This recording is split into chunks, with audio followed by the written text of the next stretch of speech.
connecting on Caster, because we also use Caster. Because in Caster, we use 2 programs running at the same time on 2 different channels. So Okay. on at one time, English will be going in one channel, Hindi will be going in another channel.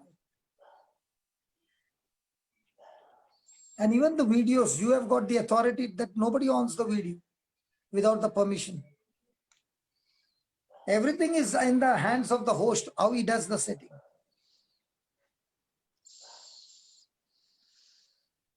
Well, that video thing also should be under control, because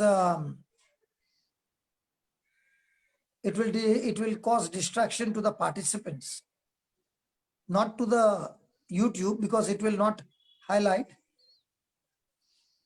because the highlighting comes based on the audio. But those who are participating, it will disturb those participants. Yes. So, William, good morning. Very good morning, Papa. Yes, this is very good morning. Praise God.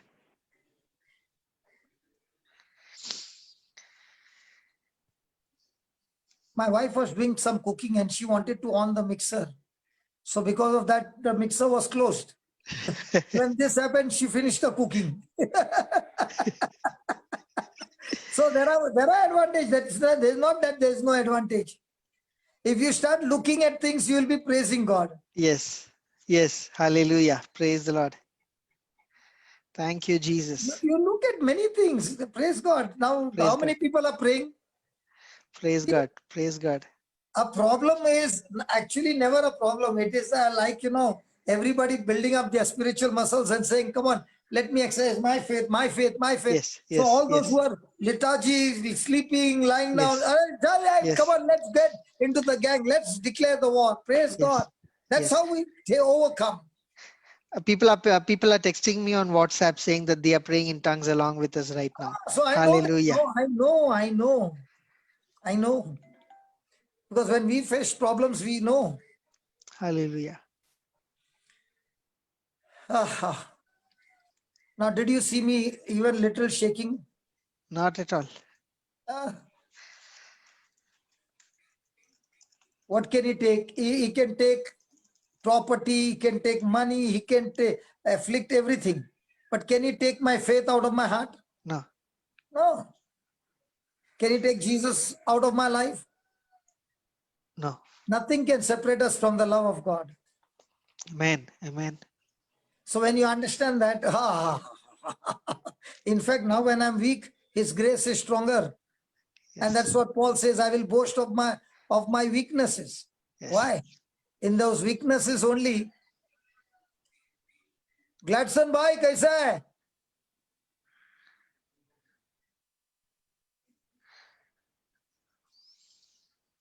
His video is not, his audio is not set. Yeah, no problem. Yeah.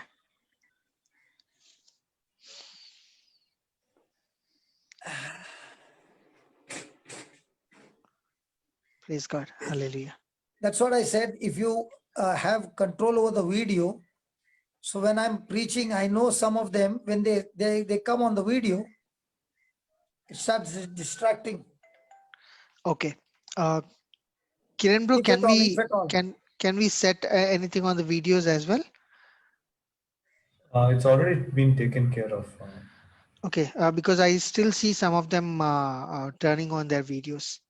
But see, we have made Brother Johnson in the spotlight, so irrespective of whether they show the video or not, he's going to be on the spotlight. Okay. All right. Thanks, Kiran. Kiran, no? Yes, yes. And we are also live on Facebook and YouTube right now. Now, is it going live? Yes, brother. Okay, praise God. Hallelujah. Oh, very, very good morning, and we are back again. Hallelujah. Praise the Lord. It's Hallelujah. been a good journey to learn. Thank you, Jesus. Isn't our life the same? That when we leave some loopholes open, the enemy comes and strikes us and we begin to wonder what happened. but nothing happened. Go back to the settings, put the settings right, enable, disable. When you do it right, everything goes right. And that's what God wants to teach us. And one of the key factor to do that is, you can write it down, the first key, whatever you talk about will increase. Now we saw what happened on the screen and everybody's talking about that, but not going after the settings.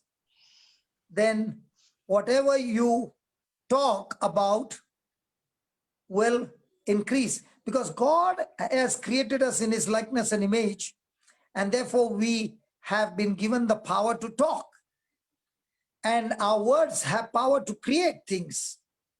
So if you're going to talk about your problems, they will go on increasing.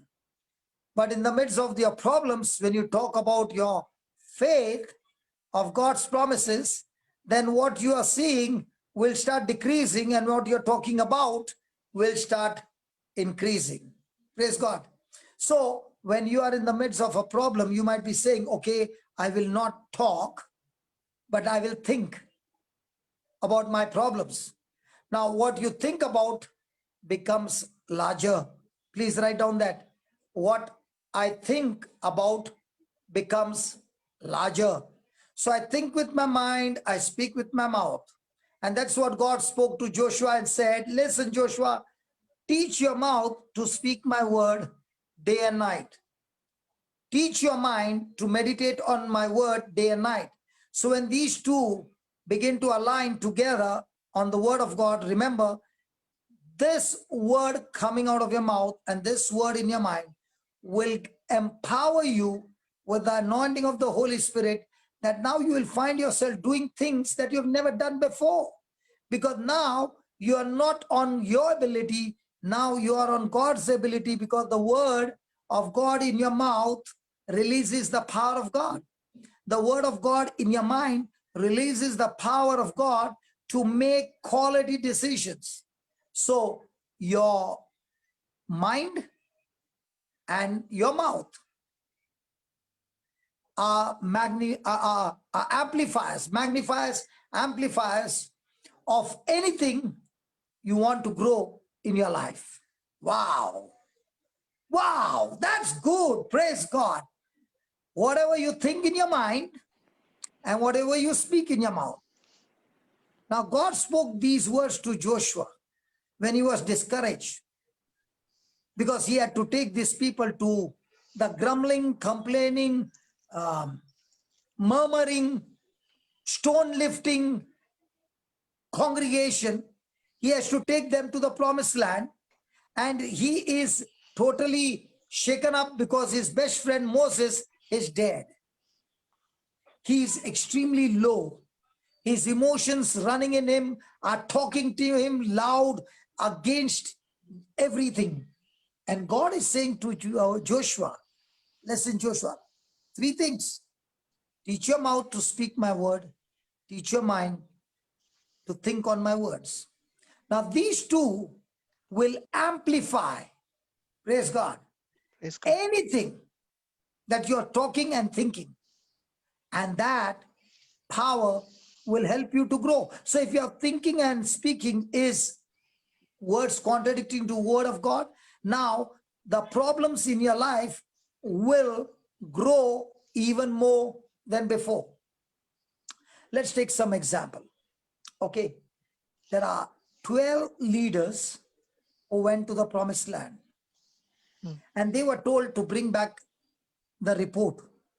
So 2 spies came back with faith, victory, and the ability to overcome the giants, and 10 came with the report of fear, victim, coward, and the ability to submit themselves as losers.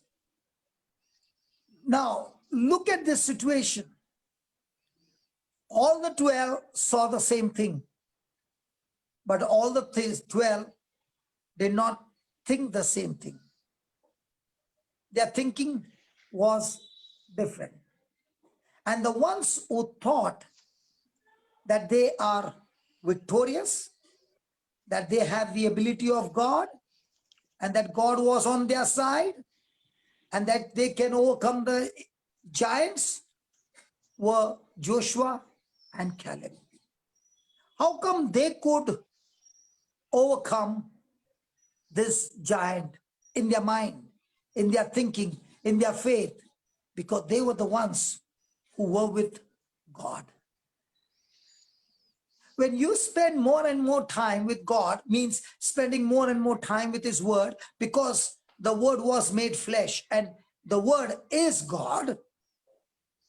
And when you spend more time with God, praise God, Praise God. they can see the giants, but because of the Word in their mouth, in their mind, and in their heart that they believe in, they are not afraid. So, for a person to become a champion, become an overcomer, become a conqueror, become a victor, it is the way I think, the way I decide. Praise God. Hallelujah. Praise Now, the Lord. what happened to the 10 who came back? God had given this land to the Israelites. That's what God spoke to Moses, to tell the Israelites. But what did they say? They said that we are like grasshoppers because the giants are too big. And because they had fear in their mind, they had cowardness in their heart, and they did not use the ability of God, but they were relying on their own ability. They declared themselves failures, and that's why for the next 40 years they experienced wilderness. And let me tell you, they all died along with the Israelites, who are about 20.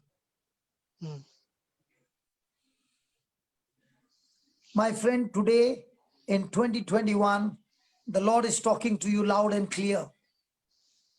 You will be saying, I've been praying to God.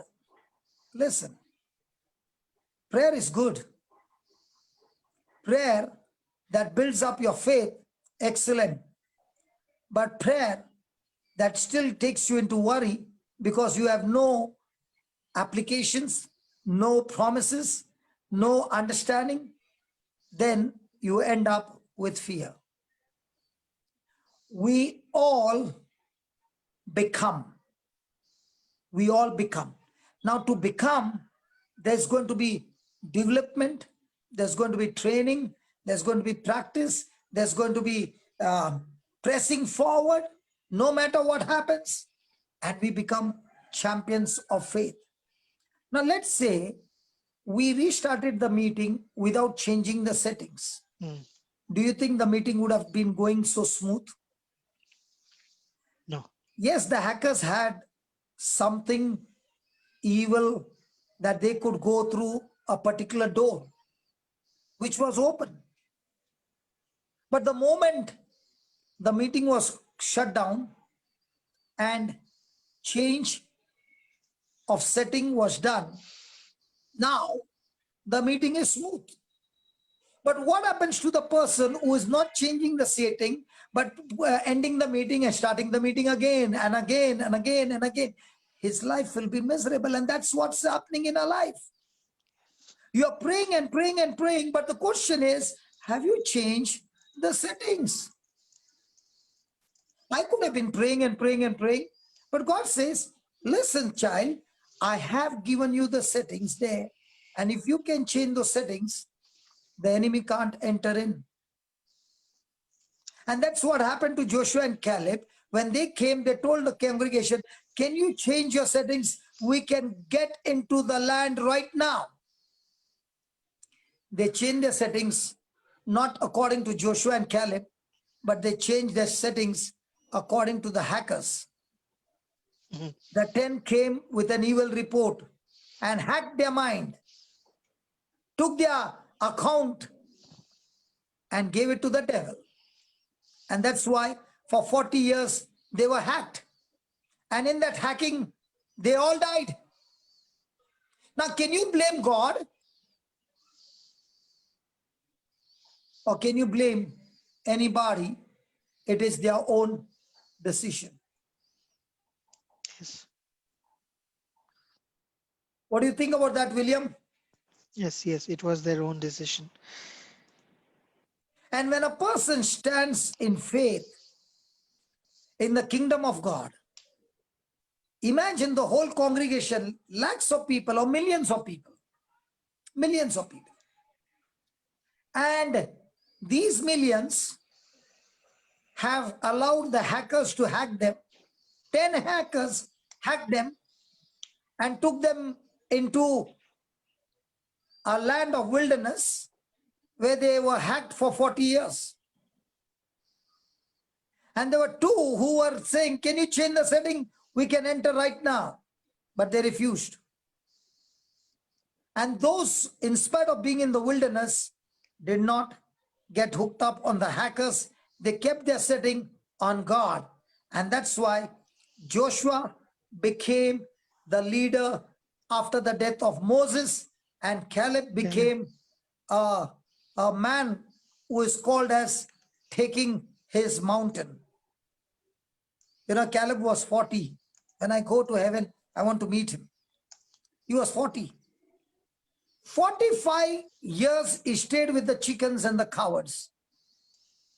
And at 85, might be many a times Joshua and Caleb would be talking to each other and saying, wow, what a land that is. And we are staying here because of these cowards, but yet our eyes are fixed over there. They never gave up their faith. They never gave up their hope. They never gave up their dream. They were stuck to it, what they saw. And when Moses took the children who were born in the desert, who have never fought the battle, and they went in, Caleb came and told Joshua, as for my share, I want the same mountain. I am not settling for anything else. Imagine, he went at 40 and now he's 85. And at 85, he wants to go and fight the giants with the children who are born in the desert, who have never seen people, who have never picked up a weapon, who don't know to fight. What do you call such a man? The rewards of faith are always awesome, sweet, beyond imagination, because the person who is operating in faith is never, never, never operating in his own ability. He is fixed on God's ability. Yes. The taste of victory stays in the mouth of the victor day and night. The moment he opens his mouth, he is only praising God for what the Lord is to him.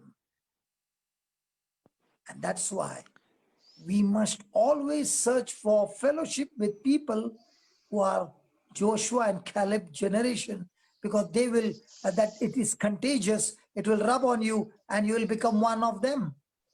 But if you stick with the chickens, grasshopper mentality, you will end up becoming one of them. And that's why the Bible says, be careful with whom you fellowship with. Because your fellowship speaks what you are going to become. Champions always stay with other champions. Because when you come close to them, that fire burns on you. And that's when you get that fire. But, you know, have you seen bodybuilding? William, Yes. have you ever been to a gym? Never. Never? No. Okay. But have you seen some bodybuilders? Yes, I have. Do they take steroids or something like that? Yes. Do their muscles become like our legs are their arms? Yes. They become huge, right? Because Yes. of exercise, labor, plus they Protein. take some extra supplements. Okay. more than the natural food, and they become bodybuilder. That's how we become bodybuilders of faith, by taking the supplements called the Word of God. So find some faith food and get that faith food in your system. Praise God. Listen to the teachings. So let's begin how to get this faith food. Are you ready? Yes, now, Papa. Steroids have got bad effect because they are not natural. They are man-made steroids. It builds up your muscles, but destroys many things in your life. But when it comes to the Word of God, it is a supplement, it is a nutrition, it is a steroid from heaven that has absolutely no bad effect. In fact, it will go and kill everything that is bad. So the first golden key to build up this faith food and build up a spiritual life and grow up in a life. And please, when I'm talking, if anybody has got any question what we are learning, please be free to raise your hand. And I'm so sure William will give you a chance. William, will you give them a chance? I've not been made host yet. I can ask Kiran brother to make me host. Okay, he's there. Somebody's there, right? Yes. Yes. Praise God. Don't give him a co-host, only give him a unmute, okay? When anybody, because if you give co-host, you give them a lot of authorities. Praise God. Okay, first one, write down. Say what God wants to hear. First point, say what God wants to hear. William, what was the first line you wrote? Say what God wants. No, not this one. The first line when we started. When we started, my first line was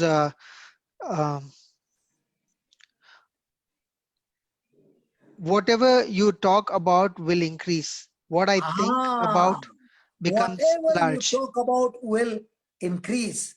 Now, if you are saying what God's word says, will that increase in your life? Yes.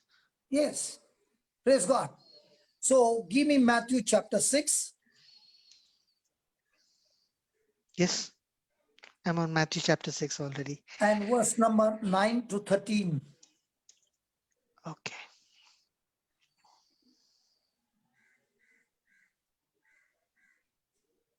Okay.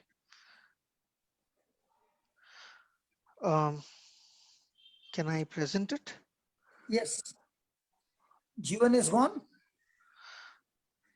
I actually don't see him, so no problem. I'll present it. It's the Our Father.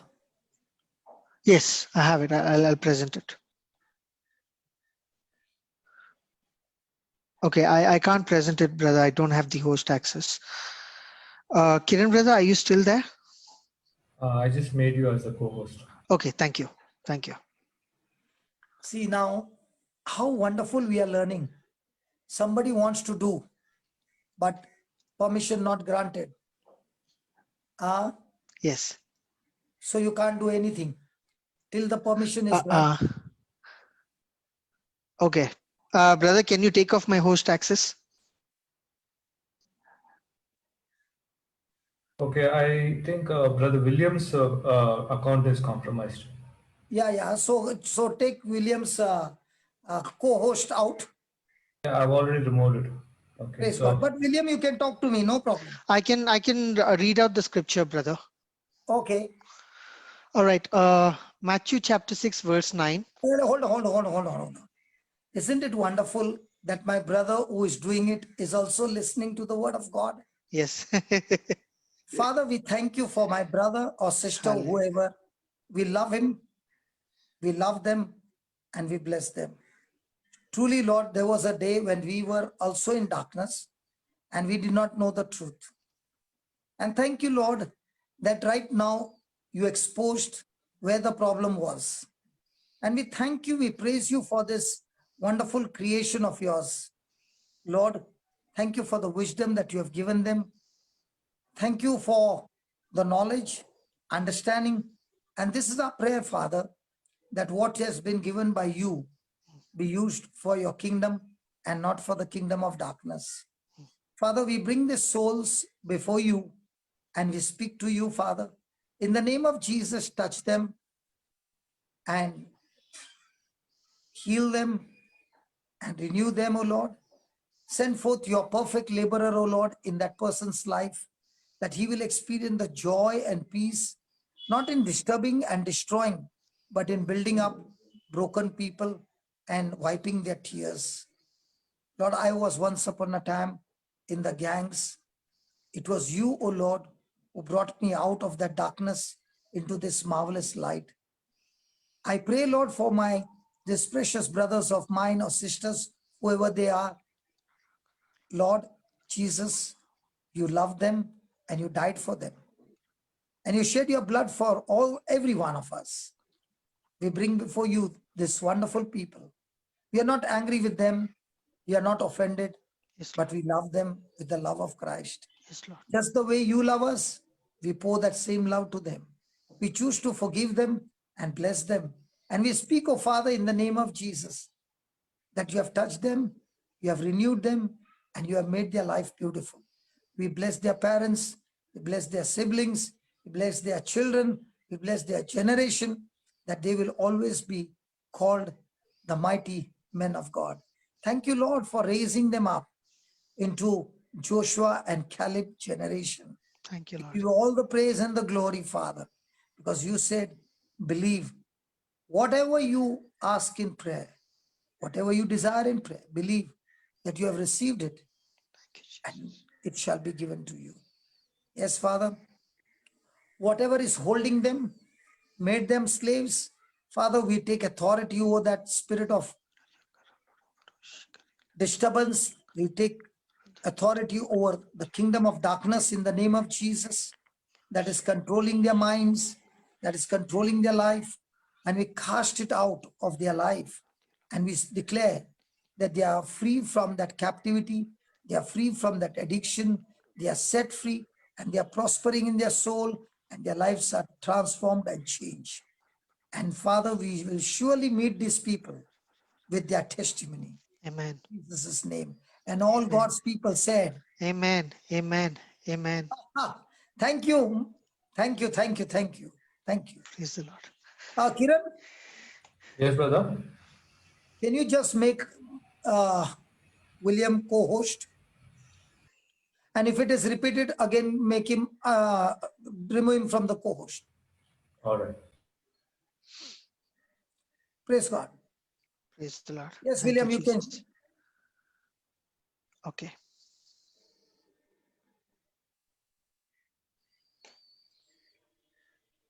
Praise the Lord. Hallelujah. Thank you, Jesus. Yes. Matthew chapter 6, verse 9. This then is how you should pray. Our Father in heaven, hallowed be your name. Your kingdom come, your will be done on earth as it is in heaven. Give us today our daily bread and forgive us our debts as we also have forgiven our debtors. And lead us not into temptation, but deliver us from the evil one. Praise God. So Jesus is teaching.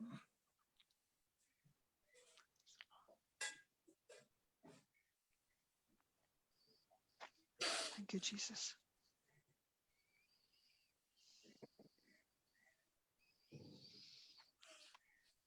Thank you, Jesus. Thank you, Jesus, for changing that brother or sister's heart and making one of us, oh Lord. Thank you. Thank you, Lord, your love surpasses all understanding, Father. Father, thank you for transforming their life. Just the way you changed my life, you changed that person's life. Thank you, Jesus. Thank you.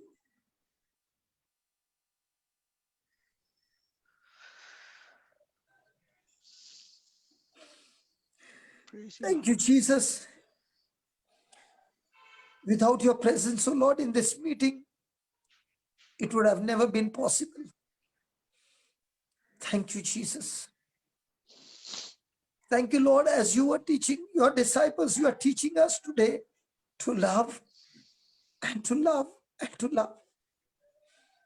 Thank you so much that you are showing Praise you, Lord. your glory, that even if somebody comes to destroy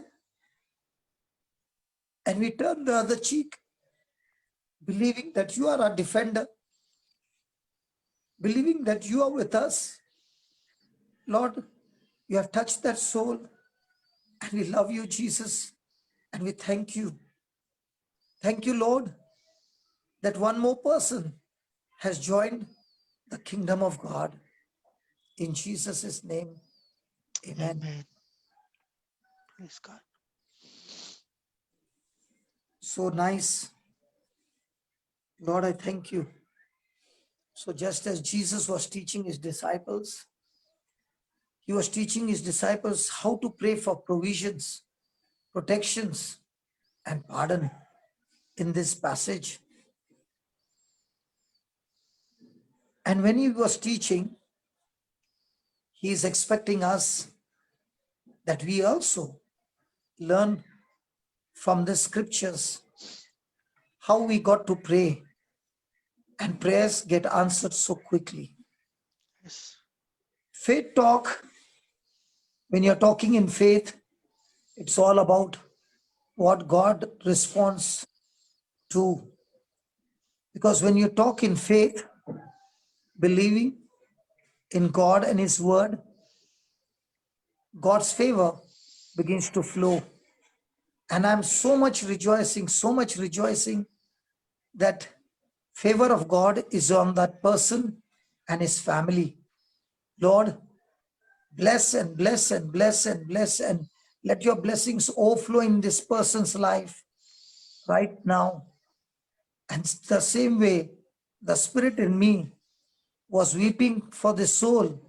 Lord, I thank you that the same person is a mighty, mighty man of God, woman of God, shaking the nations Yes, Lord. with the technology, with the wisdom that you have given, and will earn livelihood with clean money, with clean hands,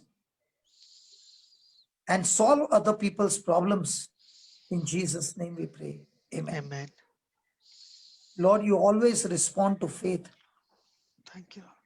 And the word of God says in 2 Chronicles 7:14, put that 2 Chronicles 7:14 and increase the font, Baba, little. Okay. When we confess our sins, we desire for forgiveness. Chronicles 7:14. If you can put that 14 also will come. Okay. Yeah, increase the fonts and read it, William. Yes, Papa.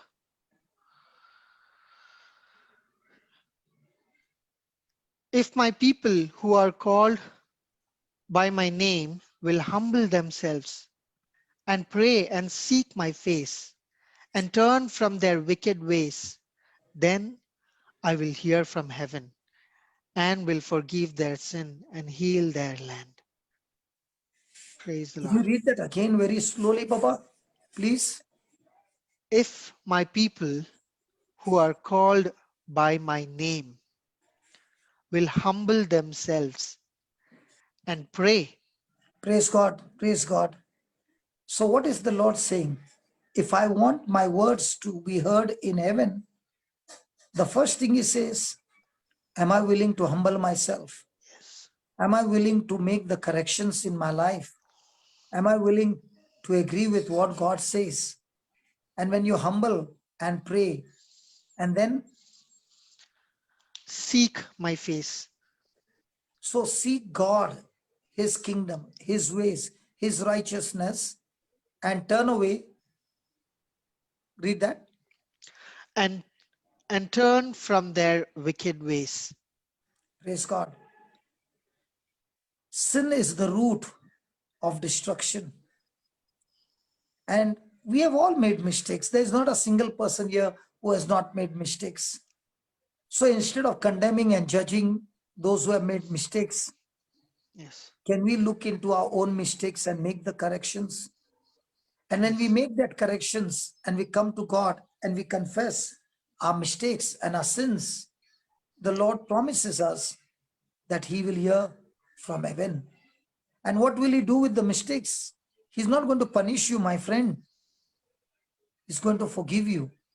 Forgive you means he's going to take away all that punishment that was due on you. He has already taken all that punishment that was due on us and put it on his son, Jesus. And the price has been paid. The penalty has been paid. And because of which we receive free forgiveness of sins. What about the penalty to be paid? Jesus paid by becoming a substitute for us on the cross. Yes. And it is when we receive forgiveness, we receive the healing, not only in our life, but in all that we possess. And that forgiveness and that healing begins to spread to others. Praise God. Thank you, Jesus. Thank you, Jesus. Thank you, Jesus. Thank you, Jesus. Now, I would like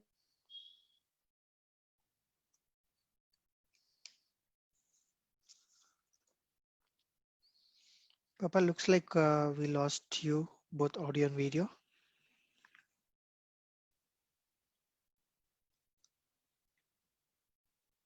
Can you hear us?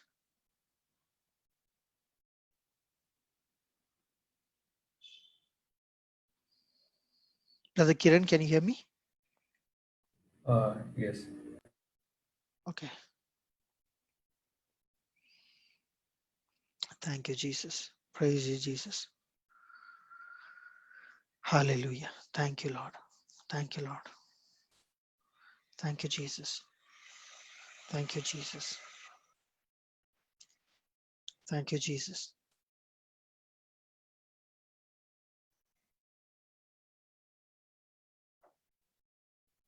Thank you, Jesus. Praise you, Jesus. Can you hear me? Yes, we can hear you now. Now somebody will say, something else has happened. Can you just on my video, Papa?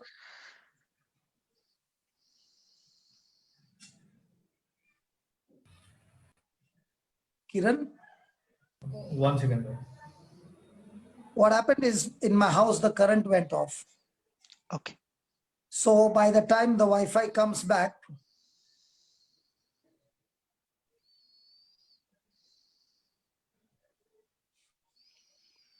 praise God. So by the time the Wi-Fi comes back, you see, I have to be waiting. So now I went on to my own video, on my own, what do you say?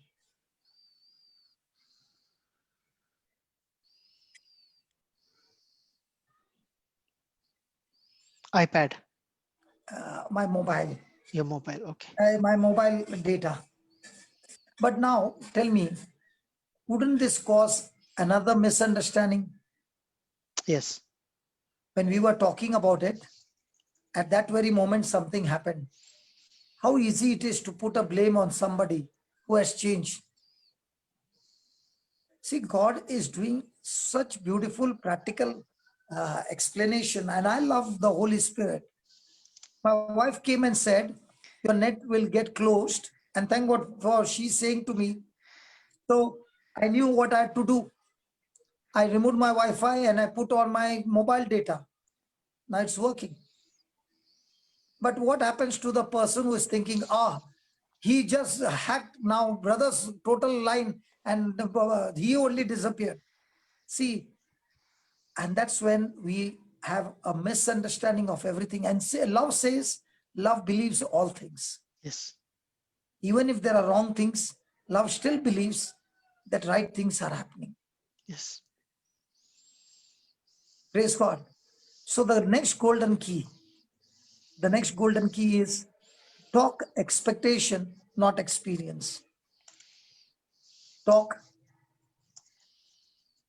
expectation, not experience. Write down, do not drag yesterday into your future. Praise God. Now, Praise the Lord. what happened in the morning is yesterday. What is happening now is so different. What do you think about that, William?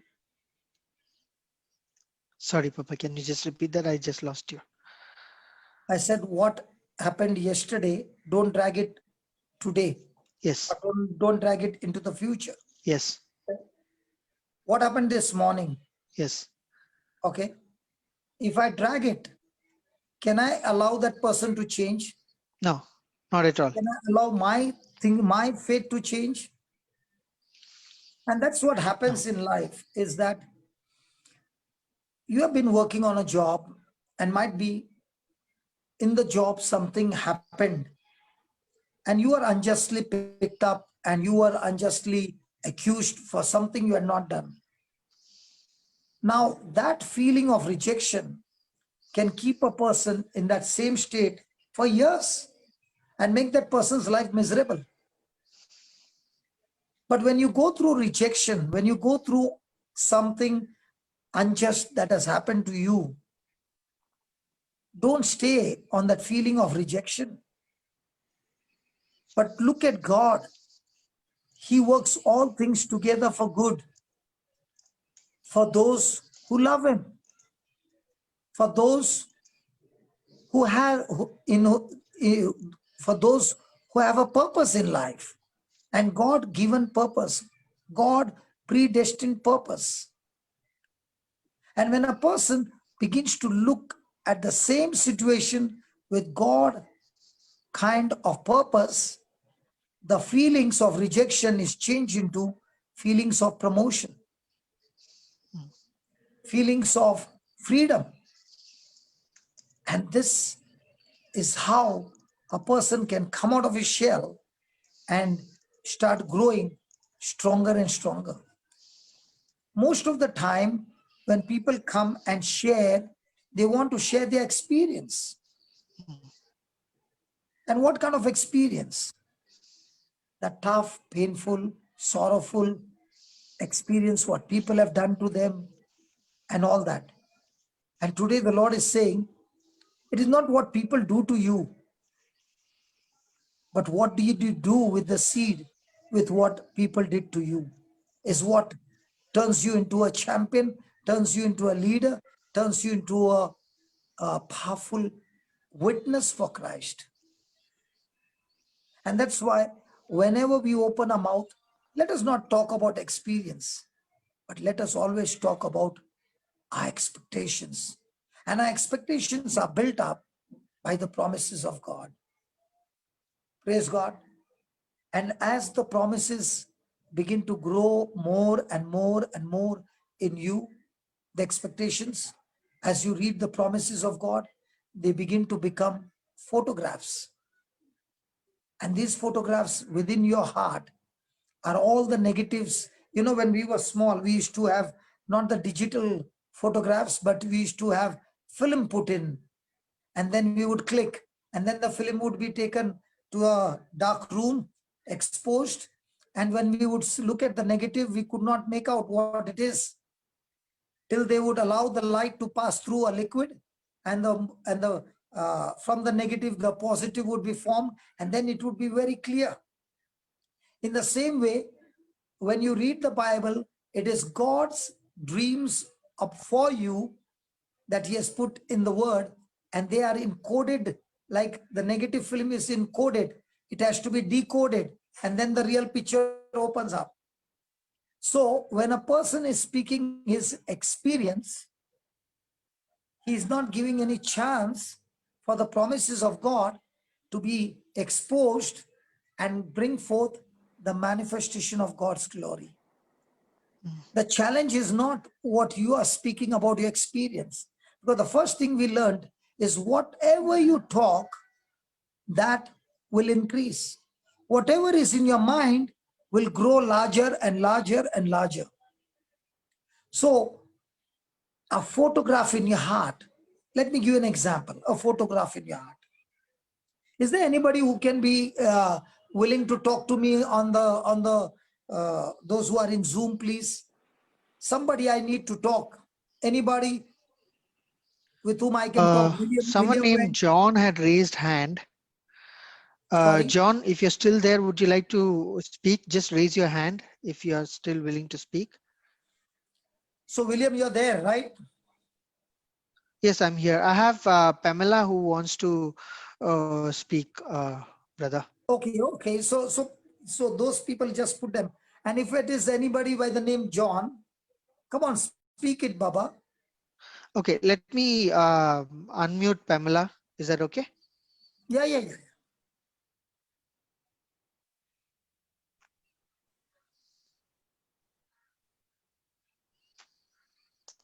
Okay, Sister Pamela, you can unmute yourself now. Is there nobody to on the speak video? to? That's why I put up my hand, brother. Yes, you're on mute now. You can speak. Pamela?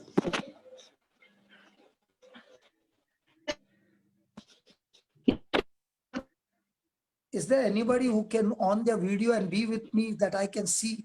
Otherwise, it becomes difficult for me to speak to the screen. Brother, No, she won't be able to speak, brother. The net is low.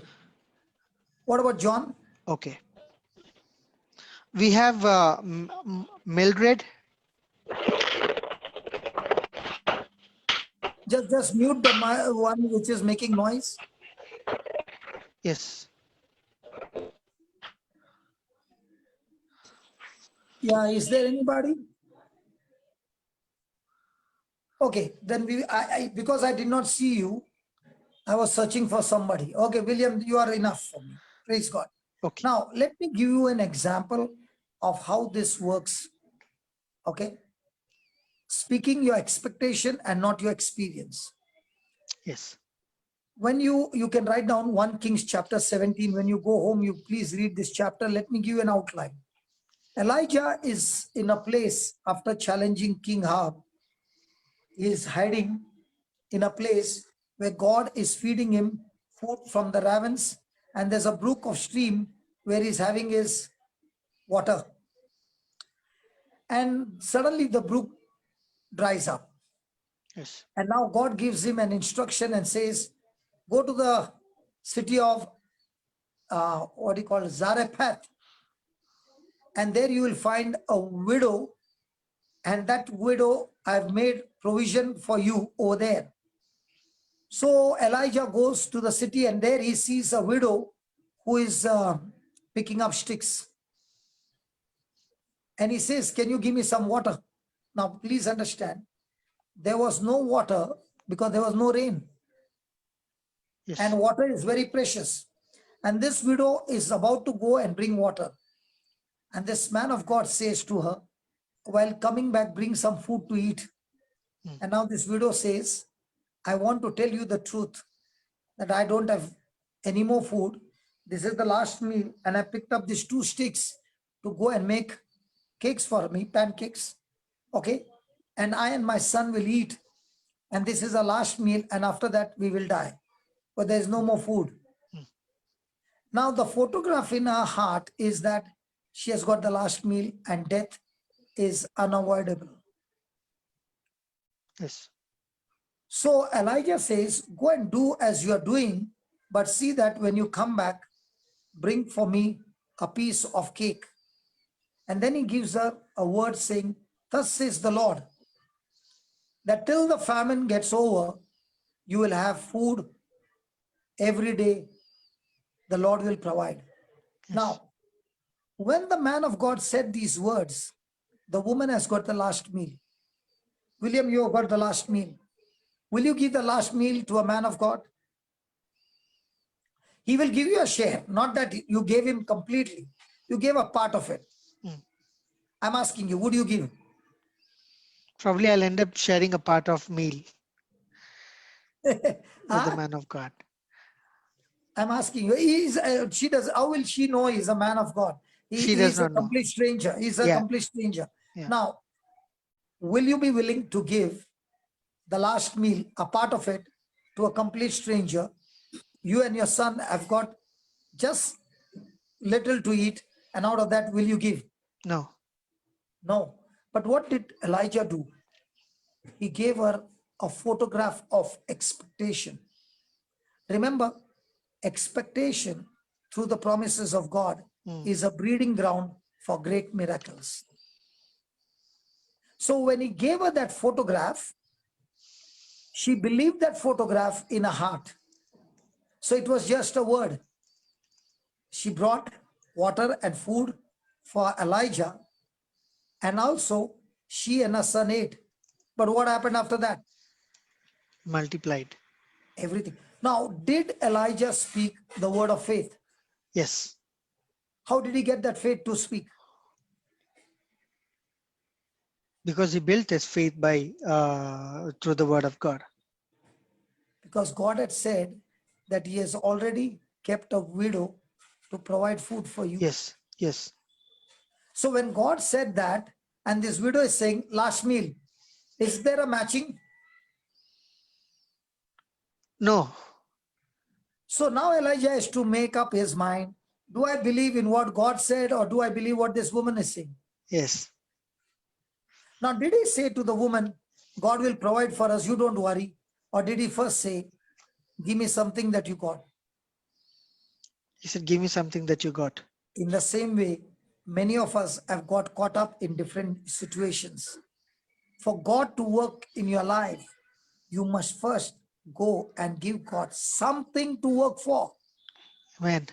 Even the water into wine, the servants had to give Jesus something to work on. Even when Jesus had to multiply the loaves and the fish, he wanted something to multiply. Yes. So what is it that you got? What is it that you got that you come and give it to God? And when you give it to God, you are expecting from God. Now somebody said, hey, when I do something for God and I expect, isn't that greed? Now tell me one thing. Is that a greed?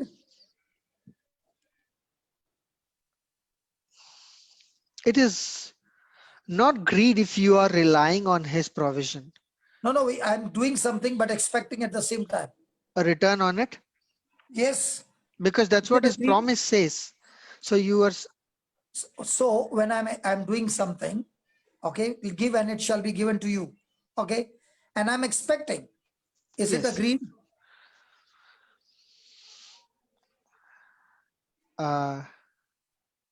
No. No. No. No. No. Okay. Now, are you going to office? Yes. Are you working? Yes. Are you expecting a salary? Yes. Is that a greed? No. In the same way, you are going to the doctor. Yes. Are you expecting healing? Yes. Is that a greed? No. So why is it when you expect from God, it becomes a greed? No, it's not a greed. So that's what I'm saying. Why is it that when you expect from God, that people say that's greed? In fact, that expectation is your breeding ground, because you're saying, Lord, I'm expecting it to multiply, so that when it multiplies, I will be a bigger blessing to bigger congregation. Yes. I have this scripture, if I can share, 2 Corinthians chapter 9, verse 8, where it says, God is able to bless you abundantly, so Yes, that in all things, at you may all be abound. times, having all that you need, you will be able in every good works. So he is blessing you in abundance. He is ready to give you in abundance, so that you are able to do all good things Praise for God. good for others. That's why I wanted you on the panel so that we talk and we share. I don't want to be only one way. I want us to share your views, my views, and Yes. everybody's views, what we have learned in our life. Praise God. Yes. And that's why if a person wants to be very sure, very sure, very, very sure of what he's doing in his life, okay, this is a scripture that blessed me so much and it's continuing to bless me. Galatians chapter 6, verse 7, 8, 9. Okay. If you could download eSword, you know, it is so quick and so fast. Galatians chapter 6, verse 7, 8, and 9. Yeah. Can you share that screen? Yes, sir.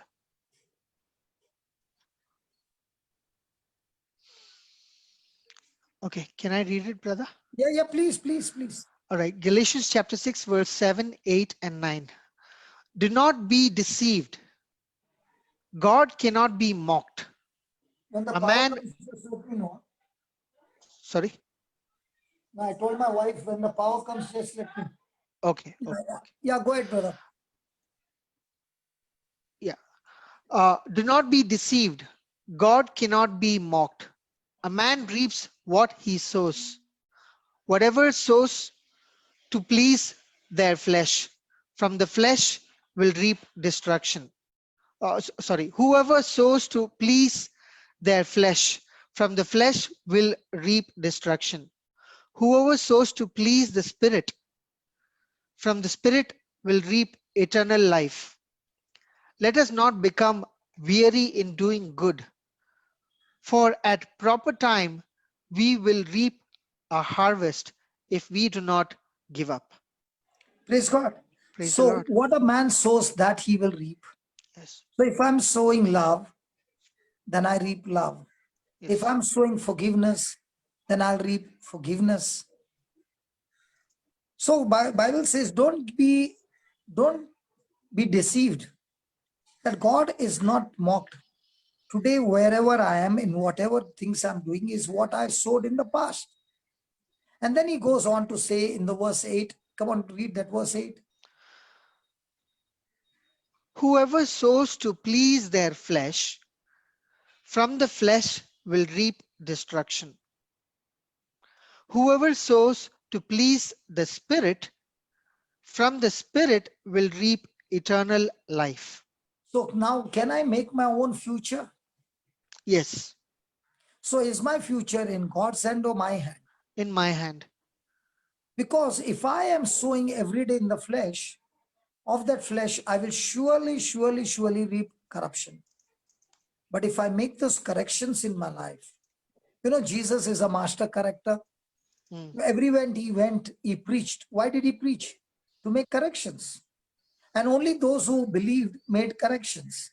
And those who made corrections, their lives were changed.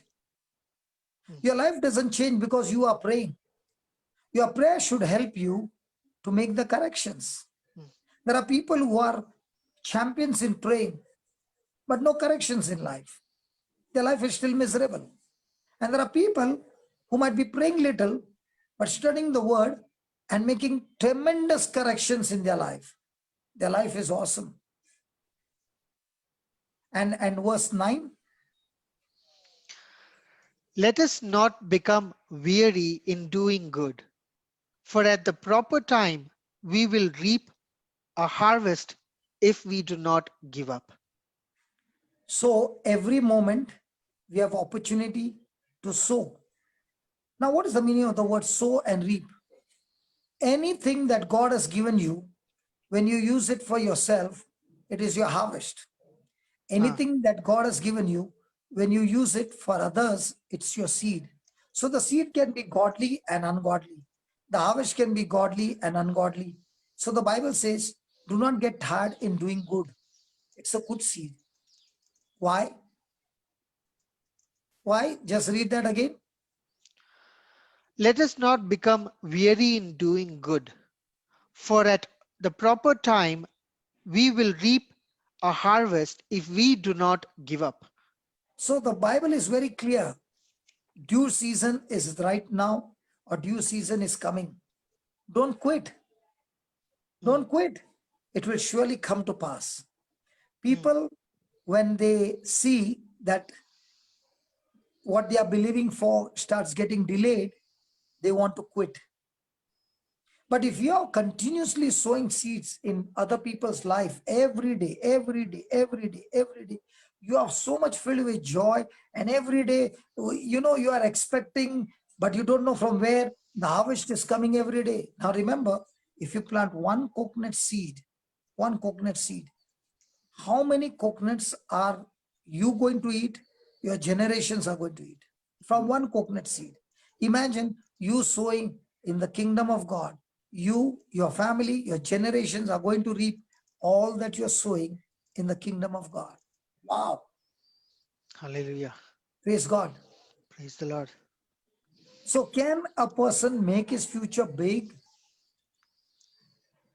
Yes. And look at the 10th verse. Therefore, as we have opportunity, let us do good to all people, especially to those who belong to the family of believers. Now, do we have opportunities? Yes. Now, we have opportunities, but are we using those opportunities to do good in others? Are we looking at opportunities where others will do good to me?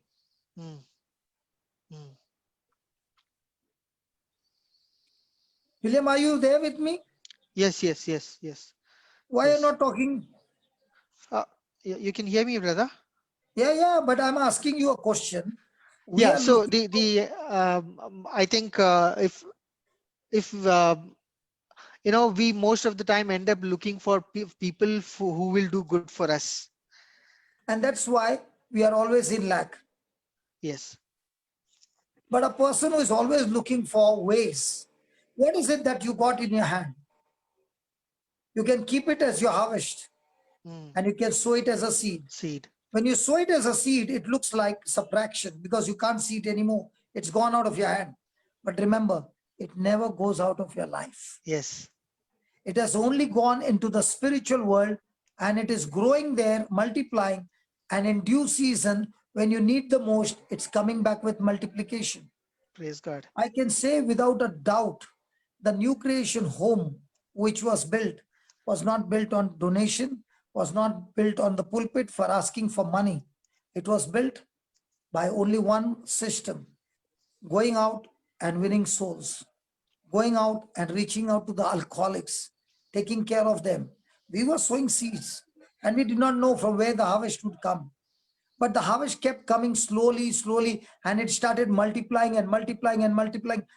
We did not even know how the money came in and how the whole center was built up. So my sowing should solve somebody else's problem. So when I go around solving people's problem, I get my own problem solved out. Now, why are you going to the company to work? And what are you doing there working? Solving the company's problem. Are you getting a salary? Yes. But in the kingdom of God, you don't get salary, you get reward. And reward is higher than the salary. Hallelujah. So once you understand the formula right and you follow the system, you cannot be broken a single day in your life. What is it that you got that you're willing to give and wipe out somebody's tears? You go out to wipe out somebody's tears. God has already kept somebody to wipe out your tears. Amen. And that's why the Bible says it is more blessed to give freely. Yes. Freely you have received, freely you give.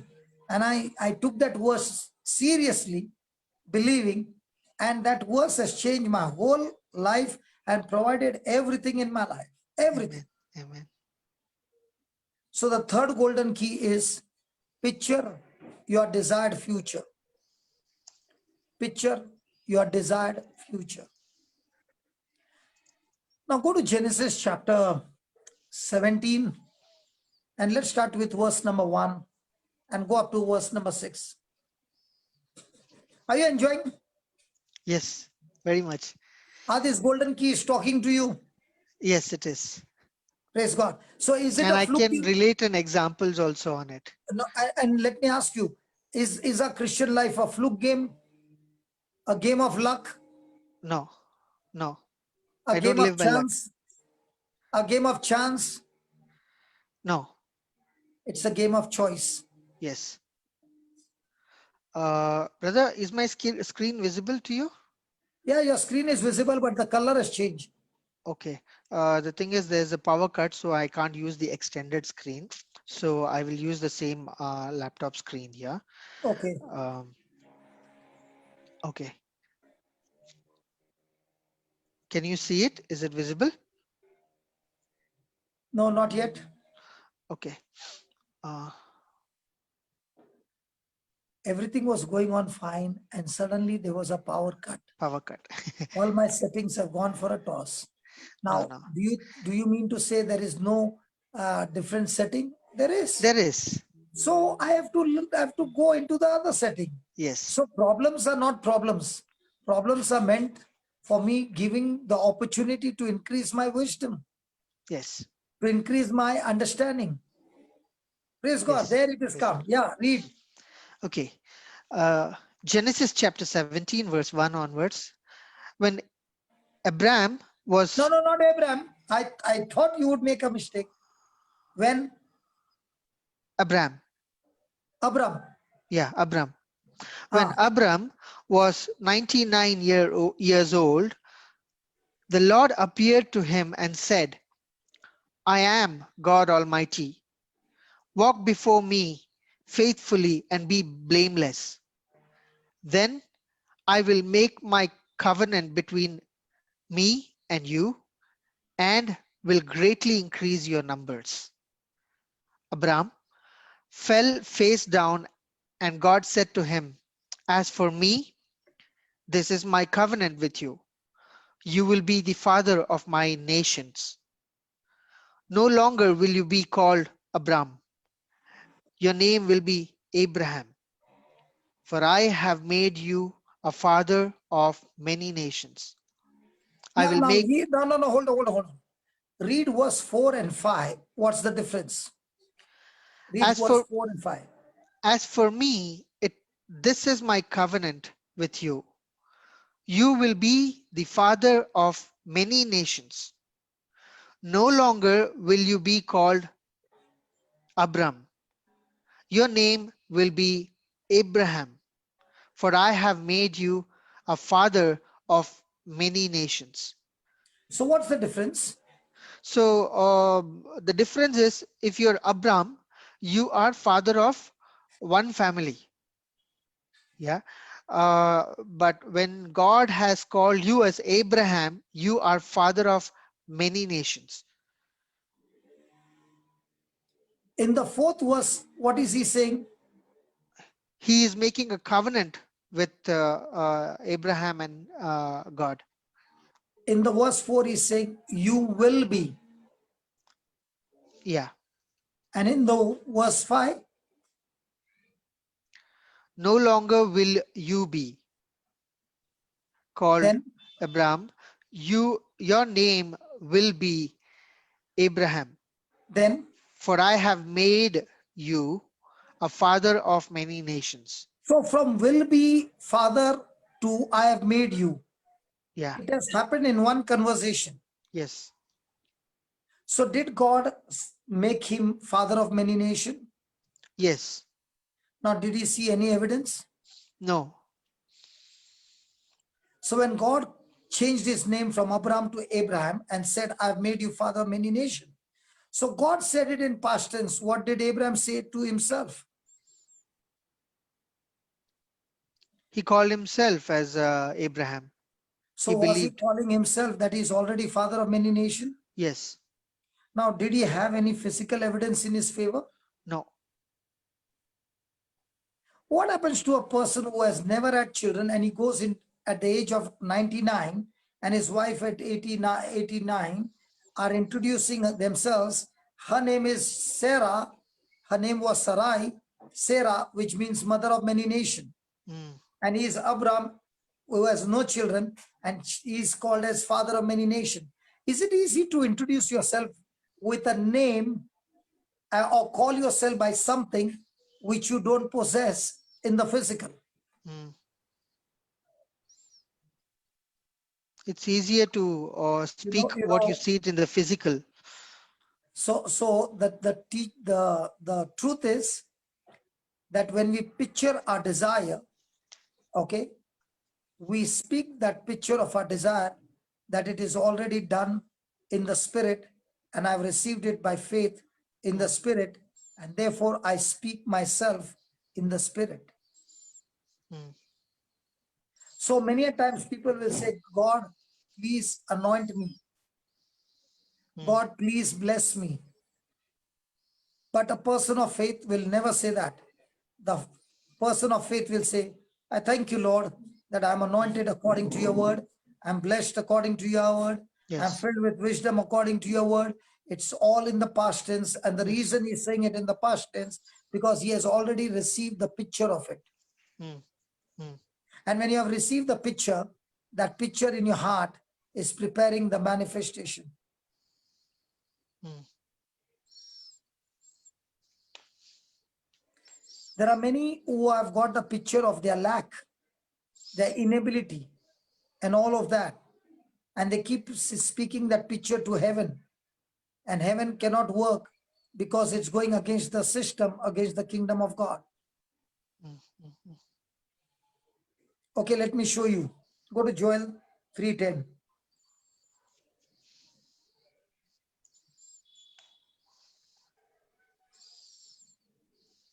Why don't you put 3:10? It will come directly there.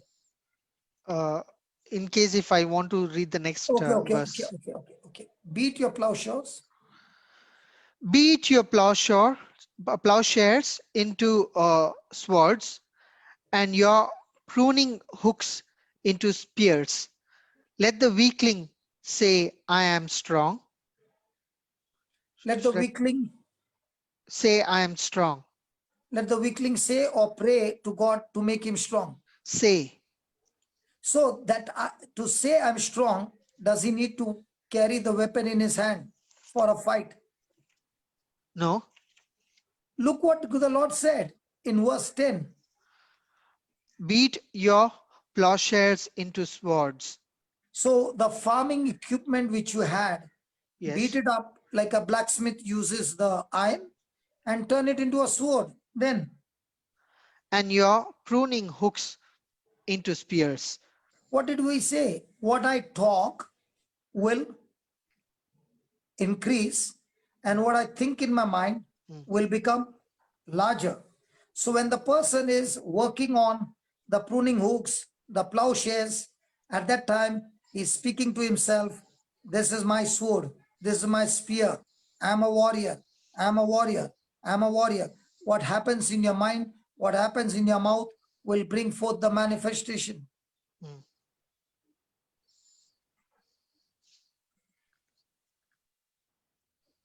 Are you with me? Yes, yes, yes. Can you see how powerful system God has set, and we have not been tapping into the system, and we are working everywhere else but going against the system?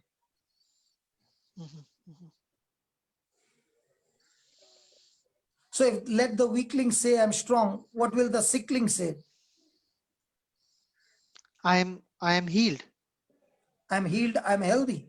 I'm healthy. Right? What Yes. about the poor man? I'm rich. What about the person who is saying I've got a curse on my life?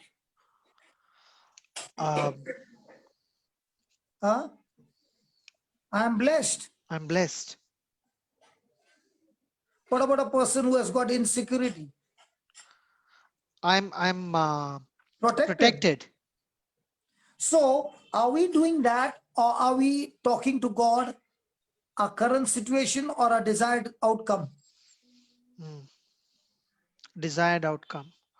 No. When a person is praying, Lord, I am weak, please make me strong, please make me strong. Am I talking still? Make me strong, that means I'm weak. That's why I'm asking you to make me strong. So what is my picture? Is my picture in my heart my desired future, or is my picture in my heart is my current situation? Current situation. Now what about Joseph? Did he have a dream? Yes. And what dream did he have? He had a dream of himself as a leader. Yes. Above his brothers. And he also had a dream that he was a leader above his parents. Now, did he remember it? Yes. Even though he was going through the affliction, did that picture in his heart ever leave him? Yes. No, it never left him. Did he kept himself engaged with that picture? Meditating on that picture. So when you are taking God's promises, are those promises speaking about God's dream for your life? Yes. But are you making that as your dream? When God speaks the word in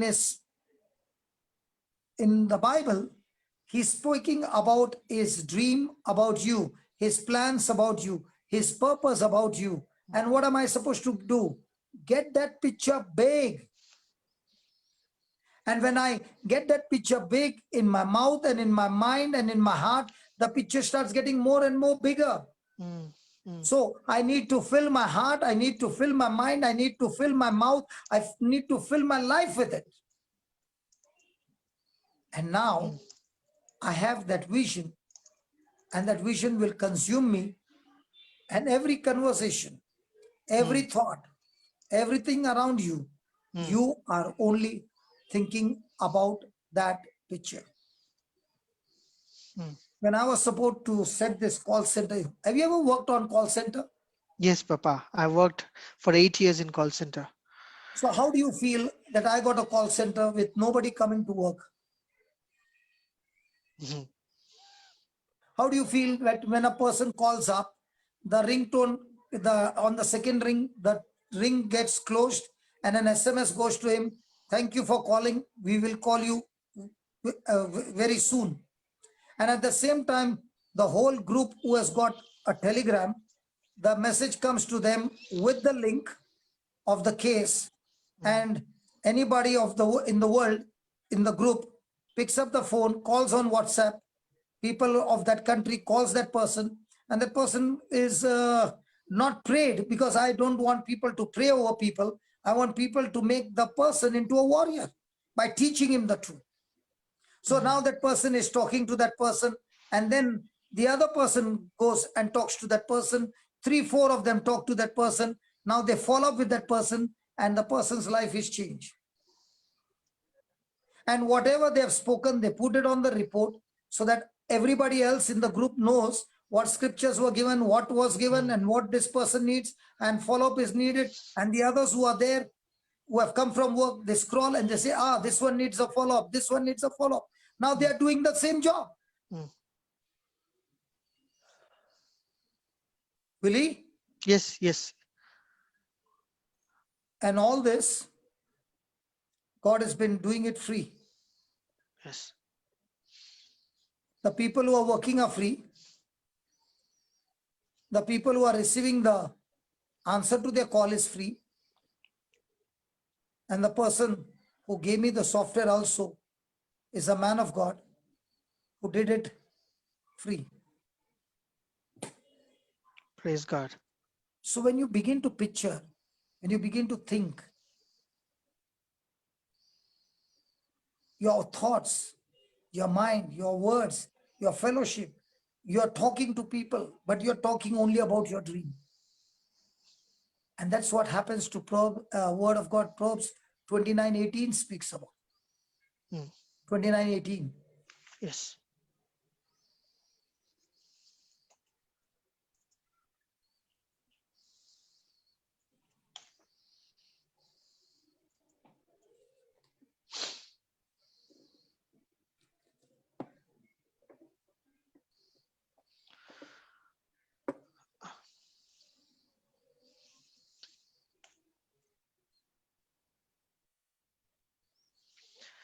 Where there is no revelation, people cast off restraints.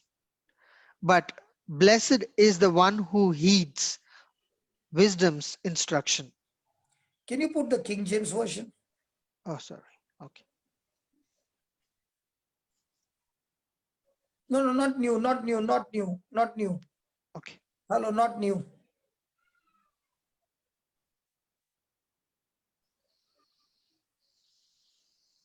K comes on top. Yeah.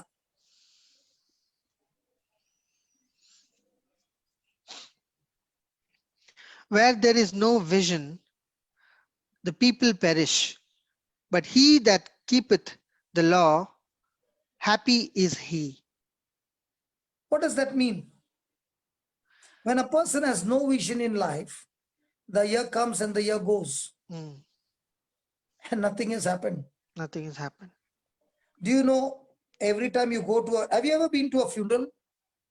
Yes. A real funeral, I'm asking you.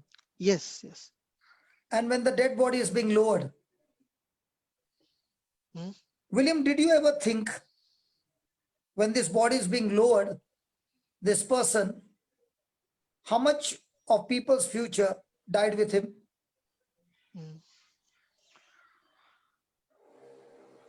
Yes. But have you ever thought,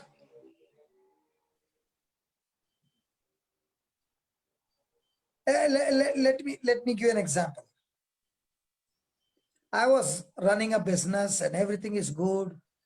And then one day God we had a very good conversation when I decided to close down my business and go full time. Okay. And that has been the best decision of my life. Now, I can see millions of people's lives have been touched. Now, what if I had not to do this work and I would be in my factory earning money? And there is my funeral. And on that day, everybody is come and watching my dead body go down. Have I robbed other people's future because of my self-centeredness?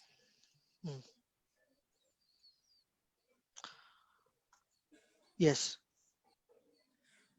So each and every day, how many people's future am I messing up because of my own selfish desires? Do you know time is a currency which God has given to everybody? Yes. The same measure of currency.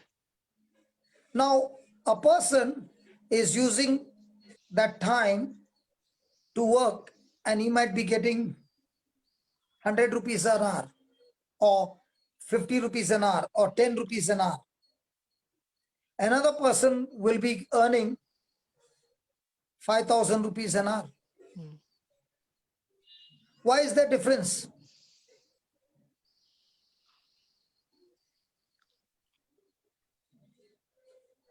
Because it depends on how he uses that time. So one is going and unloading a truck and is getting very less. Yeah. The other one is making a business for the company in millions. He's not getting according to what one person is getting. He's getting based on the problems that he's solving. Now, in the same way, in each one of us, God has a purpose, God has a plan, and he has put that potential in us. And unless I take the word of God and drill a bore into that potential and begin to suck that potential, the potential remains untapped, untouched all your life. The same Zoom channel was with me for nearly a year and it was hardly being used. In the month of March, I discovered the potential of it and began to use it day and night. Today we have got 5 licenses, not 1, 5. Because it's working overtime everywhere. Now, once I did the bore and began to use and I saw the potential, that same Zoom became a blessing to the nations. In the same way, my friend, we all have been given the potential. But the ones who take the word and begin to dream and begin to speak it and begin to think and begin to live and begin to act, they are the ones who are digging into not their ability, God's ability that is inside of them, which they have never tapped into. And once you begin to tap into that ability, the potential in you is supernatural. Now your visions are no longer selfish. Now your visions are no longer about you and your family. Now your vision is all about the kingdom and those who are in the darkness, to bring them into the kingdom of God. Your vision is so big that your vision has the ability to affect the world. Yes. But what about the people who come for the meeting but never make a vision? And even if they make a vision, the vision is all about themselves. They never enjoy the life that God came to give them in abundance. When I see my life, I have gone through amazing oppositions, amazing negative issues. But in all that, the dream, the vision that I was holding on began to grow and grow and grow and grow and multiply. And I know without a doubt, this helpline that has come in is going to not only touch people and solve their problem, but they in turn are going to become warriors. Yes. Praise God. You know what I like about the Zoom channel is, now we don't have a congregation who come for healings or blessings. Now we have a congregation who come only for learning the truth and make their own vision and go after their vision to build up the kingdom of God. Praise God. We are here to build up warriors who will shake the nations. And that's the vision.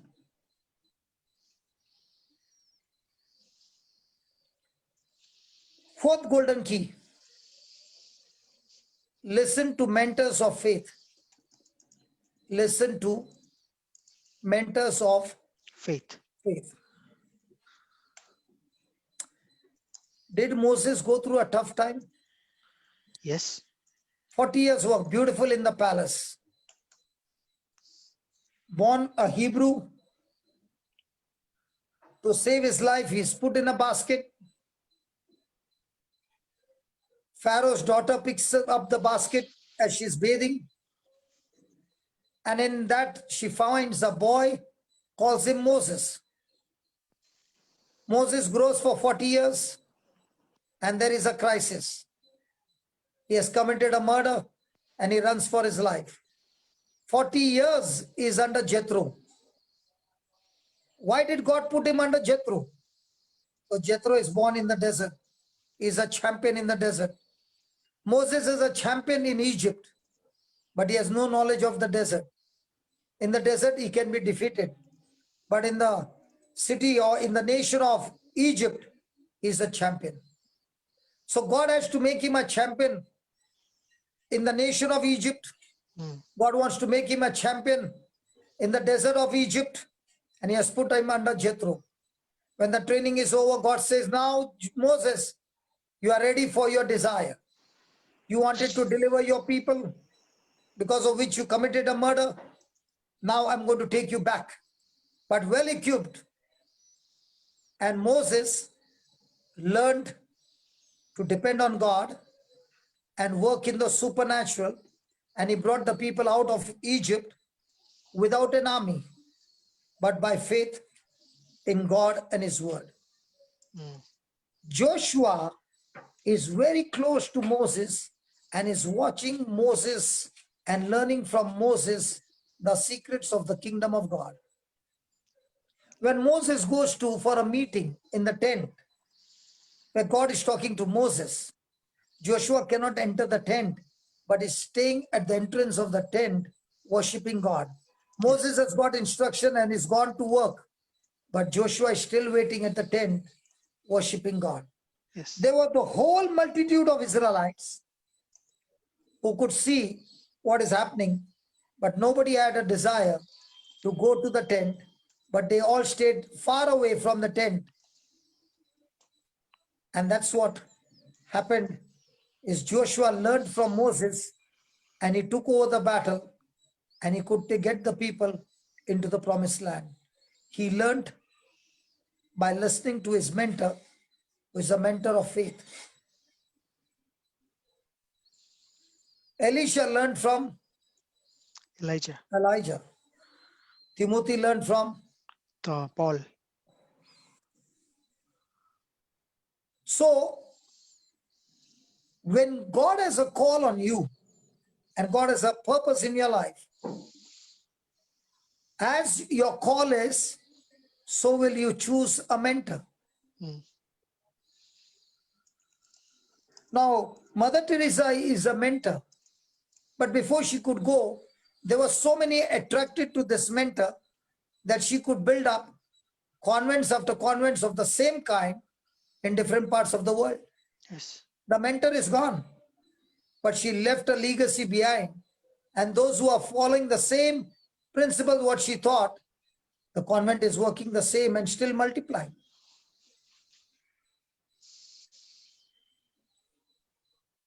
Joshua learned under Moses, Timothy learned under Paul, Elisha learned under Elijah, and they had successful lives. When you begin to follow the mentor, the disciples learned under the mentorship of Jesus. And what Jesus did, they also did. And they were successful because they observed what Jesus taught. You know, I want to share today a very powerful truth. Every time you read a Bible, especially the New Testament, we learn about Jesus. And Jesus in the Old Testament is a shadow. There are two powerful truths in the Bible. One truth is of a person, Jesus, and second truth is of the principles and teachings of Jesus. I'm talking about me, myself. I'm born a Catholic, and I'm still a Catholic. My family is a Catholic, and we all love Jesus. But I had no knowledge of the teachings of Jesus. I love Jesus, but I follow the teachings of the world. What is the difference? When I love Jesus, Jesus as a person is my Lord, God, and Savior and gives me eternal life. Praise God. But if I don't follow his teachings, I will still have a miserable life, a defeated life, and a cursed life. The same person who loves Jesus comes for the retreat and now begins to learn the principles and the teachings of Jesus, begins to apply them. The moment he starts learning the teachings of Jesus and applies them, he is victorious in this world. Why? Because every principles and every instruction that Jesus gives will turn your defeat into victory. Another person, he doesn't know Jesus, but he has been taught the teachings of Jesus. He is prospering in this world, but having no Jesus, he has emptiness in his life, loneliness in his life. So when a person who is a Christian, he has a relationship with Jesus and he has the teachings of Jesus. When they both combine and the person is using that day and night, now that person's life is extraordinary, superb, and there is glory of God in everything he does, in everything he says, in everything he's expecting, everything turns into glory. Praise God. Praise the Lord.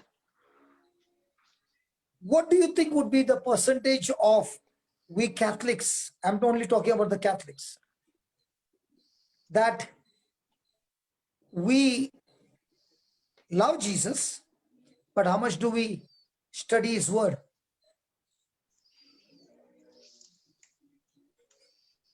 What do you think, William?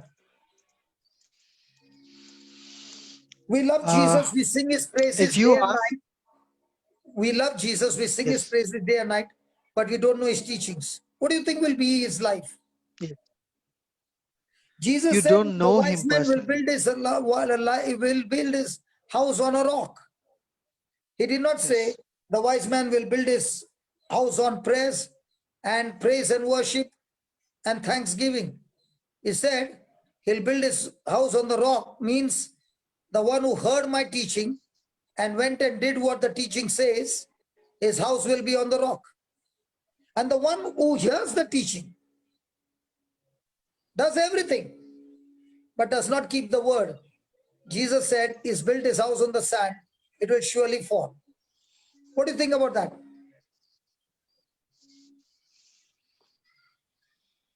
Yes. William, are you with me? I'm with you, Papa. Yeah, tell me, what are you thinking? So the thing is, like you said, there's two thing about knowing Jesus here. One is just knowing Jesus as a Oh, person. loving Jesus, but not Yeah, knowing the teachings at all. yeah, and not following also because you don't know it, right? What will be So the future of that person?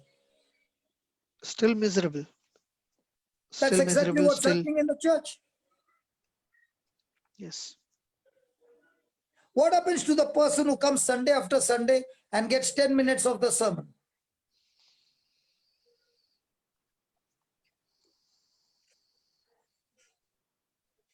Mm. I'm asking you.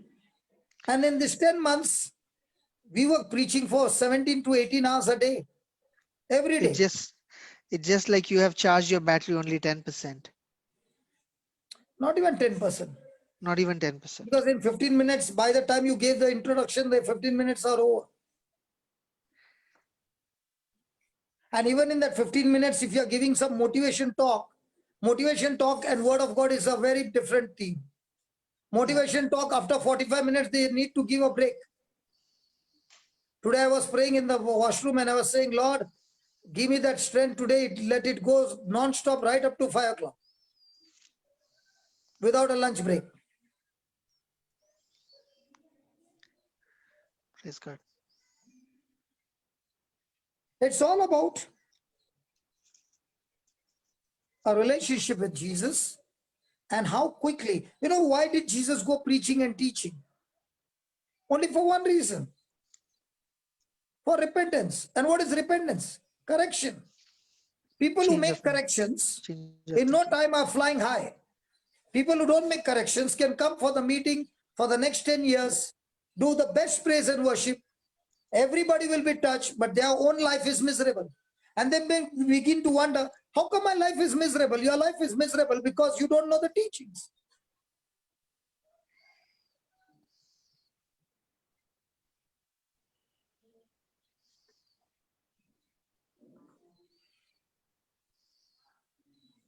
The word of God clearly says to Joshua, when you teach your mouth, when you teach your mind, and you teach yourself what the instructions of God, the teachings of God, then you will make your way prosperous. You will make your way successful.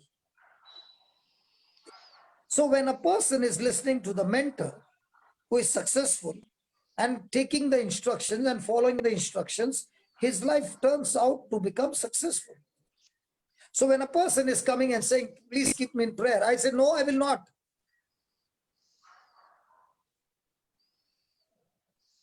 Why can't you go and eat your own food? Why are you not saying, brother, on my behalf, eat my food for the next 30 days and I will fast? The biggest bondage in the churches, keep me in prayer. And what are you going to do? Relax. If that was there, keep me in prayer, then Jesus should have said to the disciples, go everywhere and pray over people. He never said that. He did not even say when he was leaving, go and heal people. He said, go and preach the word. But by the time you preach and people make the corrections, healing, blessings, everything will come by default. Give them my seed, and my seed will produce the harvest. That's why he spoke about the four soil, the pathway, the rocky, the the thorny and the good soil. The pathway is a person comes, does not understand what the word of God says, Satan has taken the seed. Second, rocky, the one who heard the word but gets offended when persecution come, opposition come, when somebody is criticizing, the person gets offended, gone. Third one is thorny, the person is full of worry, anxiety. The person is having the desires of the world. Sin has entangled him. Nothing comes out.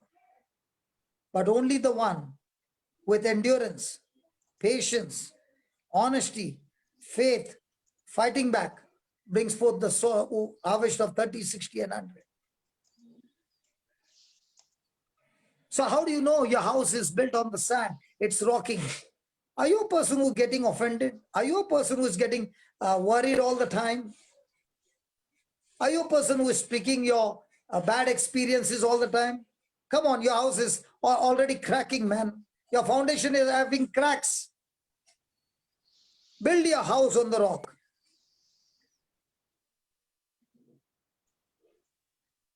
Success is not what the world calls success. Name, fame, gadi, bidi, all that. If that was success, then all these people with fame, why are they taking drugs and alcohol and committing suicide?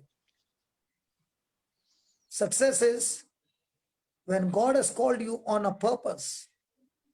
And like Paul said, I've run my race and I've reached the finishing line and I've finished my course that God had given me.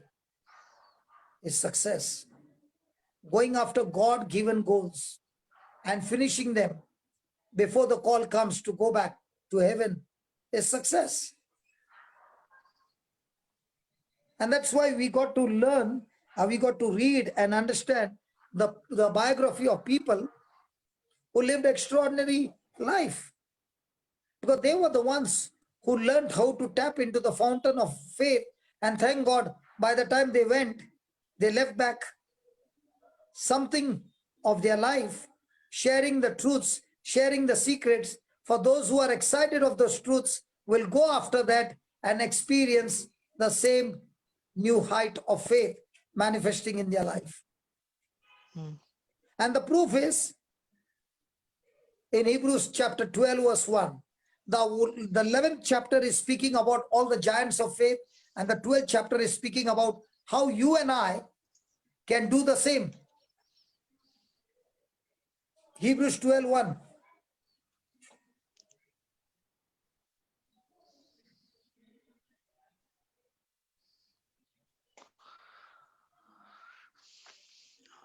Hebrews chapter 12 verse 1. Wherefore, seeing we also...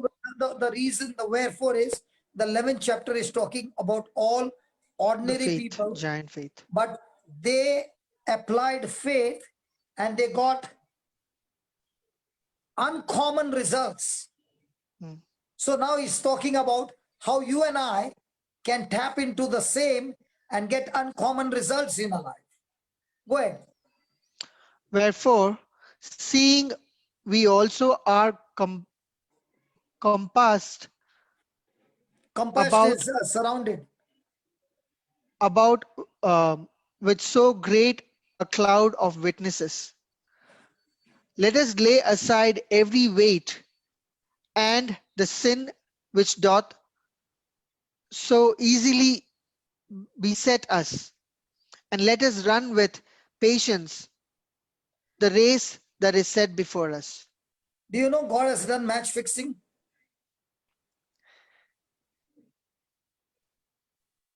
Yes. William, when I read this scripture, I said, God, you have done match fixing. He said, yes, for my children, I've already fixed the match and I've already declared victory. Praise God. But there is a condition. If you run the race that is set before you, if you are running your own race, you will be ending up with frustration. And what's our job? Our job is to discover the race that God has set before us. Now, the next question will be, how will I discover this race? How will I discover this course? Begin to go out, find some opportunities to do something in somebody's life. And as you begin to do it, you will begin to discover which is that area that God has called you for. This morning I was talking to Brother Amal from Ireland. And there was a case of autism. Yes, I was watching that video this morning. And last night. The moment he got that success, I said, brother, I want to tell you that God is going to bring so many people whose children have got autism in your life, and very soon you will have a extreme specialty regarding autism children. Praise God. And he said, why do you say that? I said, that's what my spirit says, and I'm going to send a few of them to you, and we will get result.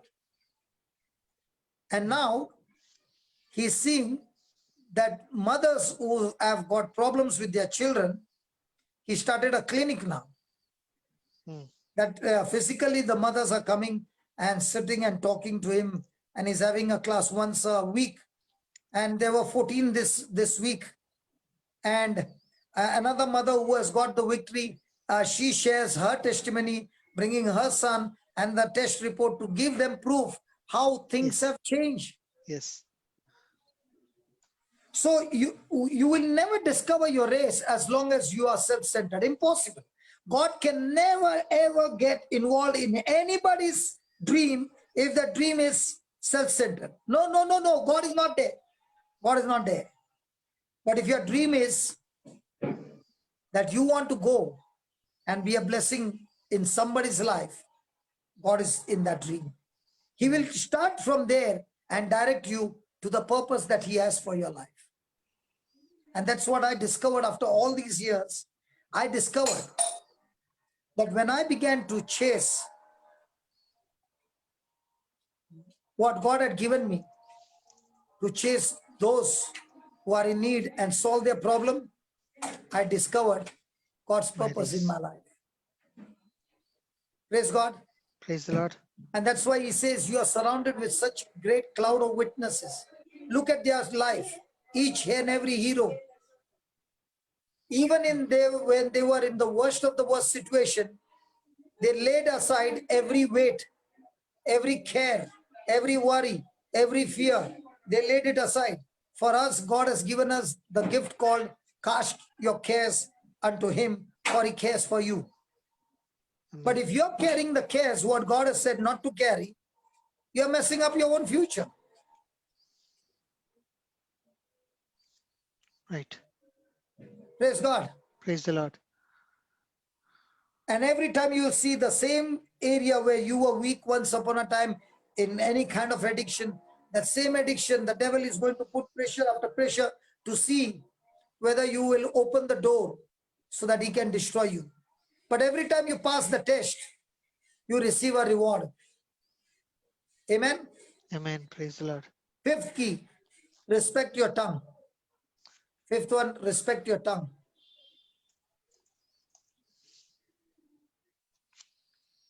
Write down, when God wanted to create the world, when God wanted to create the world, he spoke. Words are creative forces.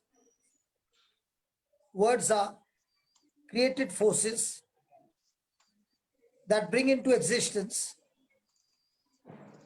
Words are creative forces that bring into existence that which never existed before. Words are creative forces that bring into existence that which never existed before.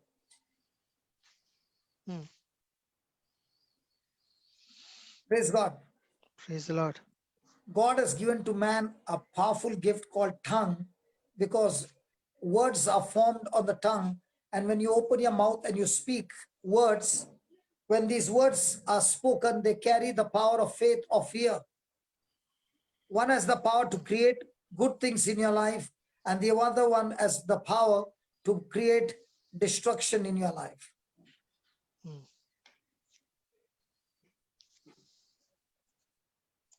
So when a person is using his tongue, God-given gift,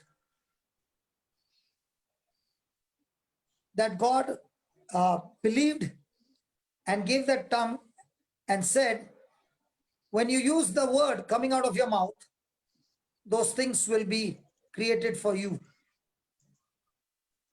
So now,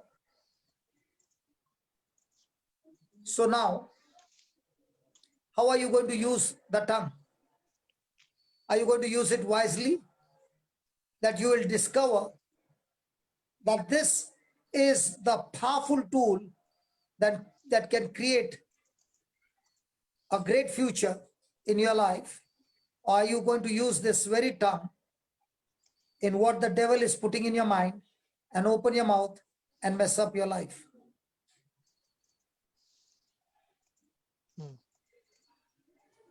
Tell me, brother. Wisely according to the word of God.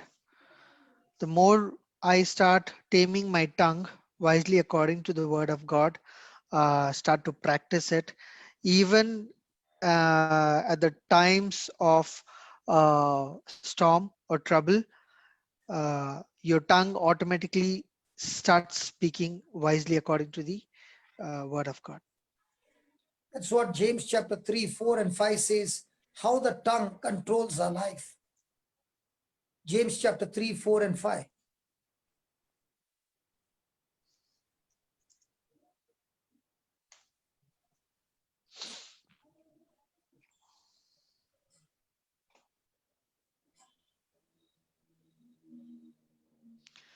Behold, we put bits in the horses' mouths that they may obey us, and we turn up about their whole body. Behold also the ships uh,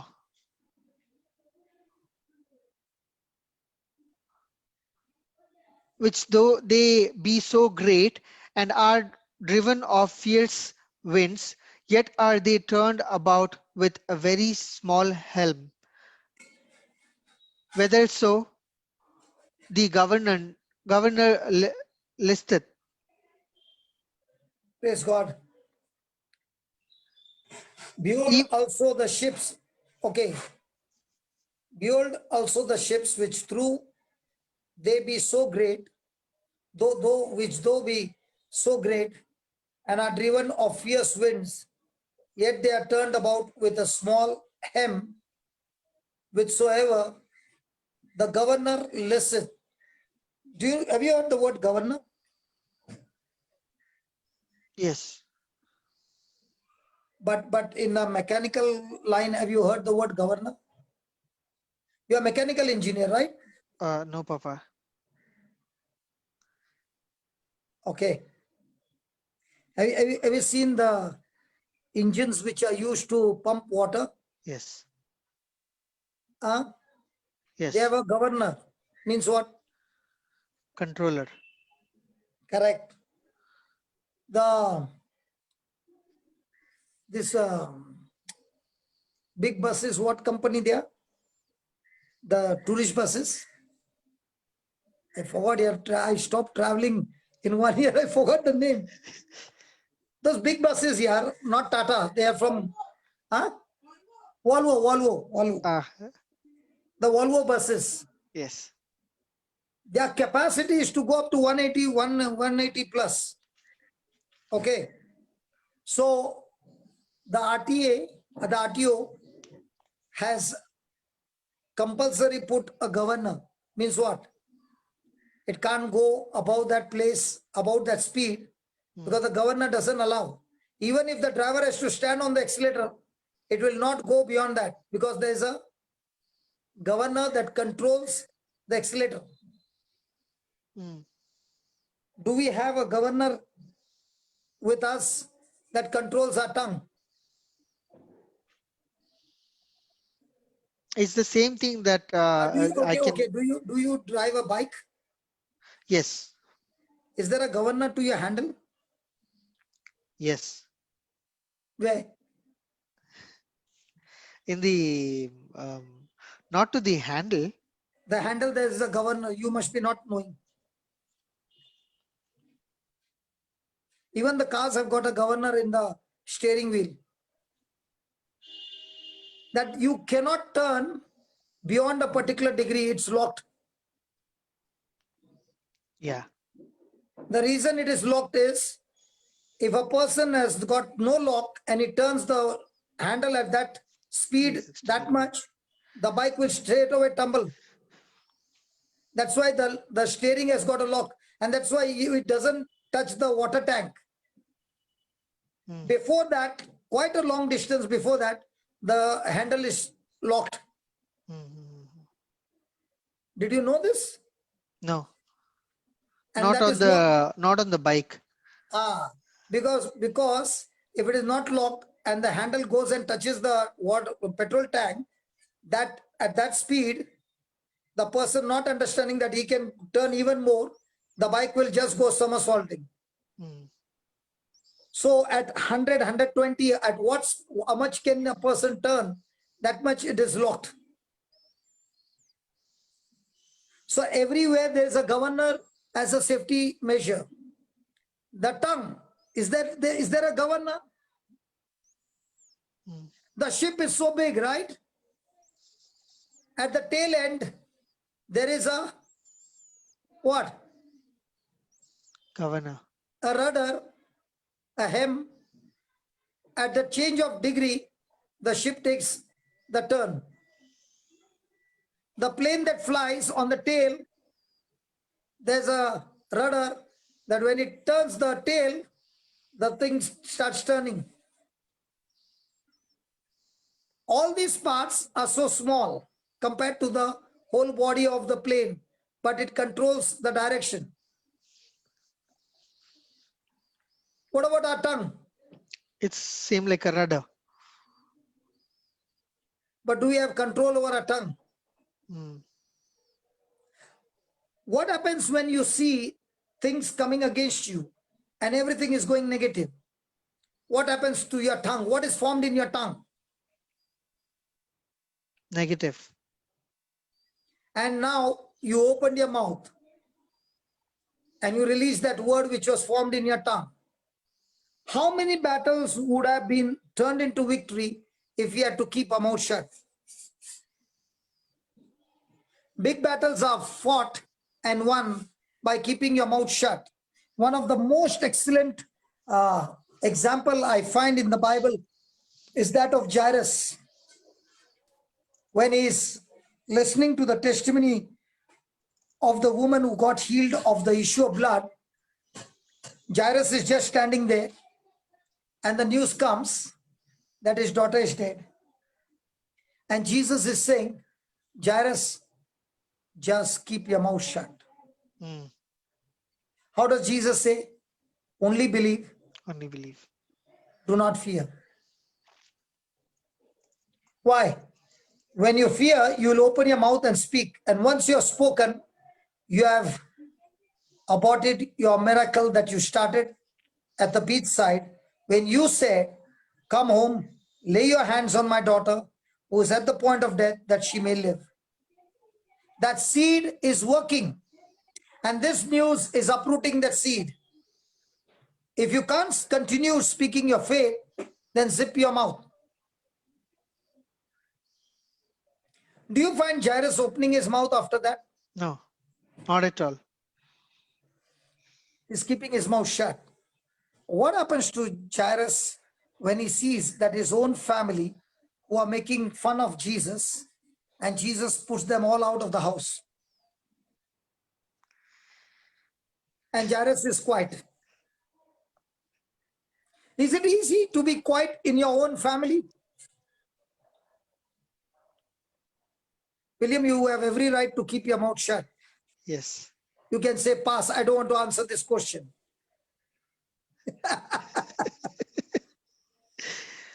So where do you get the best training to train your tongue? In your family. Did Jairus pass the test? He did. Did he get his miracle? Yes, he did. How many people do you find who are every day aborting their dreams? Every day aborting their miracles? Because the devil hijacked their mind and now hijacked their words and made them open their mouth and speak the word of destruction over their own family, over their own life, and over their own generation. Mm. Respect your tongue as a powerful tool who is going to help you to have victories in life. Sixth key, talk to yourself. Talk to yourself. Have you ever talked to yourself? Willie? Yes, I do constantly, even now, as I'm listening to the word. What are you talking? When will you break for lunch? That's one of the teaching which remained in my mind, is about the two voices speaking into your mind all the time, which you shared about fallen angels and the angels of God. You know, they both keep speaking in your mind often, right? Whose voice are you listening to? Are you listening to the one who is bringing fear, or are you listening to the faith and you're building your angel from the word that you have been sowing into your heart, and you're strengthening your angel's strength to control over the voice of the fallen angel? So yes, often Okay. Have you I ever do gone into, confess that okay, it happens. let me give an easy example. Have you ever gone into Yes, worry mode? Worry mode. I have. Worry. Hello, have you ever gone into Yes, I worry have. mode? Okay. Have you ever gone into angry mode? Yes, I have. Have you ever gone into bitter mode? See, William, first question I should have asked you, are you married? Yes, So when you're married, will you have all these modes? Pass, pass, pass, pass, yes, pass, pass, pass, pass, pass. Now, when all these modes are going on in your life, what are you doing?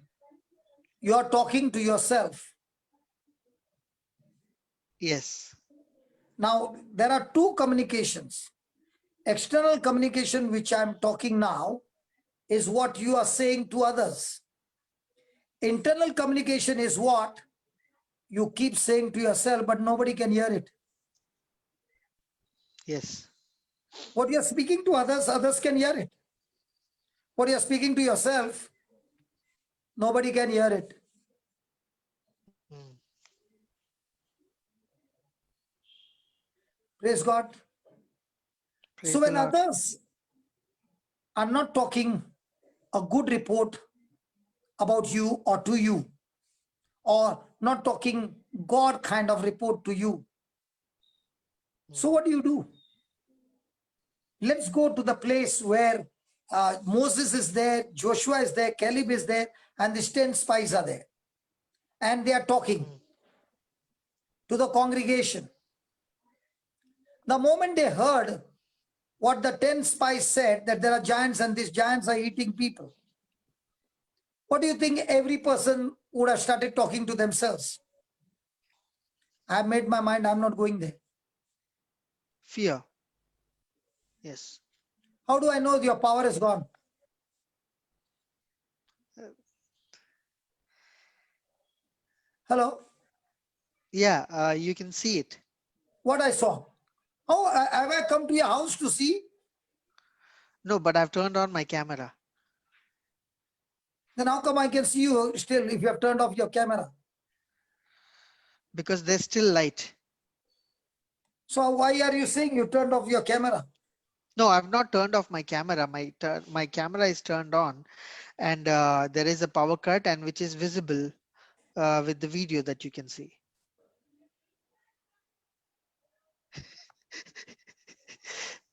So there is some visible sign, right? Yes, there is visible sign. Again, you have a visible sign now. Isn't the Holy Spirit giving us practical examples? Yes. Okay. Now, when I saw you now, I can see bright light. And for a moment, I saw dim light, more of darkness. Yes. So in the same way, when these 10 spies were talking, what did the congregation see? Saw what the 10 spies saw. Correct? Yes. But did they discern that they are speaking against God's word? Sorry, I lost you in between, Papa. Did the Some 10 audio issue. and the congregation ever realize that they were speaking against God's word? No, they did not at that time. No. So was there a consequences of that? Yes. What about the two, Joshua and Caleb and Moses? Were they stuck to what God said? Yes. In the same way, when others are talking to you, saying this is God's report, and that report which they said is not according to the word of God. Now, will you receive it? Like Amal yesterday gave an example. After his wife went to work, he was praying in tongues, and the Lord spoke to him and said, call this lady right now in UK. And he called her up, and she said, I'm just trying to discern. A man of God told me that the husband with whom you're living is not the right man for you. So walk out of that marriage, and God has got a better plan for you, plan for your welfare and not for your destruction. The woman is believing that man of God, and now God sent Amal to talk to her, and he straight away began to quote scriptures after scriptures and explain to her. What did she say? Thank you so much. I'm no longer confused now. A big burden has left my heart, and I'm going to go and save my marriage. Both are men of God. One spoke, which is exactly opposite to God's word. Did she believe that word? Yes. Now another person came and showed her what he said is not according to the word of God. Now she has to make a decision. She can see the light, and she can also see the word that speaks about the light, but is not the light. Did she make that decision? Yes. Now, was she talking to herself? This is what I'm going to do. Yes. Praise God. It's very, very important when you're talking to yourself that you talk the truth to yourself. If you're talking to yourself in your mind, in your thoughts, that contradicts to the word of God, now what's running in your mind will run and manifest in your life. So my question is, what do you say about your enemy? What do you say about your future? What do you say about your expectation? What do you say about what you believe?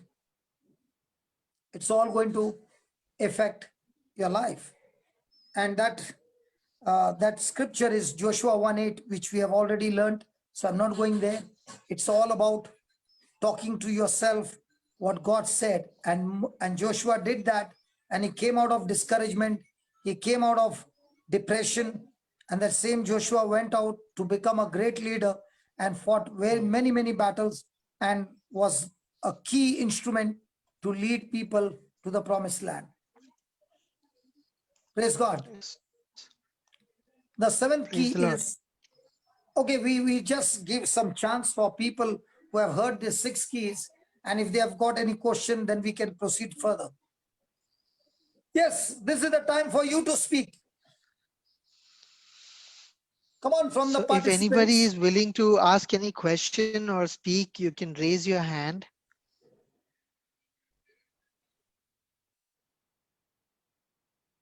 We got 94 you have people. option Come on. to raise your hand by clicking on the reaction button on Zoom. Okay, we have Madhu here who wants to speak, brother. Brother Madhu. I by mistake shut off my video. Brother Kiran, by my mistake, can you just put on my video, Baba, please? Yes.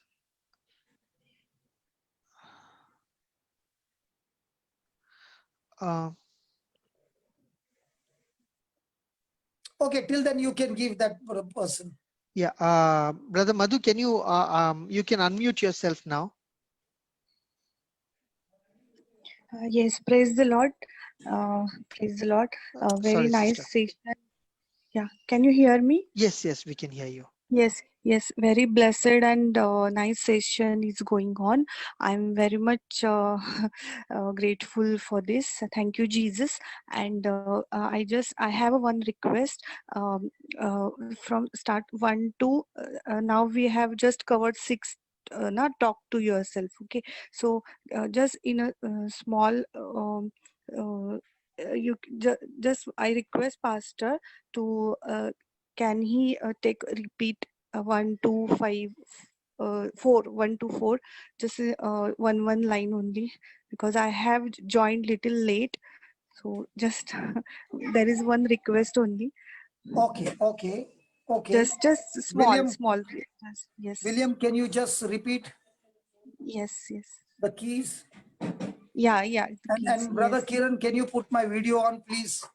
yeah, yes, thank Yes, you. all others. That's Anybody else? By the time William gets ready. I'm here, brother. No, we are sharing the keys. Okay, the 6 keys so far, yeah. Yeah. Okay, I'll give the 6 keys. There are 94 participants. Come on, somebody at least come and talk. Come on. Thank you, Kiran. Brother, can you just repeat the first key? Only the first key. 1 minute. I think you said say what God's. Say what God wants to hear. Yeah, okay. And that's where God has given us the Our Father. So he wants us to hear that we pray for provision, protection, and very important, for pardon. And that's where he says, if you confess your sins, humble yourself and confess your sins, God will forgive you. And at the same time, he will heal the land. The second key is talk expectation and not experience. So don't speak about your, bad experience, but talk about what God has promised in his word, and open your mouth and speak it and make it your dream and believe it. Praise God. That's the second one, that you do not drag your yesterday into your future. Yes, go ahead, Willie, you can give the third, fourth, fifth, and sixth. Okay, is it visible, brother? I'm sharing it. Can you see? Yeah, very, very visible. Okay. Beautiful. Okay. So these are the 6 points. The first one is say what God wants you to hear. Second one is talk expectation and not experience. Third, picture your desired future. Fourth, listen to mentors of faith. Fifth, respect your tongue. Sixth, talk to yourself. Seventh, pursue faith food. Pursue faith food.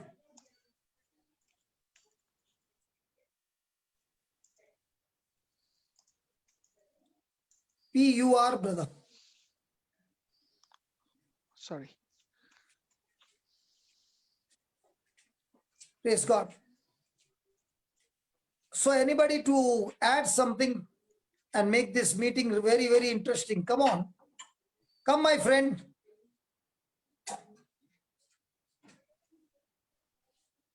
In Bangalore team, you all are not used to inviting the people and speak. Okay, we have sorry, I just still don't see any. Sister Benedict, sorry, Brother Benedict, if you want to speak. Don't drag yesterday's into today's. That should be added, I think. Sorry? Don't drag yesterday's into today. Yeah. Yeah, what happened? I think they're saying it's one of the points that you mentioned. Don't drag yesterday into today. Yeah, that was in that point, no, about expectation. Yes. Seek your expectation, not your experience. So when you are experiencing something, don't drag that negative experience. Now, how many marriages could have been saved?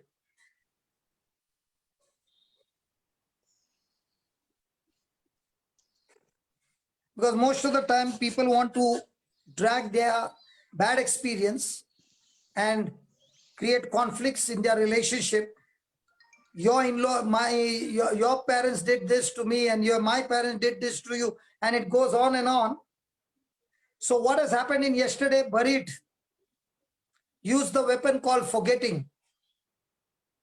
Forgetting the past is a very powerful weapon. And when a person uses that weapon, Satan cannot use that area in people's life. Wars have been fought because of one reason, that people have not been using the powerful weapon that God has given us, called forgetting your past. Joseph, when he saw his brothers, he remembered his brothers, but he forgot the past, what they had done to him. How come he forgot the past? Because what they had done to him was painful, but it was covered by what God had done in the midst of what the brothers had done. And he stuck to what God had done, that God helped him from Egypt, where his brothers sold him as a slave, that God made him a governor. So he was more enjoying about what God did, and that's why he was able to forget the past and not drag his yesterday into the future. Is that clear, Benedict?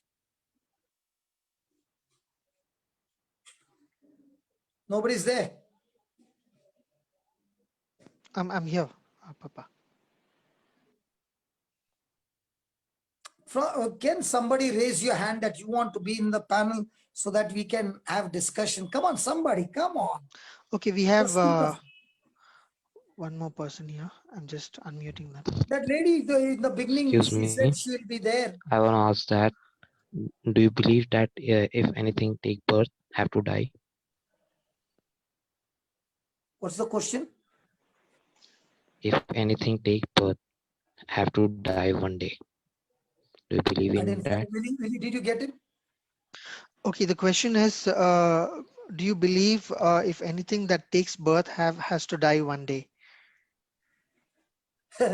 You can see it, everything dies one day. Everything that you see has to die. 2 Corinthians 4 verse 18. According to, according to it, Christianity have taken birth around 2000 years back. Yes. Islam has taken birth around 4000 years back. Okay. Every religion had taken birth, but Hindu religion is from starting of the universe. Absolutely. So everything will die, but Hinduism will not die ever. Do you Okay. believe in that? But have you learned about Christianity? Christianity Yeah, I is not have. a religion. Christianity is where we are made into new creation by the Spirit of God, and therefore we no Hinduism is longer also live not a religion. life. Huh? Hinduism is also not religion. It's a Okay, the way to difference. how to live a Let life. me share with you the difference, Papa. The difference is, when it comes to Hinduism, it is on karma.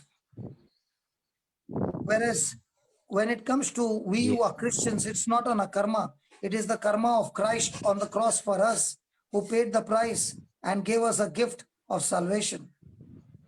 In Hinduism, there is a rebirth, but there is a rebirth after a person actually physically dies. Huh? But Christ was a normal man. Christ was a normal man. He was a man who came to take a place on the cross and died a sinless life. And He is a man. Rama is also there. We can get into argument, brother. Okay. But Jesus was operating in love, and no person took somebody's burden on himself and sacrificed his life for humanity. We can go on arguing. This place is not for argument. This place is for what we are learning, the keys. If you have got any question regarding that, we can go on arguing. Argument will not take us anywhere. So why we not Truth follow will Hindu? take us. Huh? Why you all not follow Hinduism? Following what? If you are Hinduism, Because if you okay, all let me tell you. if you all are Indian, Sorry? if you all are Indian, you should follow Hinduism. I will follow what has given me life in abundance. I was in the gangs, I was in the club, I had lost everything, and I was in addictions, and the same Jesus set me free. Why should I follow something which somebody else says? I will follow what I have a relationship with a person named Jesus. And I came to know When you him. met Jesus, I came to know him, and I know him personally through his written word. That's what we are learning over here. can you And bring that's what him I'm in on saying. Zoom? That's what I'm saying. In Hinduism, there is a word called Prajapati. Have you heard that? Yeah, I am Prajapati only. Okay, what you are Prajapati? Okay, what is the sign of a Prajapati? It's given in your Vedas. Prajapati is a Kumar. Prajapati is Kumar. Okay, and Who make pot. what will the Prajapati do? Prajapati is the father-in-law of No. Shiva. What Lord will Shiva. be his mission? What will be his mission? Its mission is to create place utensil.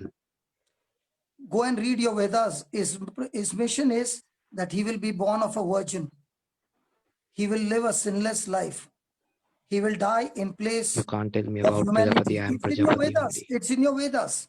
He will be crucified. He will have 5 wounds. He will die and he will rise up again. It's all in your Vedas. My number is here on the screen. You Then can why read about the Prajapati in your own Vedas, and you can call me. I will surely talk to you. So show me one you person are in telling Hinduism about who was born of a virgin, a one person who lived a sinless, one person who is sinless, one person who was crucified on the cross, one person whose blood will bring forgiveness of sin, one person whose body will be wounded by those wounds, the people will be healed. It's all there in the Vedas. I'm so talking to you from you your are book. telling all these from Hinduism religion. Go You and are ask telling your them Swami how all from to Hinduism explain religion. who is this Prajapati. Then do you believe Hinduism God of Christianity also? Because you are teaching from Hinduism book. Just 1 minute, Baba. I gave you what I have read in your book. Okay. I'm not giving you something from So somewhere. you are studying Hinduism book. So I'm studying who is this do you believe Prajapati Christianity? because I wanted to know. Why don't you study a little of Christianity? You'll come to know. No, Hinduism has everything. Okay. If he is going to disturb the class, get him out of the class, please. We are not here for arguments. I have given him. You go and look into your Vedas and come back next week. I'll be there. Or you have got my number. Talk to me on the phone. Thank you very much, Kiran. Praise God. We have Sister Rovina who has raised her hand, brother. Okay. Listen, Baba. Baba, listen. The Yes, Bible is never used for arguments. Because remember, you don't need to defend a Bible. I'm on a Zoom call. Because the Bible is the truth. Okay?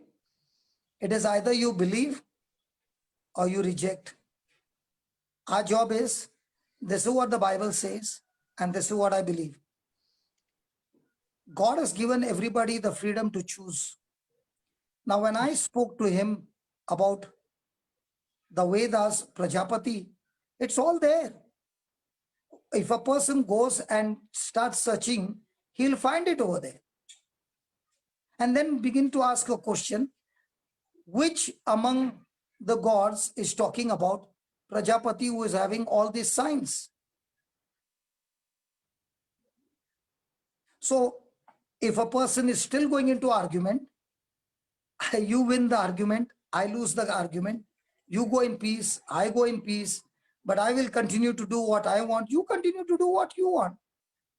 I'm not forcing you, and I am not going to accept your force on me, because I am believing what I have experienced, what I have had a relationship with Jesus. So please don't get into arguments. Praise God. Hello. Praise the Lord. Did Jesus get into argument with the Pharisees? No. Could he change the Pharisees? No. But could he change the sinners?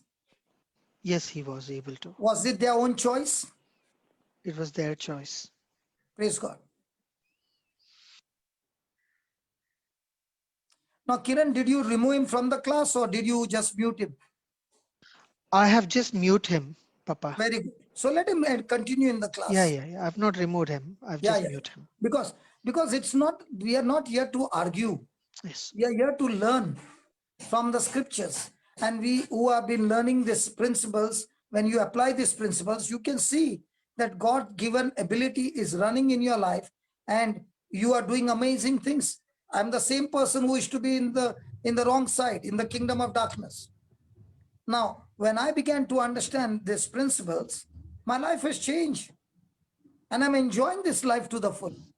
And even the things that are happening is not my own. It's the Holy Spirit who is helping us to do this. Praise God. Yeah, Ruina had come. Yeah, tell me what happened. Sister Ravina, you're unmute now. You can speak.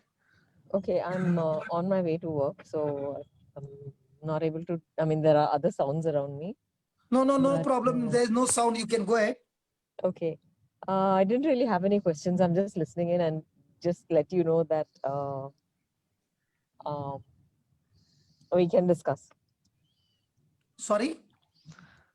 Just to let you know that we can discuss and that you said, no, if anyone wants to be on the panel, they can. Okay. You want to be in the panel. Very good. Very good. Thank you very much. Okay. So keep her unmute only, okay?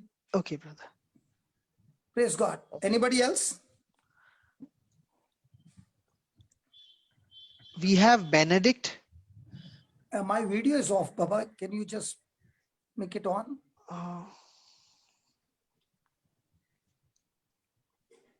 Yeah, Benedict.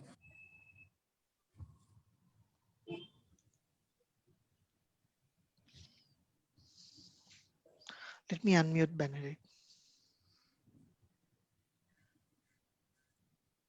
Brother, after listening to your talks and all, I'm really encouraged, brother. Now, when dealing with the family members, our own family members, they're so brought up in so much superstitious.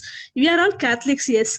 But when after listening to that, I am getting charged and I am changing my mind, etc. But I am living with the people who are not like that. They were so superstitious, some worldly, some spiritual, like this 50. How to deal, brother, with our own family members? Now we have to speak our expectations. Okay. Have you seen a tree growing on the ground?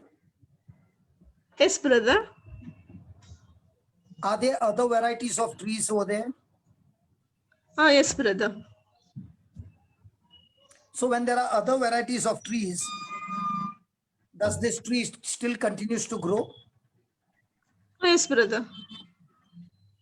Does the tree produce their fruit or the tree produce its own kind of fruit? Its own kind of fruit. In the same way, when you stick to the teachings of Jesus, no matter what happens, your job is to bear the fruit, and every fruit has got a seed, and seed will produce its own kind. So you don't bother about changing them.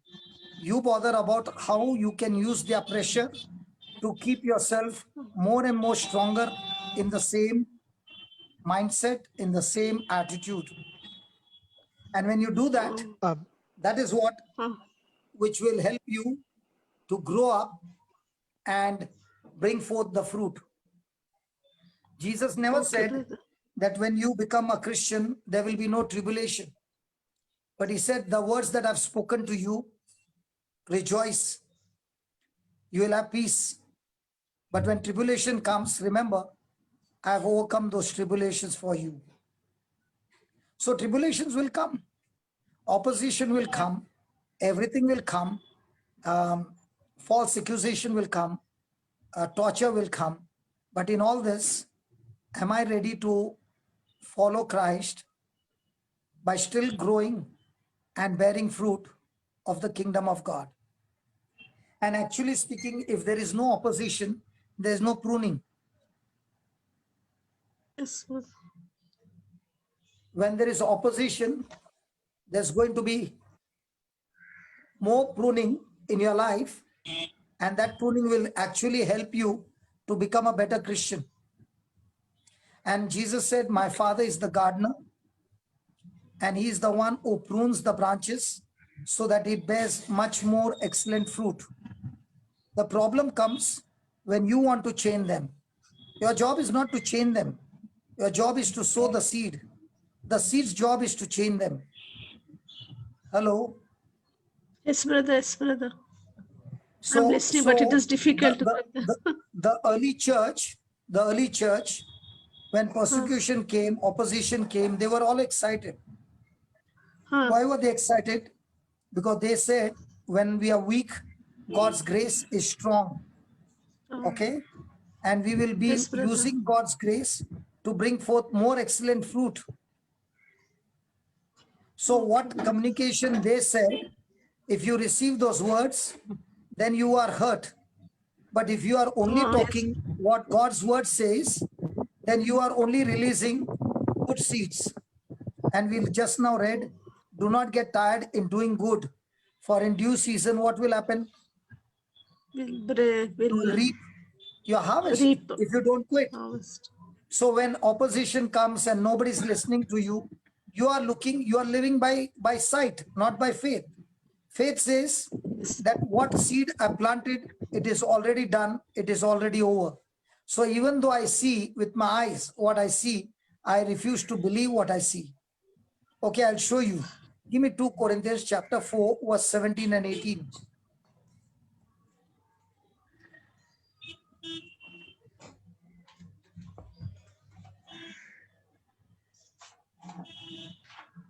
To Corinthians chapter, what, brother? No, he's going to put, William is going to put it on the screen. 2 Corinthians chapter 4, start with 16.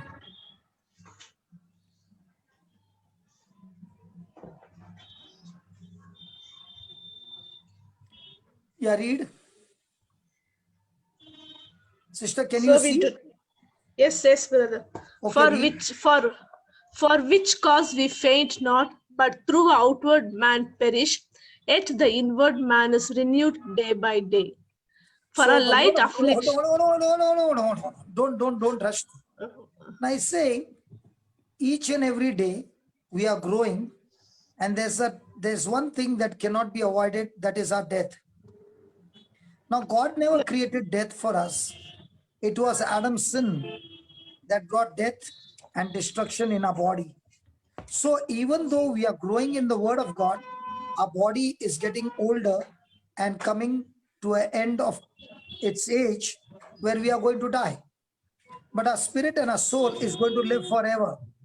So even though our outward body is perishing, our inward spirit is being fed with the word of God and is getting more and more beautiful and more wonderful by the nourishment that comes from the word of God. And it is getting renewed. Means what? The wrong things are turned into corrections by the word of God. Do you agree with that? Yes, brother. Now, 17.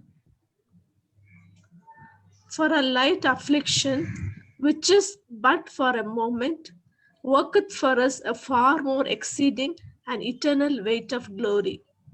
Now, my question is, are you married, sister? Yes, brother. Do you have children? Yes, brother. How many? 1, brother. Okay. Now, you have 1 child. When you were pregnant, you went through 9 months and you went through a labor pain, right? Yes, brother. Yes. Was it painful? Yes, brother. Now, did you know before becoming pregnant that you would go through 9 months and labor pain? Yes, brother. Then why did you go and get pregnant? Because I wanted a child. So that means your focus was not on the pain, your focus was on the child that you want to have. Ah, yes, brother. So in the same way, Paul is saying, the kind of trials that I've gone through, where I got 39 lashes 5 times, I've been stoned and put out as dead, I've been in the prison, I've been in shipwreck, I've been in all these things, but all these things that I went through is just a light affliction. Why is he saying light affliction? Because his eyes are not on what he's going through, but his eyes are fixed on how he's going to live with his life with Jesus, who has changed him from a murderer, because he killed so many Christians, from a murderer to a man of God, where he's going to live forever with Jesus. Now, did Paul kill many people? Yes, yes, brother. Do you have It's the number? persecuting Christians. Yeah, he No, killed.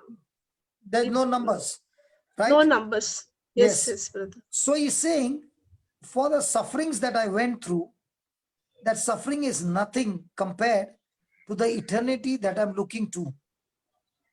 And that's why he's saying this light affliction is working for us, not working against us.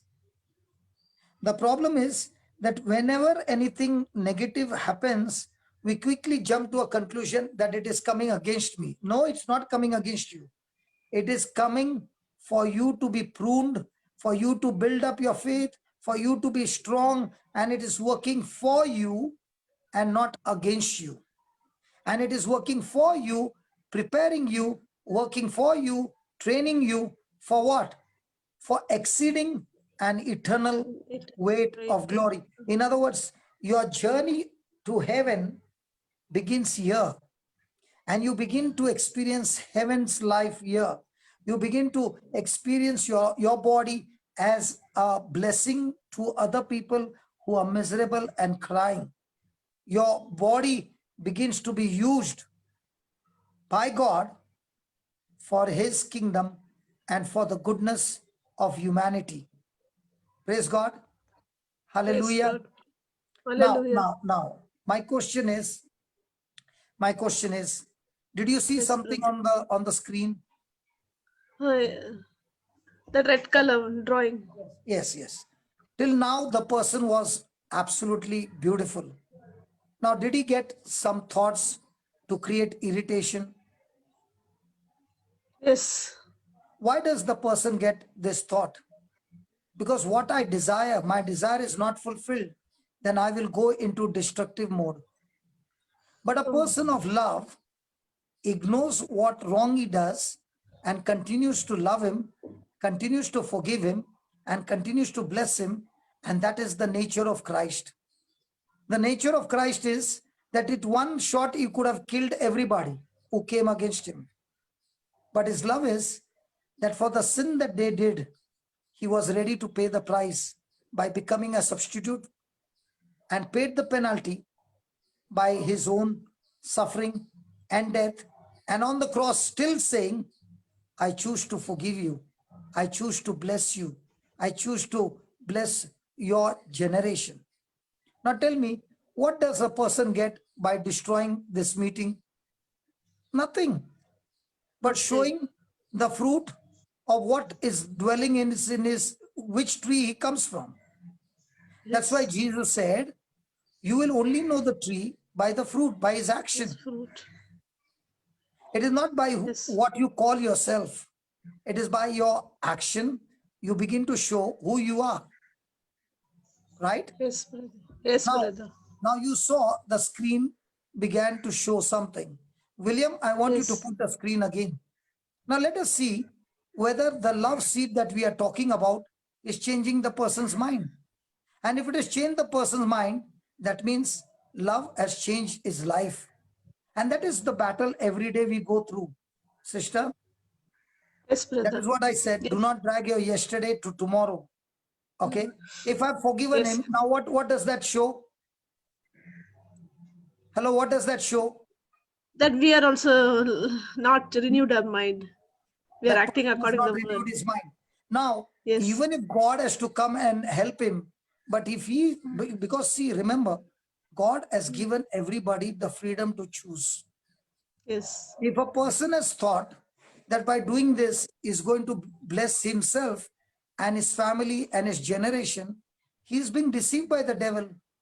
What is the devil's best weapon? To make a person believe a lie that you are doing a And wonderful, then, that you yes. are disturbing somebody else's life, that you are making Yes. somebody else's life miserable. But is it making anybody's life miserable? No. In fact, from everybody's heart is coming mercy and forgiveness. Mercy, Why? yes. Because once upon a time we were just like him. Yeah, we were also disobedient. Yes. So now Disobedient. you asked me a question. Now, did we remove him from the meeting? No. We No. have still kept him. Now, do we hate him? No. No. We love him. But Yes. we have locked him so that he doesn't create a problem anymore. But if he is Yes. not disturbing, again he will be free. And that is how God is all the time wanting to do good things, but Satan deceives us and keeps us in slavery and in bondage and uses our body not to bring laughter and peace and joy in other people's life, but trying to control others. Jesus is the savior of the world. He has done everything. But does he force anybody? Love No. never forces anybody. Love is kind. Love is patient. Love is merciful. Love never wants his own way. Love believes. Again and again, love believes. Even now, again, I will believe that love has changed him. But it is his choice. I'll give you a real story. There was an elderly man who was walking one evening, and suddenly there was an attack, and his body was thrown in the garden, and all his money was taken, and somebody found the body bleeding, and they called the ambulance, and by God's grace this man survived. But one eye was completely destroyed. He could not see with his eye, but one eye was there. After he got healed and there came a case, his case was come, and they found these two boys who had robbed him and assaulted him. When he looked at the boys, he recognized them because they had threatened him to give the money. And he was preaching the word of God to them. And they got angry, and one of the boy took a stone and hit him on his eye, and he lost his eye. So he spoke to the judge and said, please don't punish them, but hand them over to me. I will give them one more chance. It is because of their bad past or whatever has happened in their life. I want to give them a chance, please. The judge was moved by this man's gesture and handed those two boys to him. He brought them home, and he nearly adopted both of them and put them in the university to study. Both of them became a good boys. Praise God. But as they went to the university, both of them were studying, but one of the boy got back into his old company and began to do the same things what he was doing before. Praise God. Praise God. And after a few months got arrested for another crime and was thrown into the prison. But the other boy began to study and he finished his graduation. He spoke to the man and said, I want to be a surgeon. The man was very happy, paid for his fees, and he became a surgeon. Many years later on, this surgeon became a world famous surgeon. This is a real story. And he was asked a question. Doctor, can you tell me, why do you operate so many eyes every day without taking a holiday and you are doing it, many operations when people have no money, you are doing it free. What is the reason? Why do you do that? And this doctor turned around and said, even if I do surgery after surgery every day of my life, I'm trying to pay the payment of that one eye that I destroyed by healing all these blind eyes. But even if I do it, I'll never be able to repay the value of that eye, of that man. Today, if I have become a doctor, it's because of that man who forgave me. It is because of that man who trusted me, who believed me, and gave me a chance. Now tell me, sister, you had asked a question. What did the man do? Did he not have fear that these boys would not attack him? He didn't. No, surely there was a chance for them to attack him again. Yes? Yes.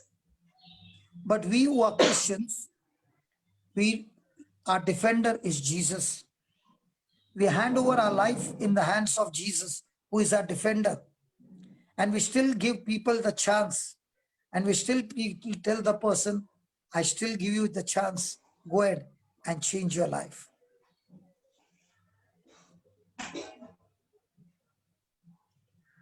Praise God. Praise God. Praise God, Praise God, Will you brother. put the screen? Praise God, brother. Yes, Will you brother. put the screen? Romans 10:17, please. Okay. Kiran, I don't have the access now because I've taken my access. Okay, tell him to give him the access. Give you the Yes. access. Brother, I think he can just read the scripture for now. We are trying to sort out few things. I think for a couple of minutes, he can just read the scripture. Brother. Yes, brother. Kiran. Yes. Please don't feel bad. I want to give this person another chance. Please. I'm just making the course. Hold on. Yeah.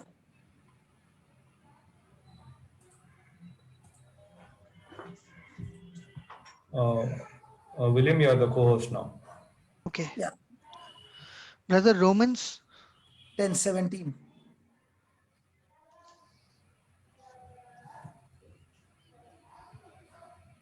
Till then, William gets the screen. We will just write down what I read affects what I believe. What I read affects what I believe.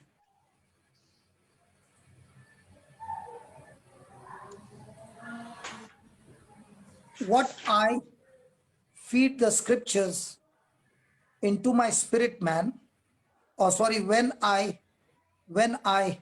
feed the scriptures into my spirit man, faith comes alive. Faith comes alive and becomes a living force within me.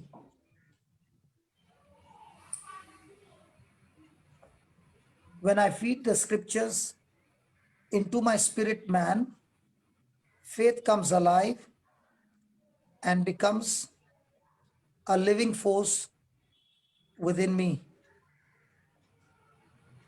Bro, you can share.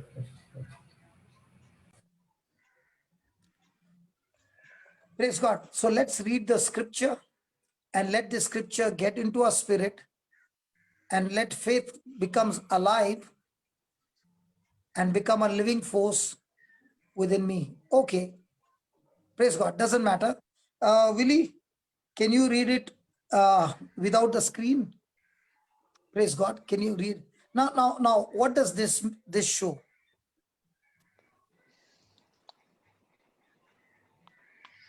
Has this person given chance after chance? Yes. Will the chance be given till the end of breath? Yes. Yes. But if the person decides that I still want to continue, his own stubbornness will bring him into the pit. I'm not cursing anybody, but that's the law. Just as there is a law of gravity and there's a law of thrust and lift. If the pilot is taking the plane on the runway and obeying the rules and the system, the plane will take off. But if he makes a mistake there, the same plane will go into a crash. The same it is with each one's life. The scriptures are given so that we feed the scriptures into our spirit man. And when the scriptures go into our spirit man, faith comes alive. Praise God. Praise the Lord. And faith becomes a living force within us. Amen. Praise the Lord. Romans chapter 10 verse 17. So then faith cometh by hearing, and hearing by the word of God. So faith comes by hearing, and hearing by the word of God. Okay. There it is given hearing and hearing, 2 times hearing. What I'm speaking to you is 1 time hearing. But I'm speaking out of my mouth, and your ears are hearing what I'm speaking. Now, what you heard has entered your heart. Let's say you have paid attention, you have treasured it in your heart. Now, when a situation comes, the Holy Spirit reminds you of what you heard. Praise God. And when the Holy Spirit reminds you of what you heard, faith begins to come. Now, let's take an example of this person. He is hearing what the Lord is saying, what the scripture is saying, but his own choice is, no, I'm not willing to hear it. I will do what I want to do. Okay, you get what you do, but have you got peace? You're locked up. Have you got joy? You're frustrated. You're angry because you can't take the truth. And that's what the Bible says. When you read the Bible, this word of God stirs your spirit, and you begin to believe God's word by faith, and that seed begins to get nourished with the promises of God of faith that is inside of you. A small seed becomes into a big tree. One small thought becomes a big tree. And what if that thought is a wrong thought? It will bring forth a tree of total destruction. A total mess. And that's why the Bible says faith comes by hearing, and hearing by. Not hearing and hearing by. Means what? I read the scripture. I'm talking to myself what the scripture says. And that scripture is now talking back to me from inside. And it's giving me the strength. And that is where things begin to change. Praise God. Praise the Lord. Can I force somebody? No. Forcing somebody doesn't bring a change. But when a person experiences his own life with love and builds up his faith, now the change is not from outside because of something happened to you. The change is from inside. And that's what I want to share with this sister, that this affliction, which is working for you, not against you. And in whose life it will work? Not in everybody's life. Not everybody who says I'm a Christian will work in everybody's life. No, no, no, no. The 18th verse says, because we do not look at things which are seen, we look at things which are not seen. Might be he put it on the screen even now. And even now, the screen is saying he has not changed. But my faith says, I'm not going to believe the screen. I'm going to believe that this incorruptible seed has destroyed every corruption in him, and he is a man of God. That's what St. Paul says. The affliction that I see is not the real, it's a fact. The truth is what God said, because his word never changes. And the everyday challenge is, am I going to believe what I see and feel, or am I going to believe what God's word says, which I can't see? But the only evidence I can see is the written word of God. Just as I shave today, for me to shave, I see in the mirror. Why do I see in the mirror? Because I can see that part of me which I cannot see with my natural eyes. I look into the mirror for reflection.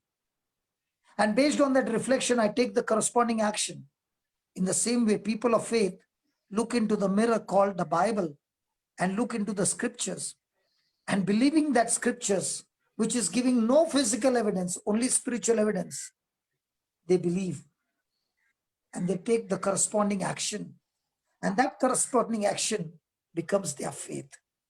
And that faith gives them the victory. Praise God. Praise the Lord. Thank you, Jesus. Thank you, Jesus. The eighth key is loosen up and laugh. Loosen up and laugh. Remember, my friend, as you begin to grow in faith, Satan has put his watch over you. Why is he observing you? Because he knows, if I don't break him now, this seed in him is going to become a big tree. And once it becomes a tree, it's difficult to knock it down. And that's why you are being observed, not only today, every day of your life. And when Satan is watching, he's seeing whether his tactics are working. And that's why he will bring every kind of negative things to distract you, to oppose you, to stop you, and all those things. But you're still continuing. Now, when you see things that are irritating you, what makes the devil go mad is laughter. Ha ha ha ha ha ha ha. Praise God. Why are you laughing? You are laughing because you are in the winning side. Amen. You are laughing because his shots don't touch you anymore. Why? Because Jesus' wisdom has blocked all the fiery darts of the enemy. And you're laughing. And when you're laughing loudly and rejoicing, all the circumstances that are attracting to get your attention towards the wrong things, now you're laughing is all the promises attracting you to get your attention to those promises of God. Ha ha ha. Willie? Ha ha ha. Praise God. Because when you're laughing at those circumstances coming against you, those circumstances are trying to gain your attention there. But you're laughing and saying, the one who is in me, that is Christ in me, is far greater than the one, those red lines or whatever is distracting. And you're laughing. You're laughing not at the person. You're laughing at the devil who's using somebody's mind to Yes. create those irritations. Yes. And you're laughing at the spirit, not the person. The person is a good person. Only thing, he has got connected to the wrong spirit. Praise God. Praise God. Hallelujah. And you're Hallelujah. laughing and laughing and laughing and saying, listen, I know the promises of God, devil. You can't stop me.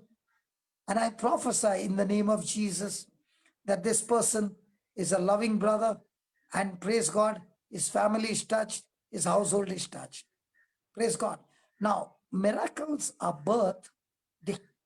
They are always birthed when things seems they are worst. Okay, let's take an example. If the woman did not know about labor pain, let's say, and it's her first pregnancy, she doesn't know anything about labor pain or anything, and all of a sudden she starts getting pain. What will she think? Oh my God, my child is going to die. I'm going to die. Isn't it? And Satan is sensitive and very, very capable of being discouraged. Satan's job is to cause discouragement. Satan's job is to make you think the worst. But actually speaking, a woman who understands pregnancy, the labor pain is the moment when the woman gets excited. She's saying that labor pain is the alarm that has gone forth, saying your days of waiting has come to an end. The fruit in your womb is matured, it's ripe, and is ready to separate from the tree. And when the fruit is ready and separating from the tree, the ripe fruit is always tasty. So a labor pain for a woman who is pregnant is the most amazing moment, because she has been waiting for that moment when the baby is going to come out and she's going to enjoy the effort of those 9 months that she took care and brought this baby into this world.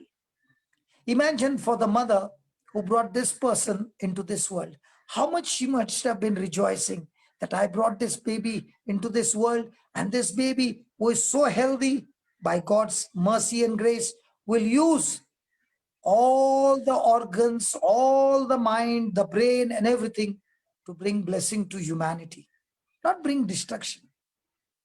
Satan thinks about destroying. God thinks about bringing new life. Praise God. Thank you, Jesus. So do we need to make that effort to rejoice? Yes, it's a very, very powerful key. If you got some negative situations, praise God, put some good music of praise and worship, good lyrics, watch some video of the Lord and start dancing and praising God and get your attention to Jesus. Put, okay, you can't put, okay, read that. Hebrews 12, 1 and 2. Is there anybody else who has got eSword on the list? Come on, somebody who has got eSword and somebody who knows how to operate, please. Whom we know. Yes, Hebrews 12, Jeevan? 1 and 2. I think Jocelyn will be there ready now. She has finished the class. Just ask Jocelyn to come over. Okay. Somebody call Jocelyn and tell her to come on the screen. Hebrews 12, 1 and 2. Okay, shall I read it, Papa? Yeah, please.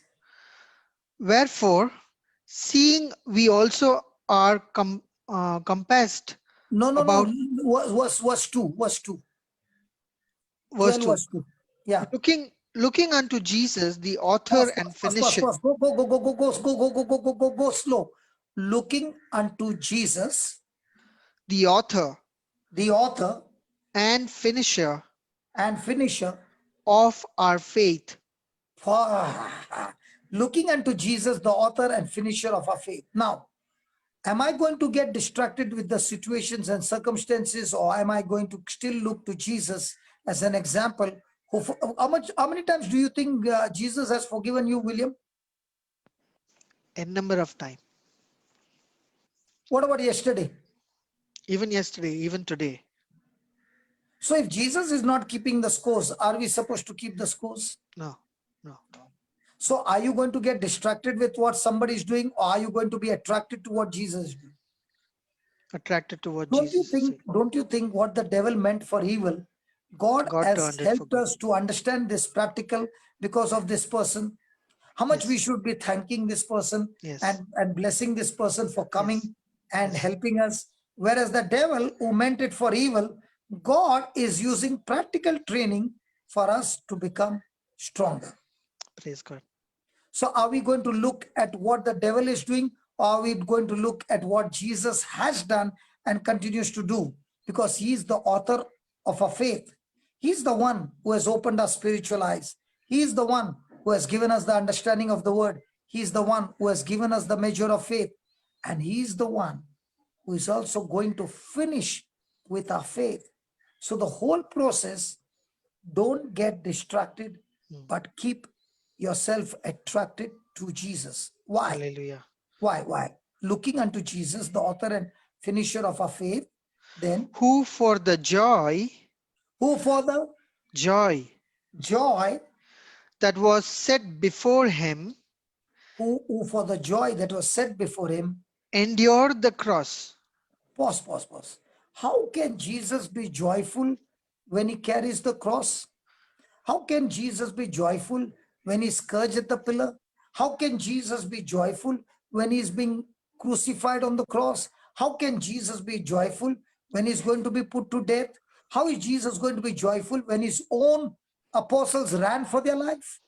How can Jesus be joyful when people are spitting on him and insulting him and abusing him? How can he be joy? And it's not just saying joy, for the joy that was set before him. So was it a perfect match fixing? Yeah. Yes. Did God know it? Yes. Yes. Did Jesus know it? Yes. Did the Holy Spirit know it? Yes. Now, when did God know all this? Even before the foundation of the earth. That's what the Bible says. Yes. Now, when just read John 3:16. You know it by heart. Come on, read it. Read it from your heart. God so loved the world that he gave. No, hold on. God so loved the world. What world? The whole human race full of sin and a rebel. The whole kingdom of darkness using mankind to come against one person. So God so loved the world that what did he do? That he gave his only begotten son. How many people would give their one son for worst of the worst criminals?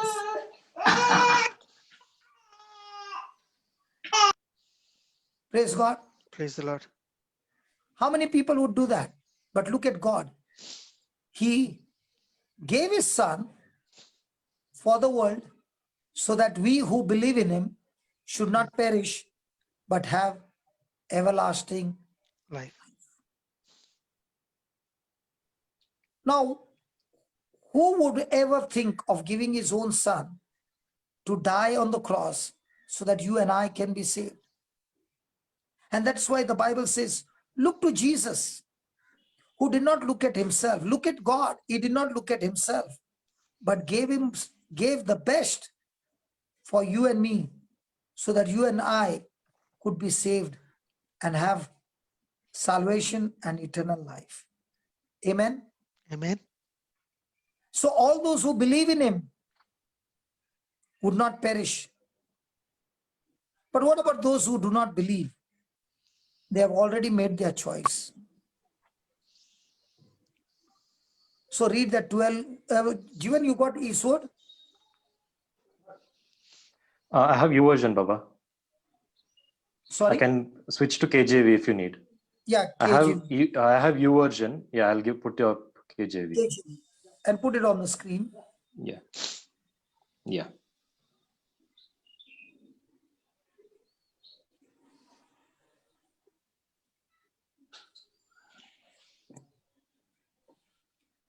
Praise God. Praise the Lord. Thank you, Jesus. So till then you can read, Baba. Yes. William. So, who for the joy that was set before him endured the cross, despising the shame, and is set down at the right hand of the throne of God. So endure the cross, despise the shame. Now, is it easy for a person who has been tortured so much and then made naked, and then his clothes are taken away from him, and for his clothes, they are gambling for his clothes. And there, when he's looking at what is happening, he's not looking at himself, his nakedness. But there he's saying to his father, Father, forgive all these people, for they don't know what they are doing. What do you call that? And that is the example that Jesus is giving. We will be put to shame. We will be put to all those things. But in all this, love always wins. If you want to be a winner, ask a question. Are you a revengeful person or are you a loving person? And if you're a loving person, can you say, for all the wrong that you have done to me, I choose to forgive you. I still choose to bless you. For all the damage you have done, I release you. Go free. And that's what Jesus did for us on the cross. We were all destined to go to hell. And he paid the price with his blood and with his life and with his death, so that penalty has been paid. And the Bible says we were ransomed. Ransom means we were kidnapped and under the slavery of Satan. Jesus paid the penalty and ransomed us to buy back, because we were always his. Now read it. Jivan, if you can put it on the screen, it would be good. Yeah, read it. From the beginning. Yeah. 1 second, Papa. Just struggling with this.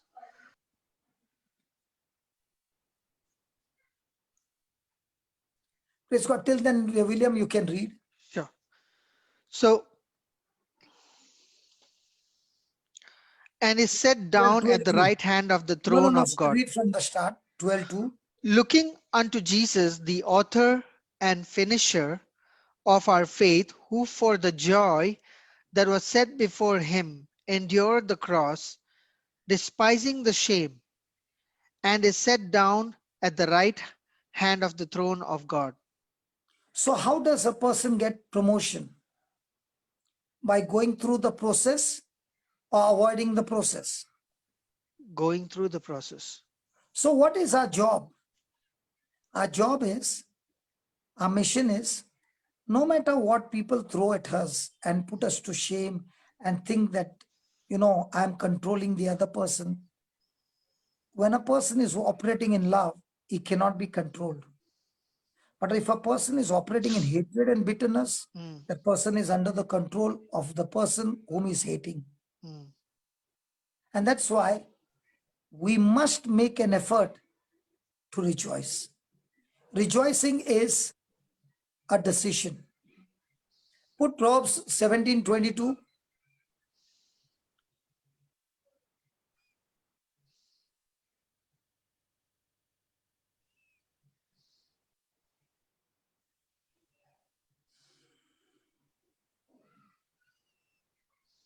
Read that. Read that, Willie. A merry heart doeth good like a medicine, but a broken spirit drieth the bones. You can't see on your screen? I can see it. I can see it. So a merry heart will do what?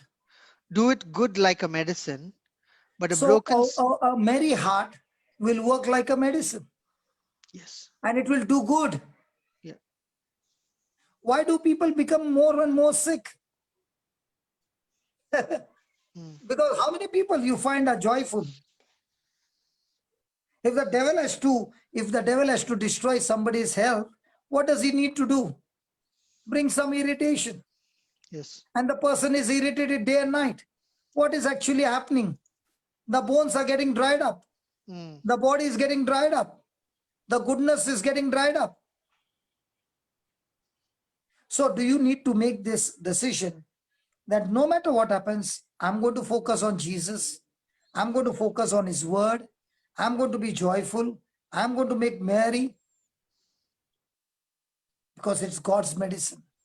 When this COVID was going on, I was staying in Dubai in a house where both husband and wife, the husband got COVID because he was helping the others, and he's a man of God. He got infected, and the infection came to the wife, and both of them had COVID. Now I was staying in their house. God is my witness. Every day, 20 days plus, I drank from their glass. Purposely, deliberately. Believing that the blood of Jesus in me protects me from that virus. Then there was a family where every member was with COVID, and they were next door neighbor. I would go every day, hug them and kiss them, and sit and share the word of God and come, and all their reports change. If I believe what God's word says, I'm enjoying and doing the joy of the Lord is my strength, and it is a great medicine. But if a person says, because brother did even I'm going to do, but there is no faith and there's no joy and there's no belief, that infection will kill him. Praise God. Praise the Lord. Hallelujah. Hallelujah.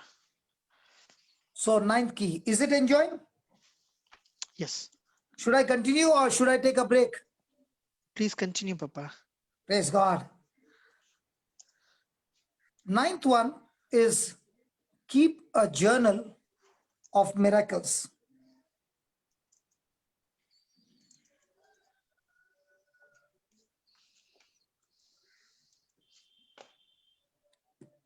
Keep a journal of miracles. Please give me Joshua 4, 4 to 10.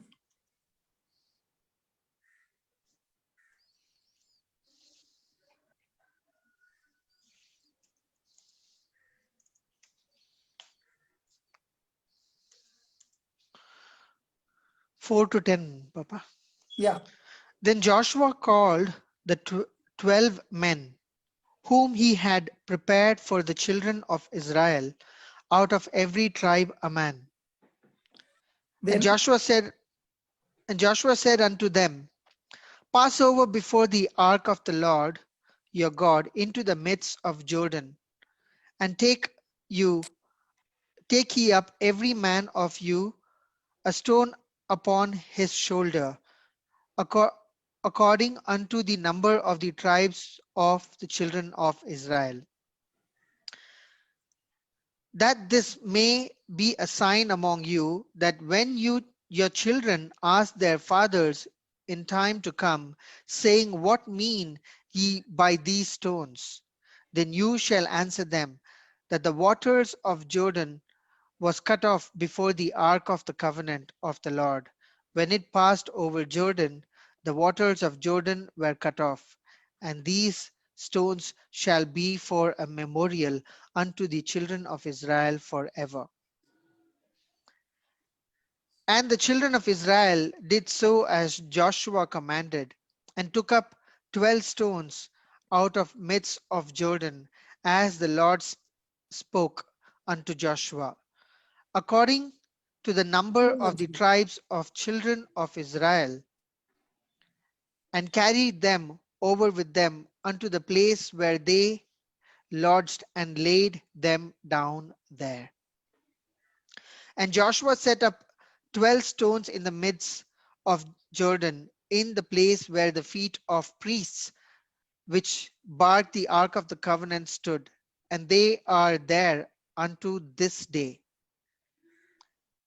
For the priest which barked the ark stood in the midst of Jordan until everything was finished that the Lord commanded Joshua to speak unto people, according to all that Moses commanded Joshua, and the people has and passed over. Praise God. So you see that they would pile stones to remind their children of the greatness of God. Is that right? Yes. What do we do today? Yeah? Willie, what do we do today? We share it as a testimony, similar to what they did by putting the stones. Okay. Do you record the testimonies and keep them as documents?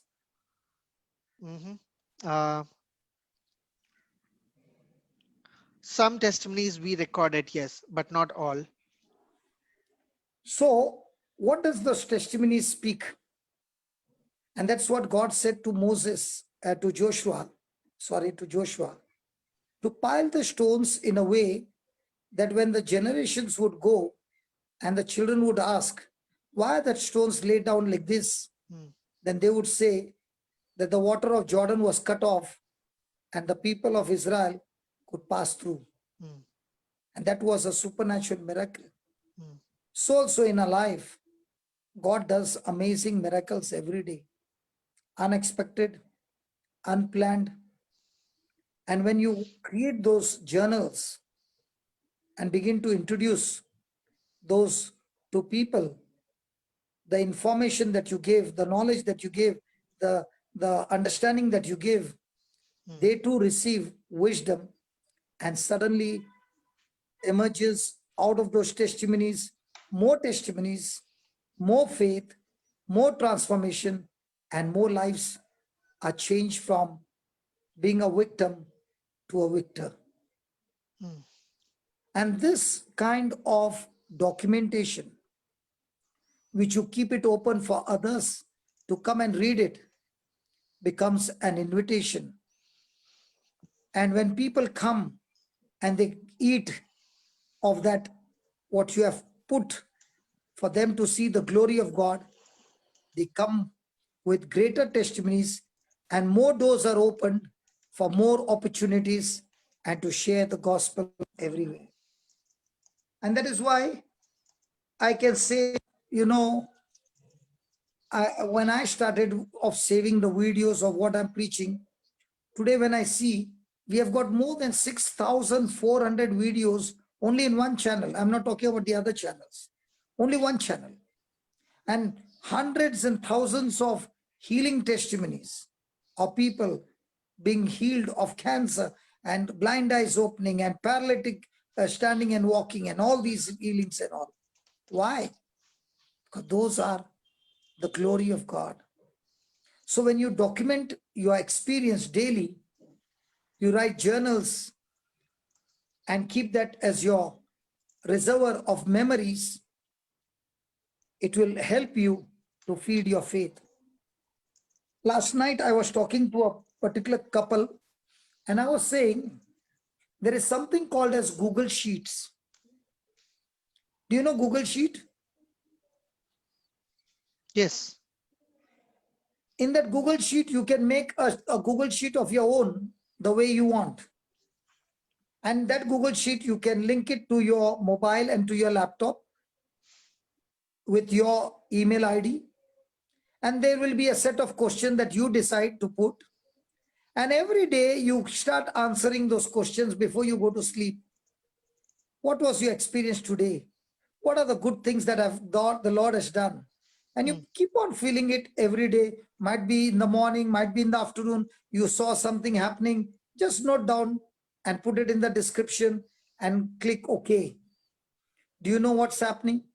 Every one of them are going straight to your account and preparing an Excel sheet for you. And after a month, you will have so much to read. And after a year, so much more. And after 3 or 4 years, you can go back and see from where the Lord started his journey with you and where he has taken you now. Brother, say that again. Say that again. You know, for example, whenever we had new admissions in new creation home, we would have a Google Sheet. Yes. And we would have a written journal and also write the details of the person with the photograph and everything on a Google Sheet and then enter. So it would go as an Excel sheet saved on the net. So the same thing we would do for, when there were retreats, we would ask people who are coming from outside, we want to help you with your transport, with your stay, and everything was free. So we would ask them to give us the detail, what time they are coming, and we would be there if they are coming in a group, provide them with bus from the station to pick them up and bring them to the center, no charges. Yes. So I said, a form can be made by everybody who has got a Google email account and put those questions in the morning. What was your experience? What scripture did you study today? And all those things. And every 6 hours or 8 hours, you just fill up the form. It takes just 2 or 3 minutes. It's a form for yourself. But when you make it a practice of writing down in that form, what was your experience? How much did you fail? What happened to you every day? It goes into an Excel sheet. Let's say after 10 years, you want to get something out. You will have everything in record. And in those days, they would put the stones. Today, God has given us just a click on your mobile and you can record everything. Praise God. Praise the Lord. So when you document everyday experience, you write journal of memories of what victories you have won. And that's what, David said before he went to fight Goliath. God, help me to fight the lion. God, help me to fight the bear with my bare hands. And that same God is here with me, who is helping me to fight this Goliath. Praise God. Praise the Lord. Let's go to Exodus 17 and let's see what Moses said to the people. Exodus 17, 14.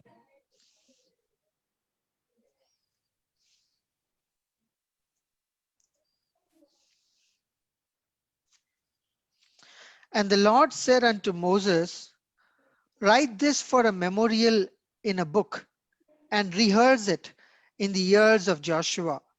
For I will utterly put out the remembrance of Amalek from under heaven. So what is God telling Moses? How to train Joshua? Write a journal and read it out to Joshua again and again. So when it goes into the ears of Joshua, what happens? Faith increases. So now in the same way, the journals are there on the YouTube. Okay.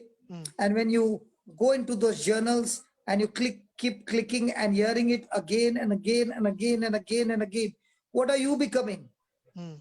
Just like Joshua became a leader to lead people after Moses and became successful in getting them to promised land, in the same way, you are also becoming a leader who is helping people to go into the promised land. Isn't that a golden key? Yes. So the next time the enemy comes to strike you and you are taking your own journal and start reading your own journal of what the Lord has done in your life, what will happen? Tell me what will happen. What will be your joy? The joy of knowing that even when the enemy is going to come and try to attack you, even this time, it's going to again turn up into another point in a journal, another testimony in your journal. If today you had a journal, why don't you start your journal today? So your journal will be saying what? Praise God. A person came to destroy, but the person was so much drunk in love, yes, and in forgiveness and in mercy, yes, and the goodness of Jesus, that Jesus touched his heart, yes, and changed his life. Praise God. That's why the Bible said, taste and see that the Lord is good. Yes. Every moment has got a taste. So the 10th key is taste each moment. So when you taste each moment, have you tasted some good dishes, Baba? Now it's coming to lunch break. But those who have got lunch, you can go and have lunch and continue to hear. There's no break today. There's no break today. Okay. Tell me, Willie. What's your favorite dish, food? My favorite food?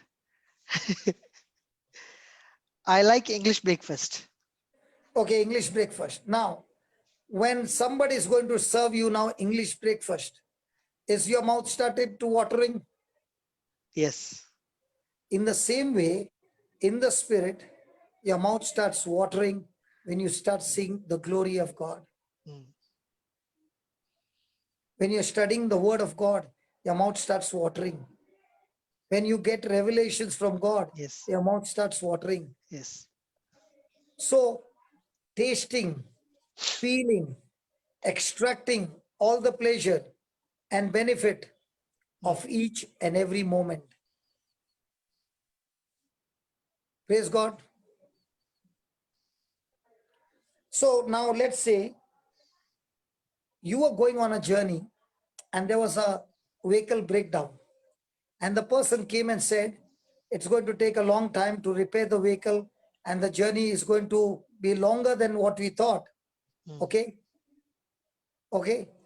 Now what happens to those who are in that bus? Stressed, discomfort, sitting for a long time. Okay. And what about some who are sitting there and saying, let's discuss our testimonies? Outside the bus, they are sitting in one place and each one is sharing their testimonies and all that. How quickly do you think the time will be running out? It'll just fly.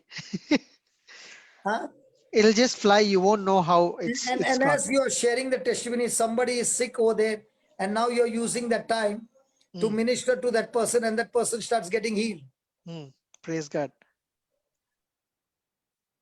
So now what happens? Now they start thanking that the bus broke down. You know, Willie, when I travel the cheapest ticket and I travel at night so that everybody's sleeping, I'm traveling so that when I reach in the morning, I'm back on job. Okay. And there are times when the transit is, you know, the ticket fare price difference is about 8 to 10,000 rupees. Okay. But the transit is say 6 hours. Now, when you say a 6 hours transit, okay, and 8,000 rupees, so I'll go for that 6-hour transit. Now, what do you think I'm doing in that 6 hours? In any airport I go, I've got a lounge free for every airport, praise God. I'll go and sit down there, take a Wi-Fi and continue to do my work. And at the same time, keep on eating, keep on enjoying, take a nice nap, everything. And there I'm back on the flight and taken a flight. Praise God. At the same time, I've enjoyed the service and I'm fresh.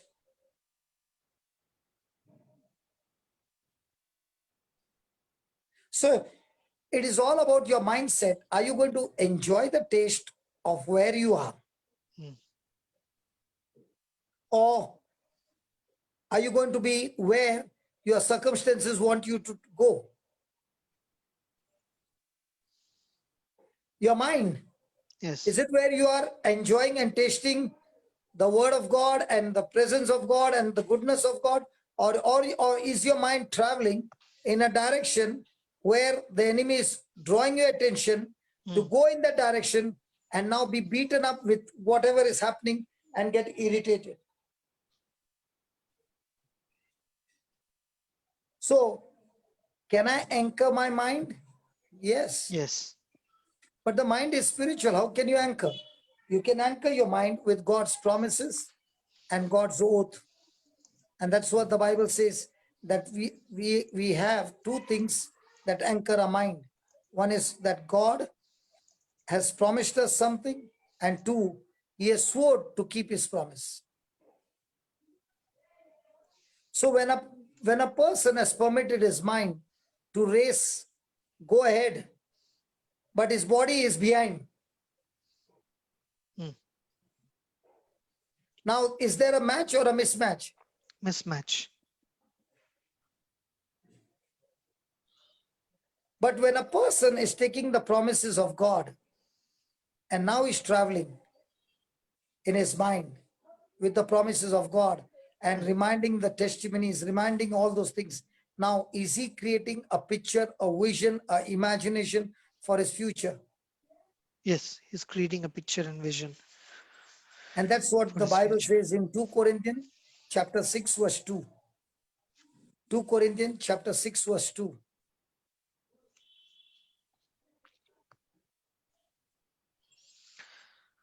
For he saith, I have heard thee in a time accepted, and in the day of salvation have I scored thee.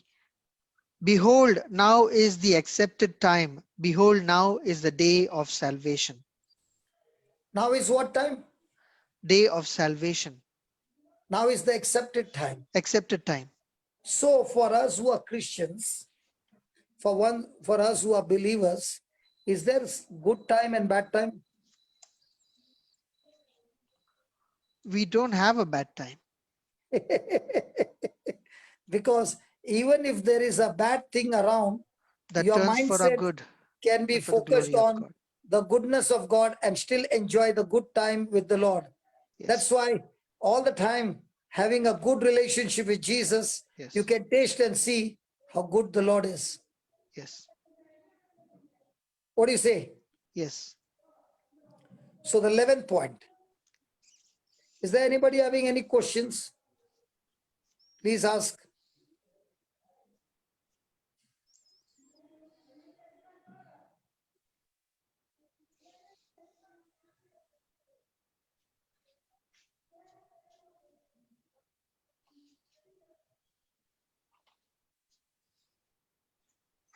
Anybody? Anybody wants to talk? But talk about the keys that we are learning. Not a talk to argue. Okay, we have Benedict again. Yes. Jeevan bro, is there any way you can unmute Benedict?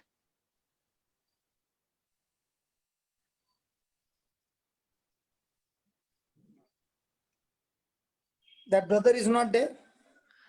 Kiran bro is not there. So he has not assigned anybody else? Yeah, Jeevan is assigned. But is Jeevan there? Yes, yes. Jeevan, can you unmute Benedict? Yeah, unmuted. Yes, brother. Now we spoke about that we as believers all time is good and accepted.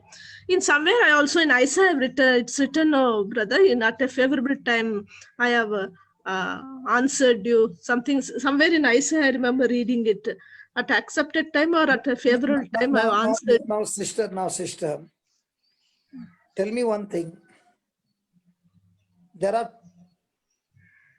There's a B, and C. Okay? Okay. A is the person who is the original landowner and he has sold his land 5 years back to B. Okay. Now B is selling the land after 5 years to C. Okay. So A comes to know that C is buying the land. Yeah. So A goes and meets C and shows him the original paper of his when he was the owner or the owner of the property. Okay. Okay. And he says, you have to make payment to me. And B says, I've got a sale deed where A has sold the land and I'm the owner now. You have to sell it to you have to pay it to me. Yeah. Now my question is, whose agreement will you agree? B's now. Why not A? Because A already sold it to B. In the same way, when you are showing me something from the Old Testament, Jesus has set up a New Testament, a new agreement in the new covenant, and the new covenant is saying, now is the accepted time. Oh, now is okay. So because you are in Christ Jesus, every moment is the accepted time and a time for salvation. Okay, brother. Okay. So Did I it was solve thinking your that if, problem? yes, brother. Did it solve your problem? Yeah, it is solved. I also thought if you, yeah, go ahead. yes, brother. Go ahead. I was thinking, suppose if I pray and ask God for something, it will happen only his time, that is that appointed time, like that I was thinking. Or maybe you have to wait after in praying. Now in the new It covenant, says, now in the new covenant, when you're asking something, Oh. please ask with the receipt, otherwise it will not work. There's a system.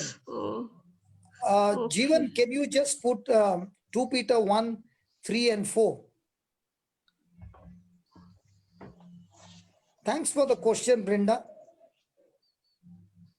Benedict, sorry.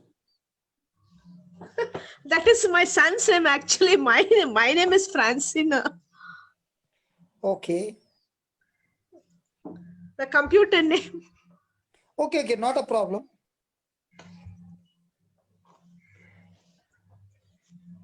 That is why the name is different and the fruit is different, right?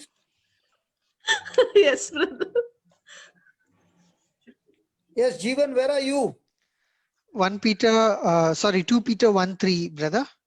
Okay, I told you just call up Jocelyn, then she will put on the screen, brother. Okay, I'll call Sister Jocelyn. Just call her. She had told that she would come.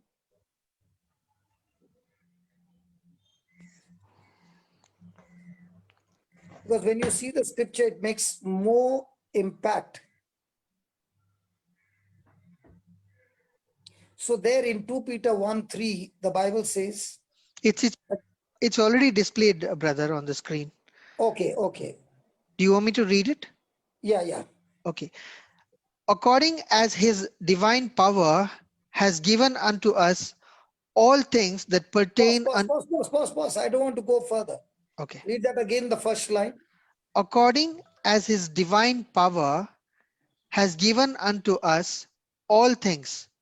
My dear sister, just see that brother. first line. Is God saying God will give you or God has given you? Has given us. Some things or all things? All things, brother. All things for what? For life and godliness. And how has he given us?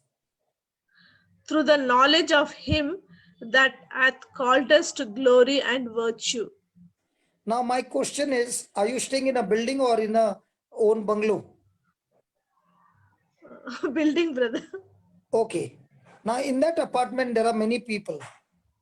And there is a water tank on the terrace, right? Yes. Now in everybody's house, from the water tank, the tap is connected to the bathroom, right? Yes, brother. Now when it is connected in the bathroom, is it that the person has to open the tap by himself, or the contractor is coming and opening the tap for you? No, we have to open. Now is it there a rule that you have to open only so much degree and for so much time? No, we can open anytime we want.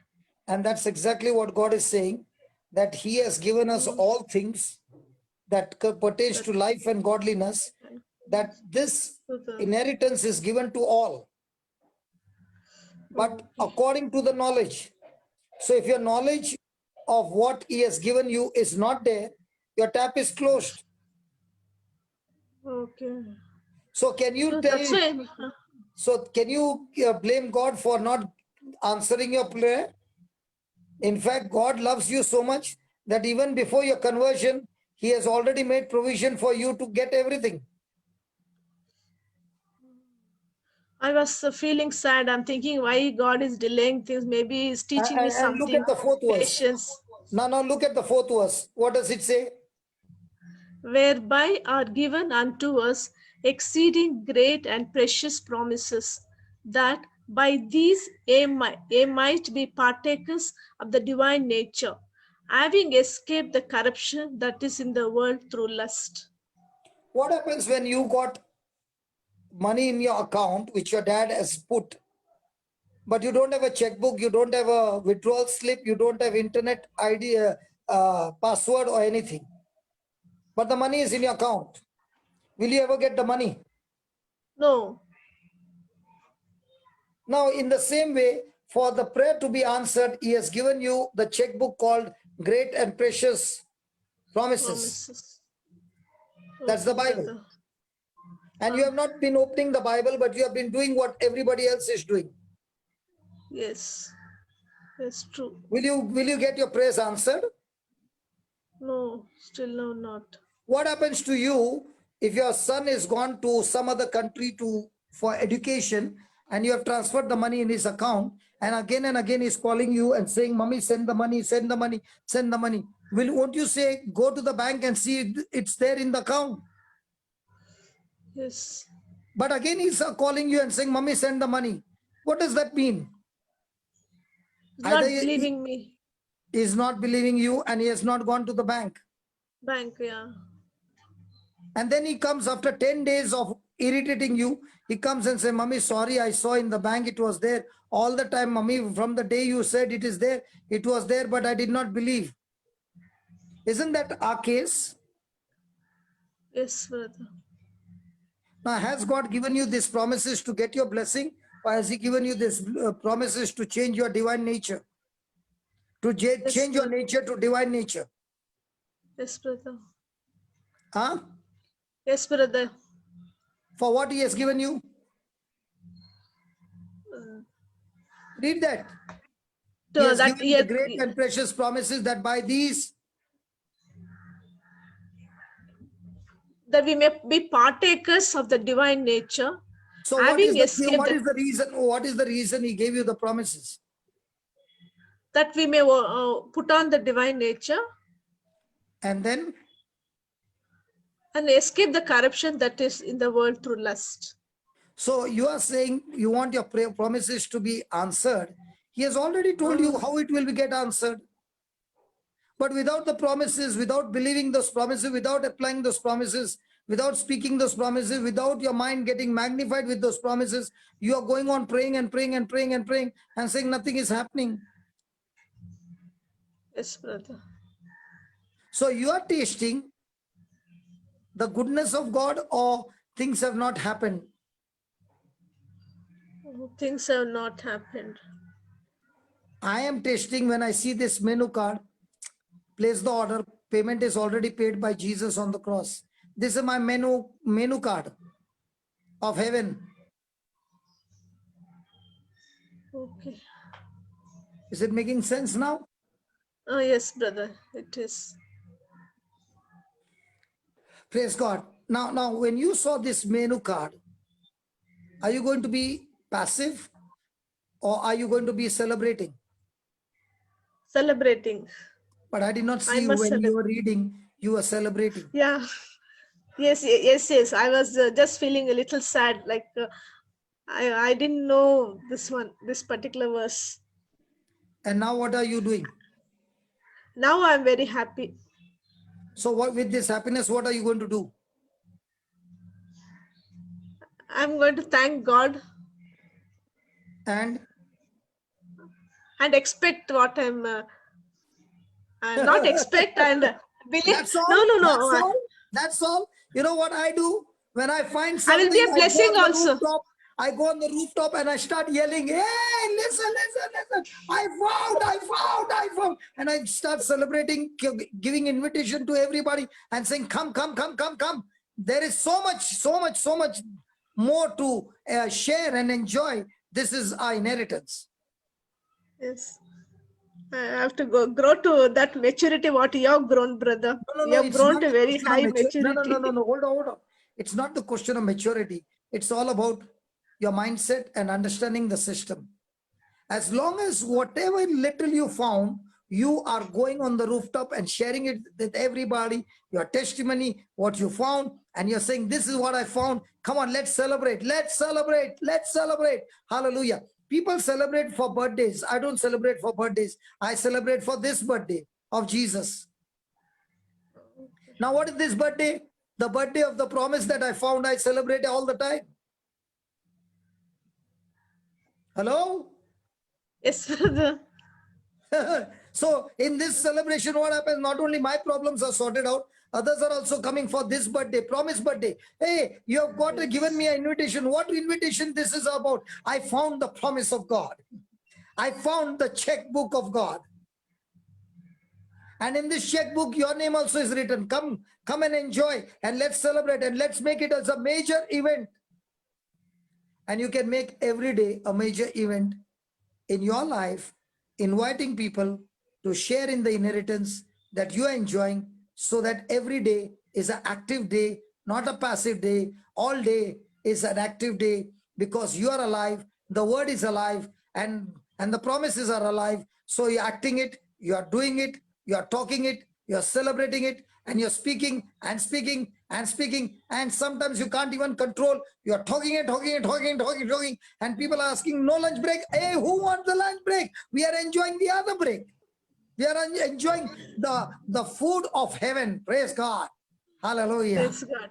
Hallelujah. Hallelujah. Hallelujah. Praise the Lord. Hallelujah. Praise God. So is your smile becoming bigger now?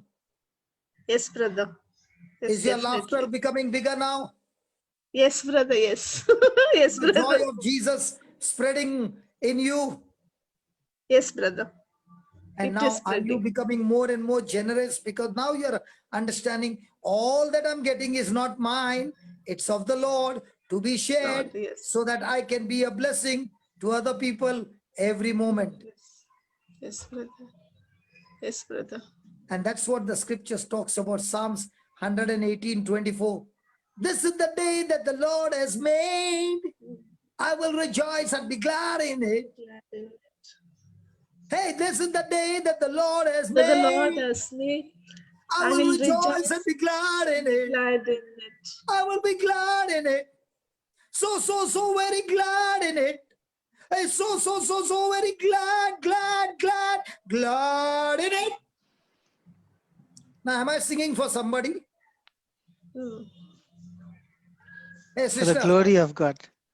am I Glory of singing for God. somebody? I'm not interested No, in singing for somebody. I'm singing for my Lord, because he has given me a new promise and I'm rejoicing. Yes, brother. And it is, brother. Hallelujah. Yes, brother. Hallelujah. I thank the Lord Now, can for I this. make every hour an hour of rejoicing? Because every page that I turn from the Bible is giving me new and new and new inheritance.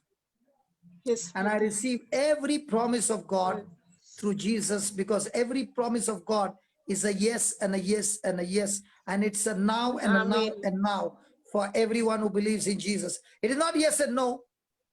Like somebody It is said, you know, I got a vision that you got a great anointing to heal people. Hey, listen, I don't need your vision.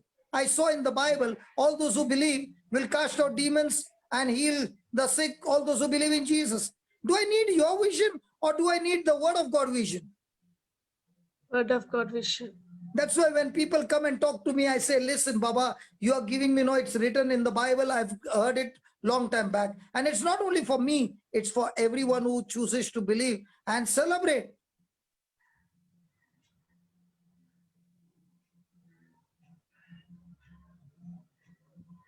Are you there, or you ran away? Yes, no. I'm very much here, brother. Because sometimes people run away because they say, No. let me go and talk to somebody. Come. Listen what he's saying. I'm not saying, the Spirit of God is saying. Now, how many of us are saying, this is the day that the Lord has made, I will rejoice? And Be glad in it. Rejoicing is my choice. And when I make that rejoicing and I'm glad, Satan gets crazy. Oh. Why does he get crazy? Because every Because one of his plans are gone in the bin. Yes. Okay. Yes.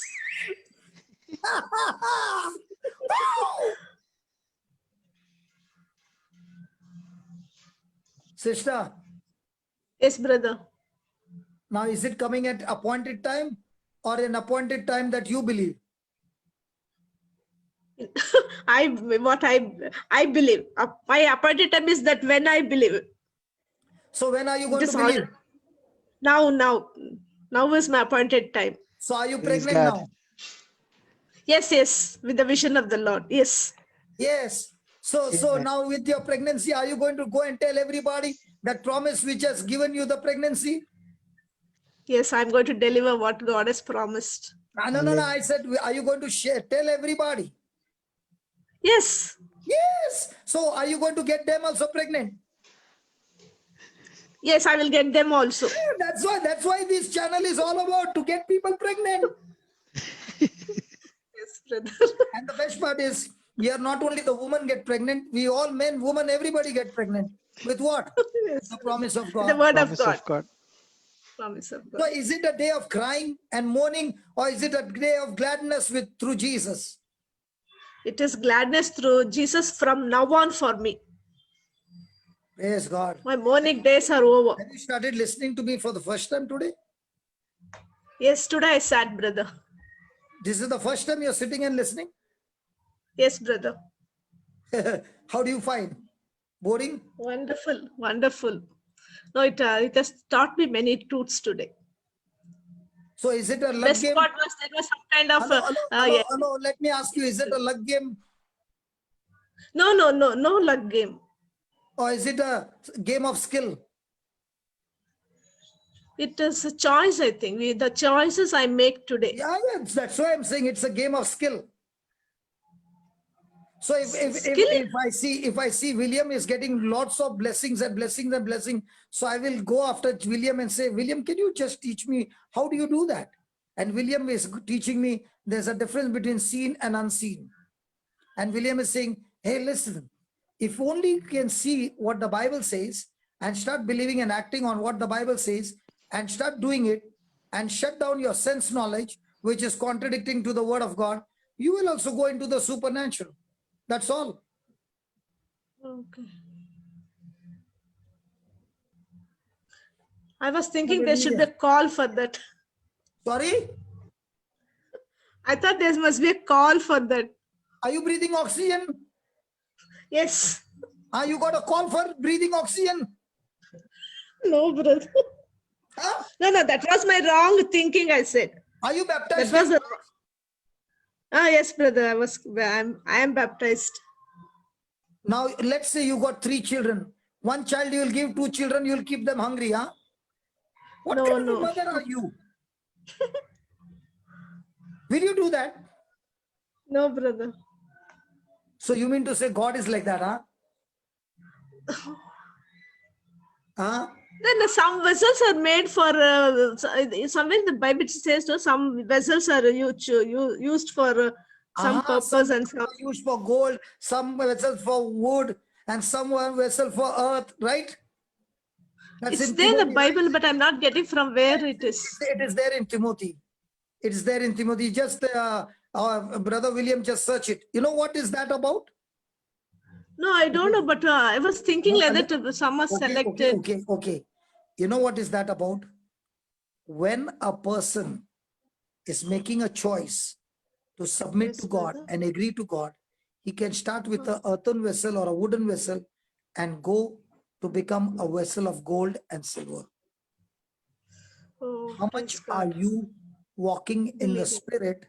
Your choice of walking in the Spirit decides where you will go with God. Okay. It is there in Timothy, 1 Timothy chapter 2. Chapter 2, verse 20. Yeah, just read it, Baba. Read it from the words that seal. Those whom God knows has put a seal on them. Just a few scriptures above. Same. Because if I shift to see my Bible, the video will get cut off.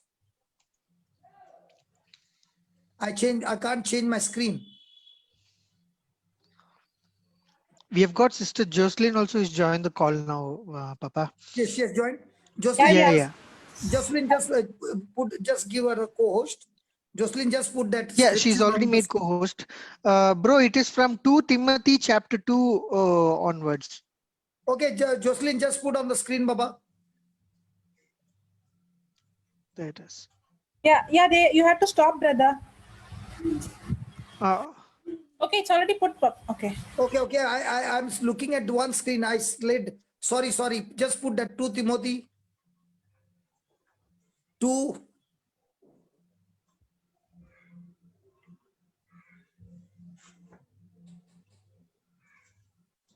Look at the scriptures seal. And just make your screen the full screen, Baba. Yeah, good.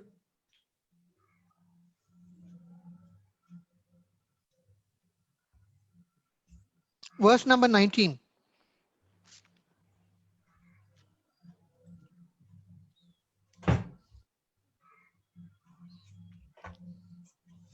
Come on, move, Jocelyn, fast. Verse number 19 onwards. Yeah, read, Baba. William. Nevertheless, the foundation of God standeth sure, having the seal. The Lord knoweth them that are his, and let everyone that nameth the name of Christ depart from iniquity. But in a great house. So let everyone that names. Let everyone that name it. Yeah. Let everyone that nameth the name of Christ depart from iniquity. So he should depart from his sinful life then. But in the house of God, But in a great house, there are not only vessels of gold and of silver, but also of wood and of earth, and some to honor and some to dishonor.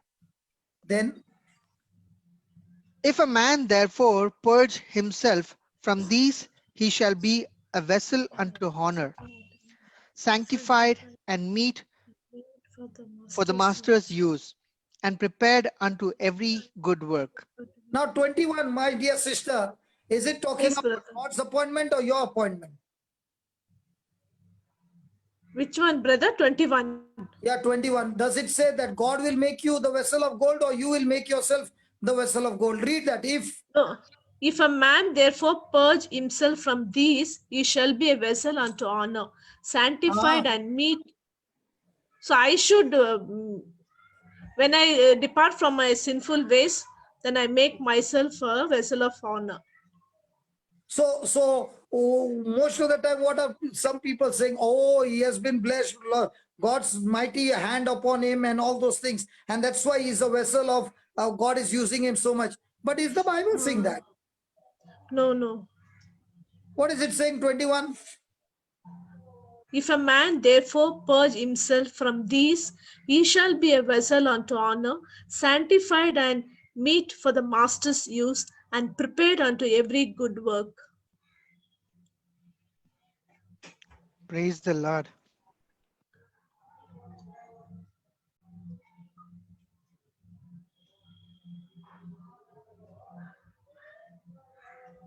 Hello, brother. Papa, I think your screen is hung.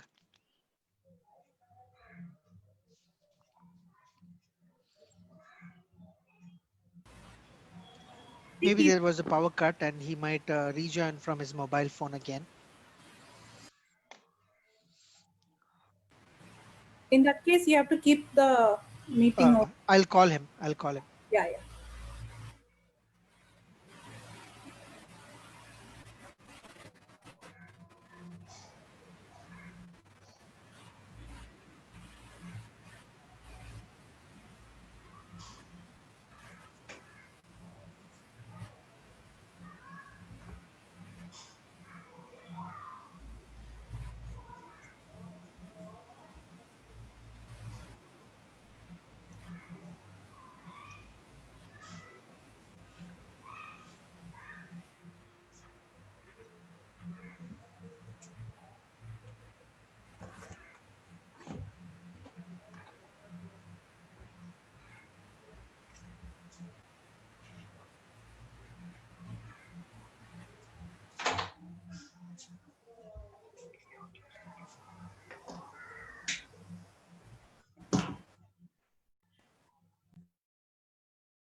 Hello?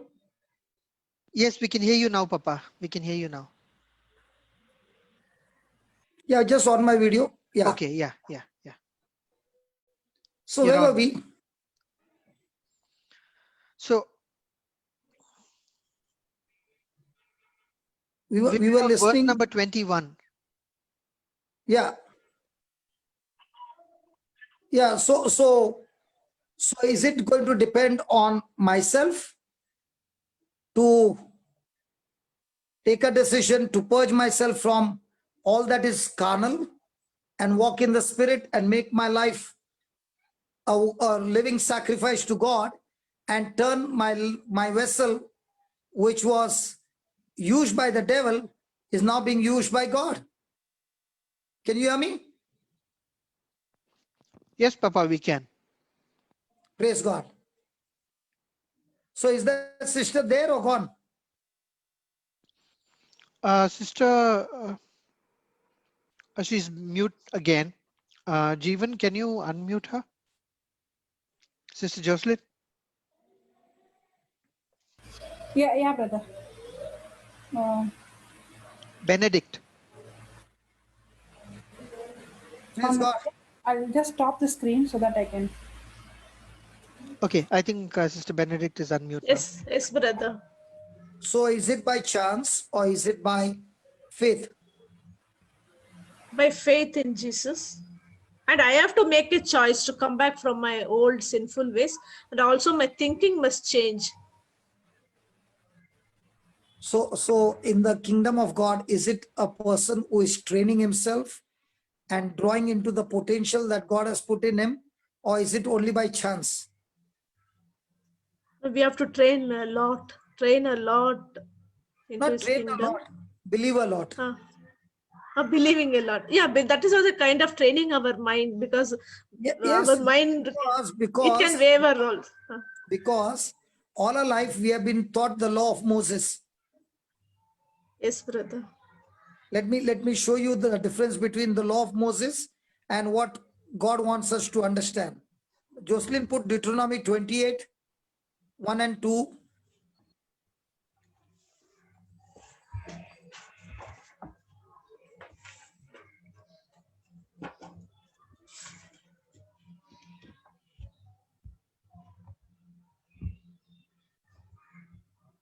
Read, sister. It's not shared yet, brother. Can't see? Yeah, I can see that now. Okay, read, Shall I? whoever can see, read. Deuteronomy And 20. Yeah, go on, sister. Go on. Deuteronomy 28:1. And it shall come to pass, if thou shalt hearken diligently unto the voice of the Lord thy God, to observe and to do all his commandments, which I command thee this day, that the Lord thy God will set thee on high above all nations of the earth. So when will God set you on high? When I hearken diligently, and hearken do, is listen, no brother. Yeah. Hearken means not only to listen, hearken means a person who is listening to do. Oh, listening to do, okay. Okay. Hearken diligently unto the voice of the Lord thy God, to observe and to do all his commandments, which I command thee this day, that the Lord thy God will set thee on high above all nations of the earth. And all these blessings shall come on thee and overtake thee. Oh, this is nice, brother. Overtake thee. Okay, overtake thee then. If thou shalt hearken unto the voice of the Lord thy God. So all this is going to depend on what you do. When I hearken diligently. Listen, what you do, correct? Yes, what I do. So when you do what God said, then you will get blessed. Yeah, here it is says like that only, brother. Okay. Now put all is. Okay, now listen carefully. Put Ephesians 1:3.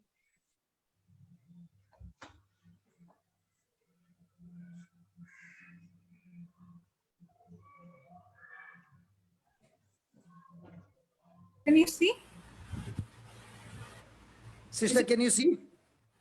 No, brother. It's not at this. It will come. Okay. Maybe it's little delayed. Yeah, no, not a problem. It will come. That also is a good teaching. When I put it on the screen, it will show on the screen. Yes. Blessed be the God and Father of our Lord Jesus Christ, who hath blessed us with all spiritual blessings in heavenly places in Christ. What's the difference between the two? Here it is all. It says we are already blessed. He has blessed us with all spiritual blessings in heavenly places.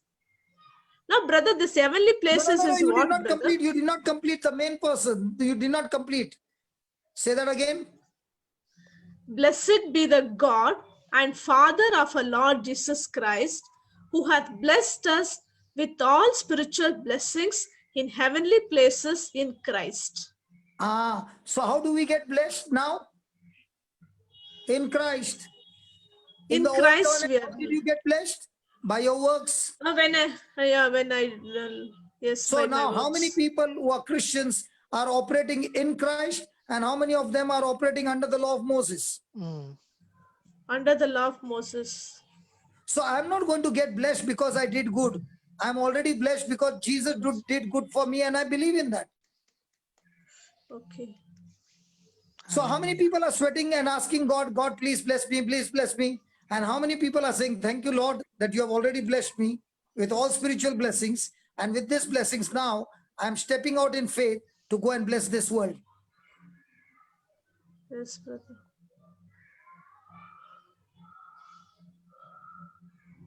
Amen. Hello? Yes, brother. Is there a big difference in your believing now? Yeah, a lot. Very vast difference. So do you have two hands? Yes, brother. Are you sure? Yes, brother. So do you go and heal people with your two hands? Not yet. Yes, brother. Tell me, Do you brother. go and lay Because it hands on the says sick? here with all spiritual blessings, I'm blessed. I am asking you a simple question. Are you going and laying hands on the sick and healing people? No, I have not done. Because you don't have hands. No, I have hands, but I don't know. I was thinking that that gift is not there. That selected few I'm telling you the truth. I was thinking that selected people are called and they have that one. Okay, but now okay, I believe I have. Okay, now can you see? Look at Mark 16, verse number 16.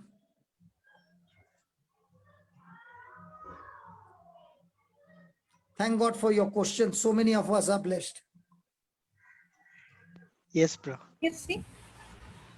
Yeah, 16, Baba.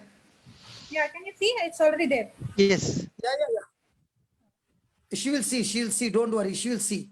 Okay. There's some, but she'll see. Yeah. Can you see, Baba? Benedict? No, brother, not yet come. Yeah, it will come. It has come. It has He come. hath, Mark 16, verse 16, he that believeth and is baptized shall be saved, but he that believeth not shall be damned. Then 17. 17, and these signs shall follow them that believe. In my name shall they cast out devils. They shall speak with new tongues. They shall take up serpents, and if they drink any deadly thing, it shall not hurt them. They shall lay hands on the sick, and they shall recover. Now, did he say those who believe and pray, those who pray, those who are selected, or did he say those who believe? No, those who believe. Now, did he say believe after 10 years? No. Did he say any time span? No. This is where I made a mistake. I was making a mistake. How did you get this mistake? Somebody must have taught you. Yes, brother. This is what I heard. No, in all retreats, he selected powerful anointing as That is why I don't accept everything that the retreat. I accept what my chief commander says. My chief commander says, all those who believe. Okay. Have you ever walked in the sun? Yes, brother. Does the shadow follow you? Oh, yes, brother. See, that's the same thing he says. These signs will follow them.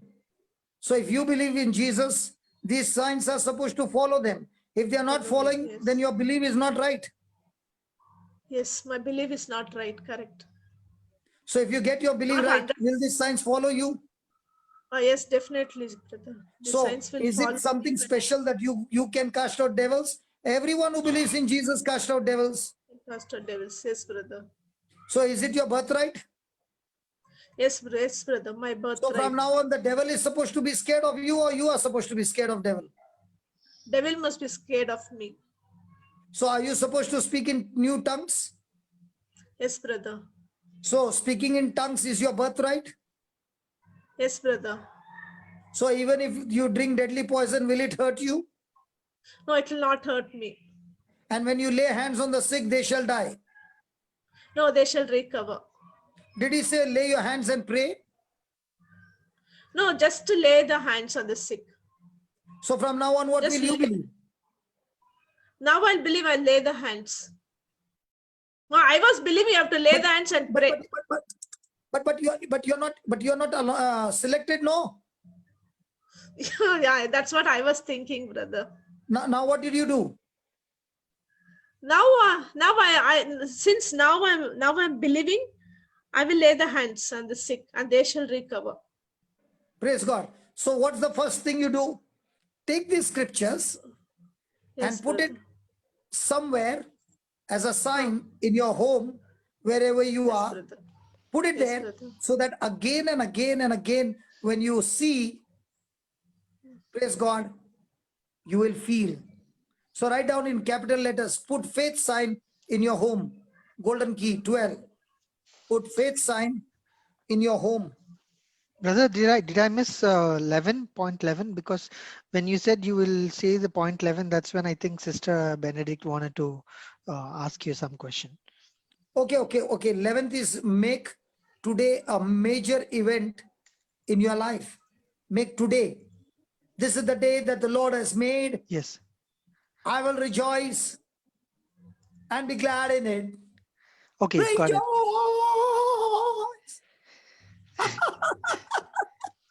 Make today a major event in your life. Yeah. Correct. Now, how many people make today? Then a 12th, morning brother, event? put Sorry? 12th is a put faith sign in your home, brother. Yeah, 12th one.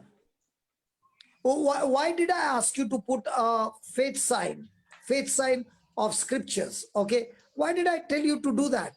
Because what you see determines what you feel. What you see determines what you feel. Yes. What you see determines what you feel. Now, for example, the brother who was there in the morning, I don't know whether he's there. Praise God. What he put determined what we felt. But we overruled of what we saw on the screen by seeing the scriptures and seeing the nature of Christ. Yes. So we did not allow that feeling to penetrate us, but we allowed the word of God feeling to penetrate us and stay there. Praise God. Now, most of the time, people spend time in good news or bad news. Bad news only. Some people, they will not go for breakfast or anything till they have finished the whole paper. And the more they read the paper, the more the paper speaks about all the bad news happening in the world. And only when they hear all that and the pressure starts going here, they sit on the throne early in the morning, and when the pressure comes here, the pressure goes down and they are able to shit and come out.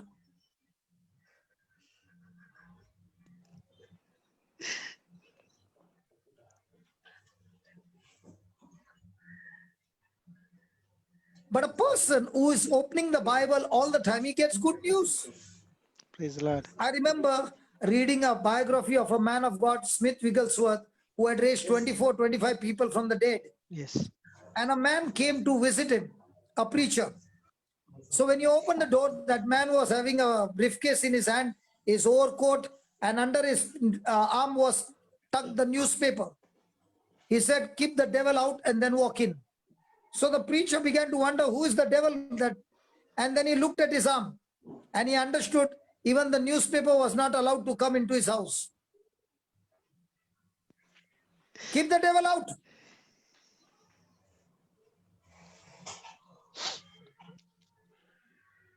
And some people during this COVID time, they were working for the devil, but their names were Christian. All that they were forwarding was the bad news, statistics of what's happening around the world. If you got statistics, talk about the statistics, what Jesus is doing around the world. Sometimes I wonder, then I send them the message, which kingdom are you working for? All the messages stop.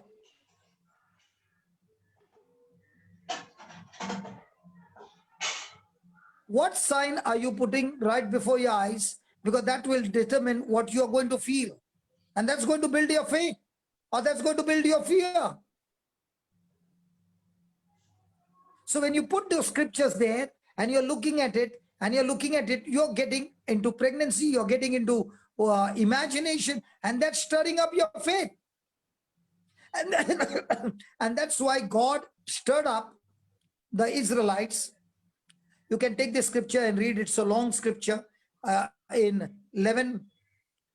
Deuteronomy 11, 18 to 25. 18 to 25. Okay, put it. Let's read it. William, read it. 18 to 25, sister. 18 to 25.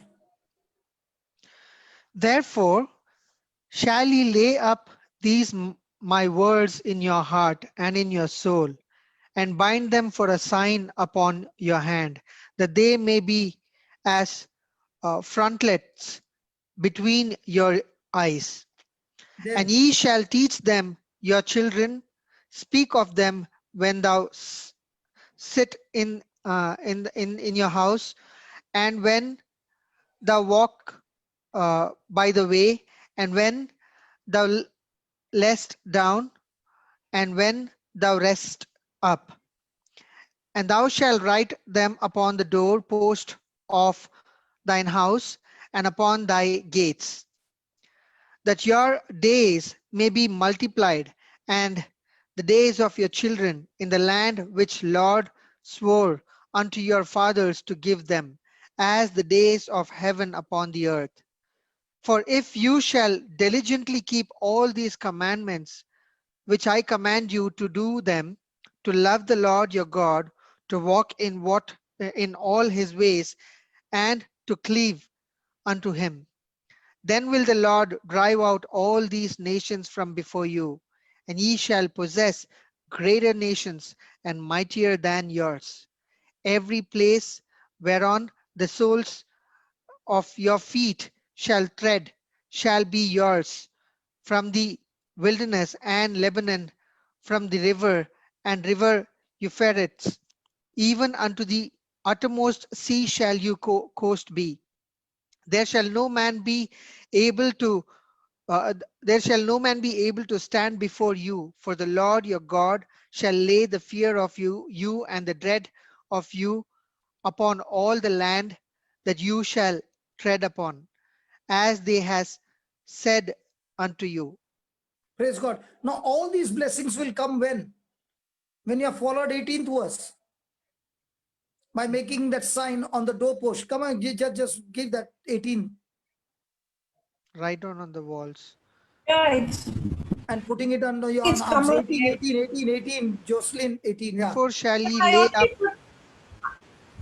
these my words in your heart and in your soul, and bind them for a sign upon your hand, and that they may be as frontlets between your eyes. So as God said, keep the signs of his scriptures, of his word, and it will Yes. stir up your faith, and you will be able to teach your children, you will be able to teach your family.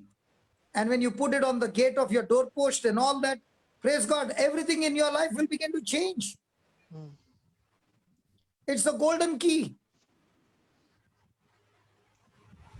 13th key. Focus on the rewards. Focus on the rewards of finishing a task. Focus on the reward. Focus on the rewards of finishing a task. Give me Matthew 10:22.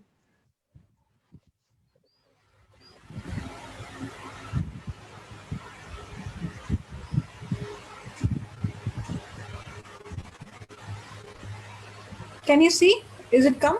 Yes, it's come. It is coming. It is coming. Yeah. 10:22. There's a delay, but we know that if you're putting the right thing on the screen, it will come. Even though there is a. Okay. Yeah.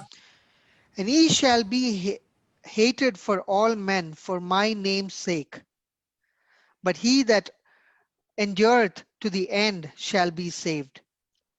So the Bible says that if you are going to endure till the end and not give up, okay, but continue in what God has called you, you shall be saved. You shall get your reward. So write down every task has an unpleasant side. Every task has an unpleasant side, but I must cultivate,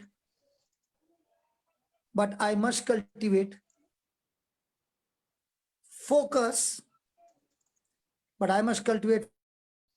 focus on the end result,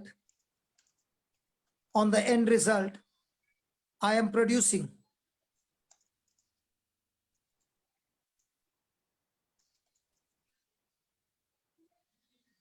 Complaining people focus on the wrong things. Complaining people focus on the wrong things. That is the effort, toil, or responsibility. Champions talk faith because their focus is on the finished result.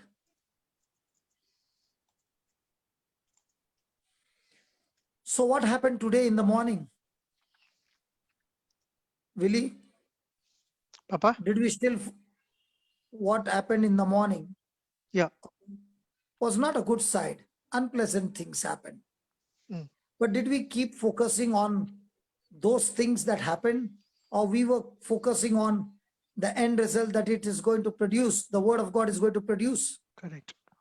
So if you are a complaining person, you will keep on saying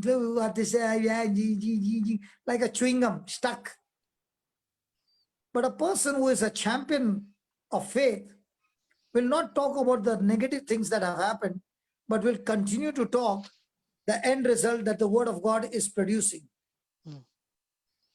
So if your focus is on the end result, will that thing, what is happening unpleasant, irritate you, or you are still focused on the end result? Still focused on the end result. And if you are focused on the end result, do you believe that faith will bring it to pass? Yes. Praise God. Praise the Lord. Now, today, whatever happened, was it the most beautiful practical way of teaching?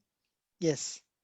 In fact, what the devil meant for evil, it was a very good way of seeing the practicing, that the Lord gave us the keys and he said, just cultivate your focus on what I said and leave that person to me. Praise God. Praise God. Now, did we curse him? No. No. Did we bless him? Yeah. Yes. So did we sow a good seed? Yeah. Yes. So are we going to reap the harvest? Oh, surely. Praise Very God. much. So the devil's mistake is the reward for a believer.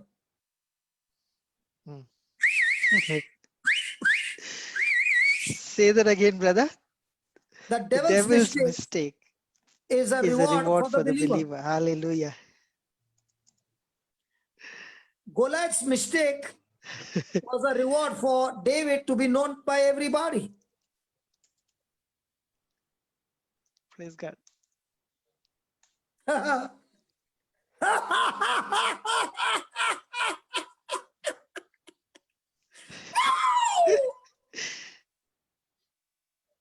Now, did we call the intercession team to pray that this fellow is troubling us?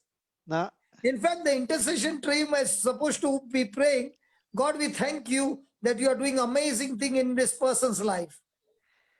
The early church did not pray to avoid persecution. They prayed, Lord, give us the strength to give more love and more blessing and more peace to those people who are coming against us. But now the intercession team is, Lord, we want to be in the warfare, but not one bullet should go past me. Praise God. There's such a big difference between the early church and now. Now it is all self-centered. In those days, it was all God-centered. kingdom centered, and they would say, go ahead, give me your best shot, but I'm still going to love you, I'm still going to forgive you, and I'm still going to continue to do good to you.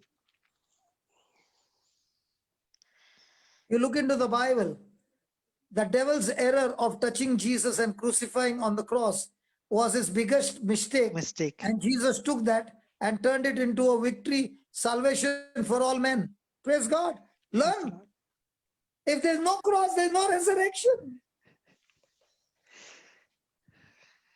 Where's my sister gone? Is she there? Or she's frozen? Benedict? At least I got one person who is talking to me.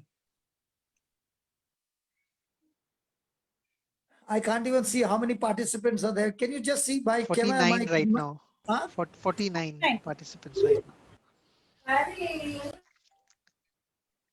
That sister got out, or she's still there? And 63 on YouTube, and it goes on Facebook as well. Praise God. No. That Sister Benedict is there. Sister Benedict is still here. Sister, I think she had mute herself. So probably you'll have to unmute her again. I gave her the unmute. Okay. We have one more person who's raised hand here, Papa. Okay, give them a chance. Sarita. Sarita.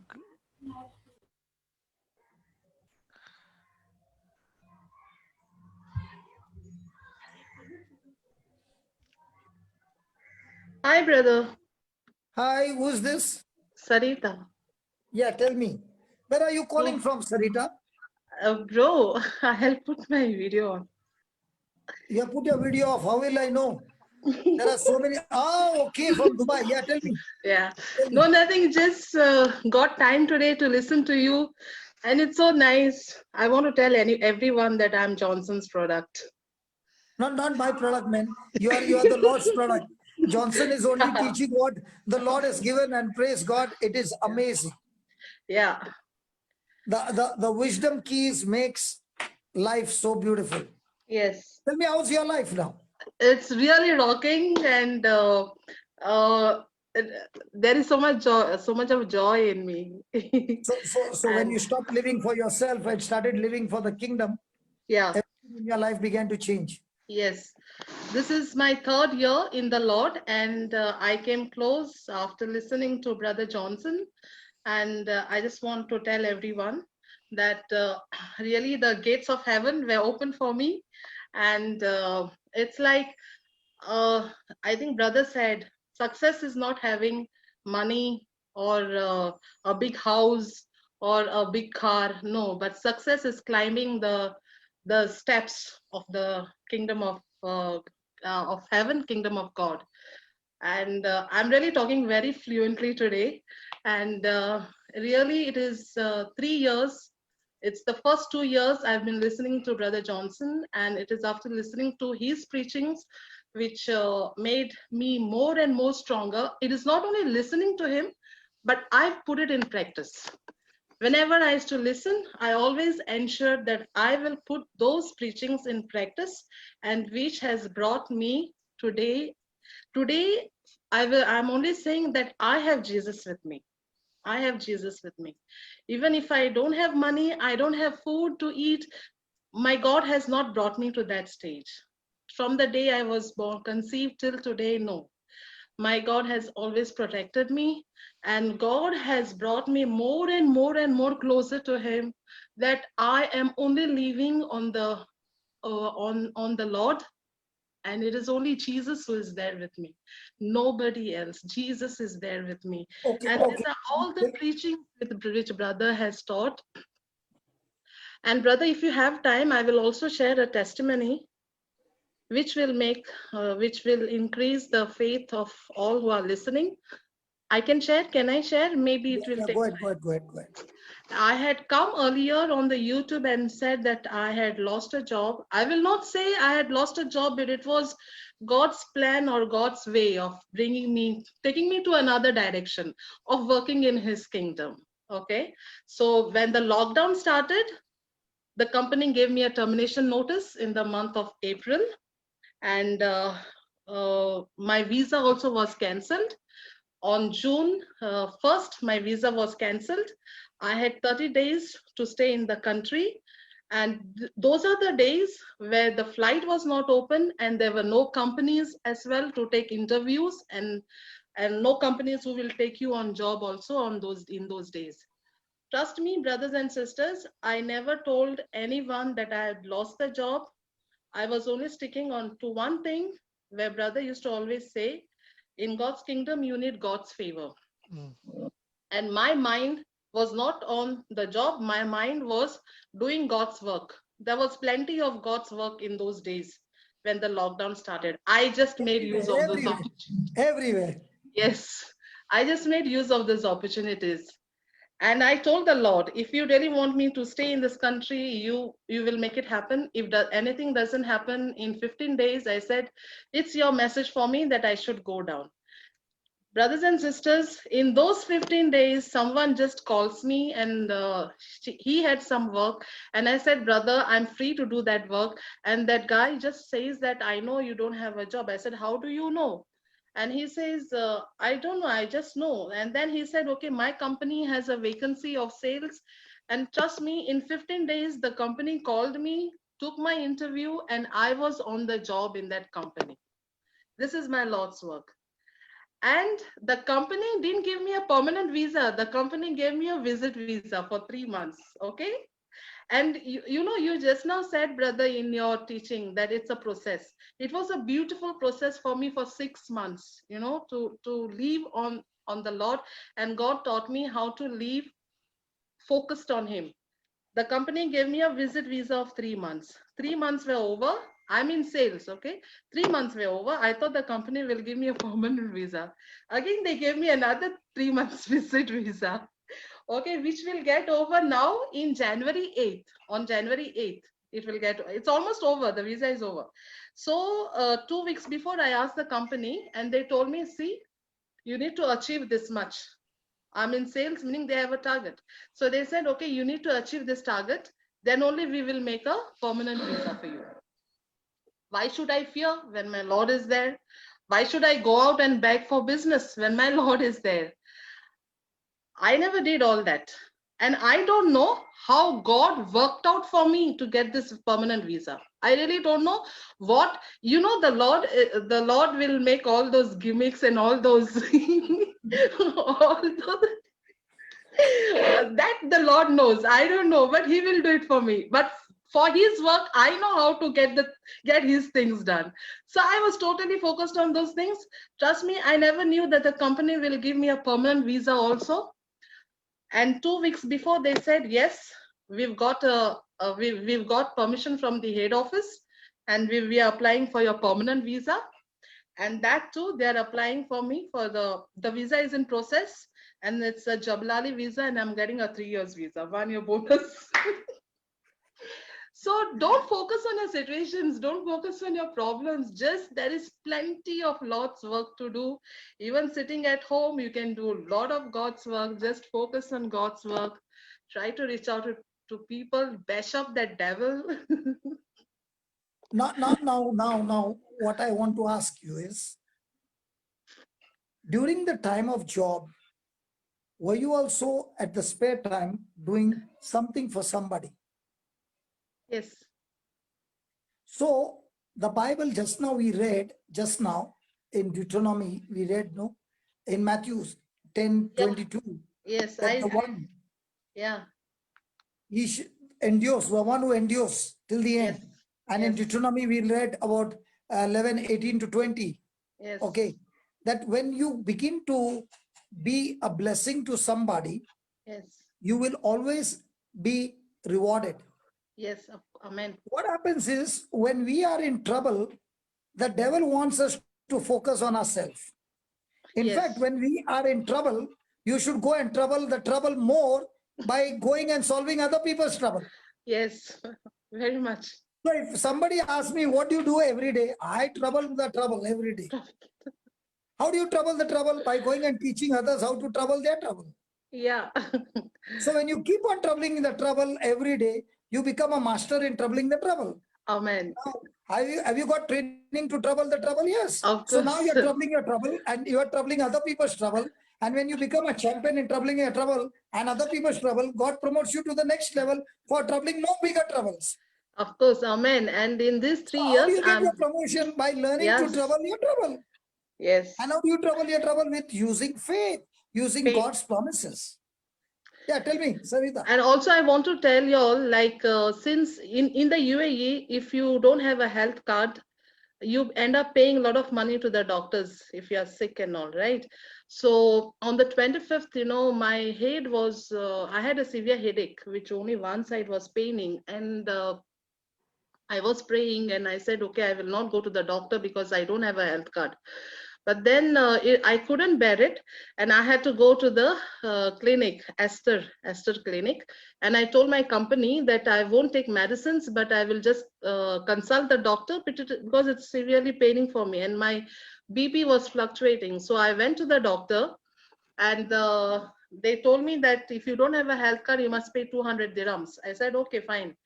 And I met a general practitioner. He checked me and he said, since your BP is high and the pain can relate to several reasons. I said, I know, doctor. And I said, I want you to give me only the painkiller. So he said, fine, I'll give you only the painkiller. And I told him I have my other medicines with me, which I was not taking, but I will start taking now. And everything was done. And the doctor, I said, doctor, how much? He said, you don't worry, I will write the pre-follow-up and you don't pay any fees. So, and I didn't pay anything. Okay, this is the Lord showed me the power at that time, you know, that I am present. You just walk like how Peter walked, but you don't sink. When Peter sank, you don't sink, just walk with faith. And after I came from there, my head was okay and my tooth started paining.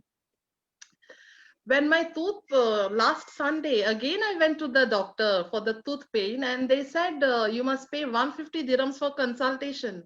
I said, fine, okay. I went inside and the doctor said, I will take an x-ray. I said, doctor, they will take 150 dirhams, and how much you'll charge for the x-ray?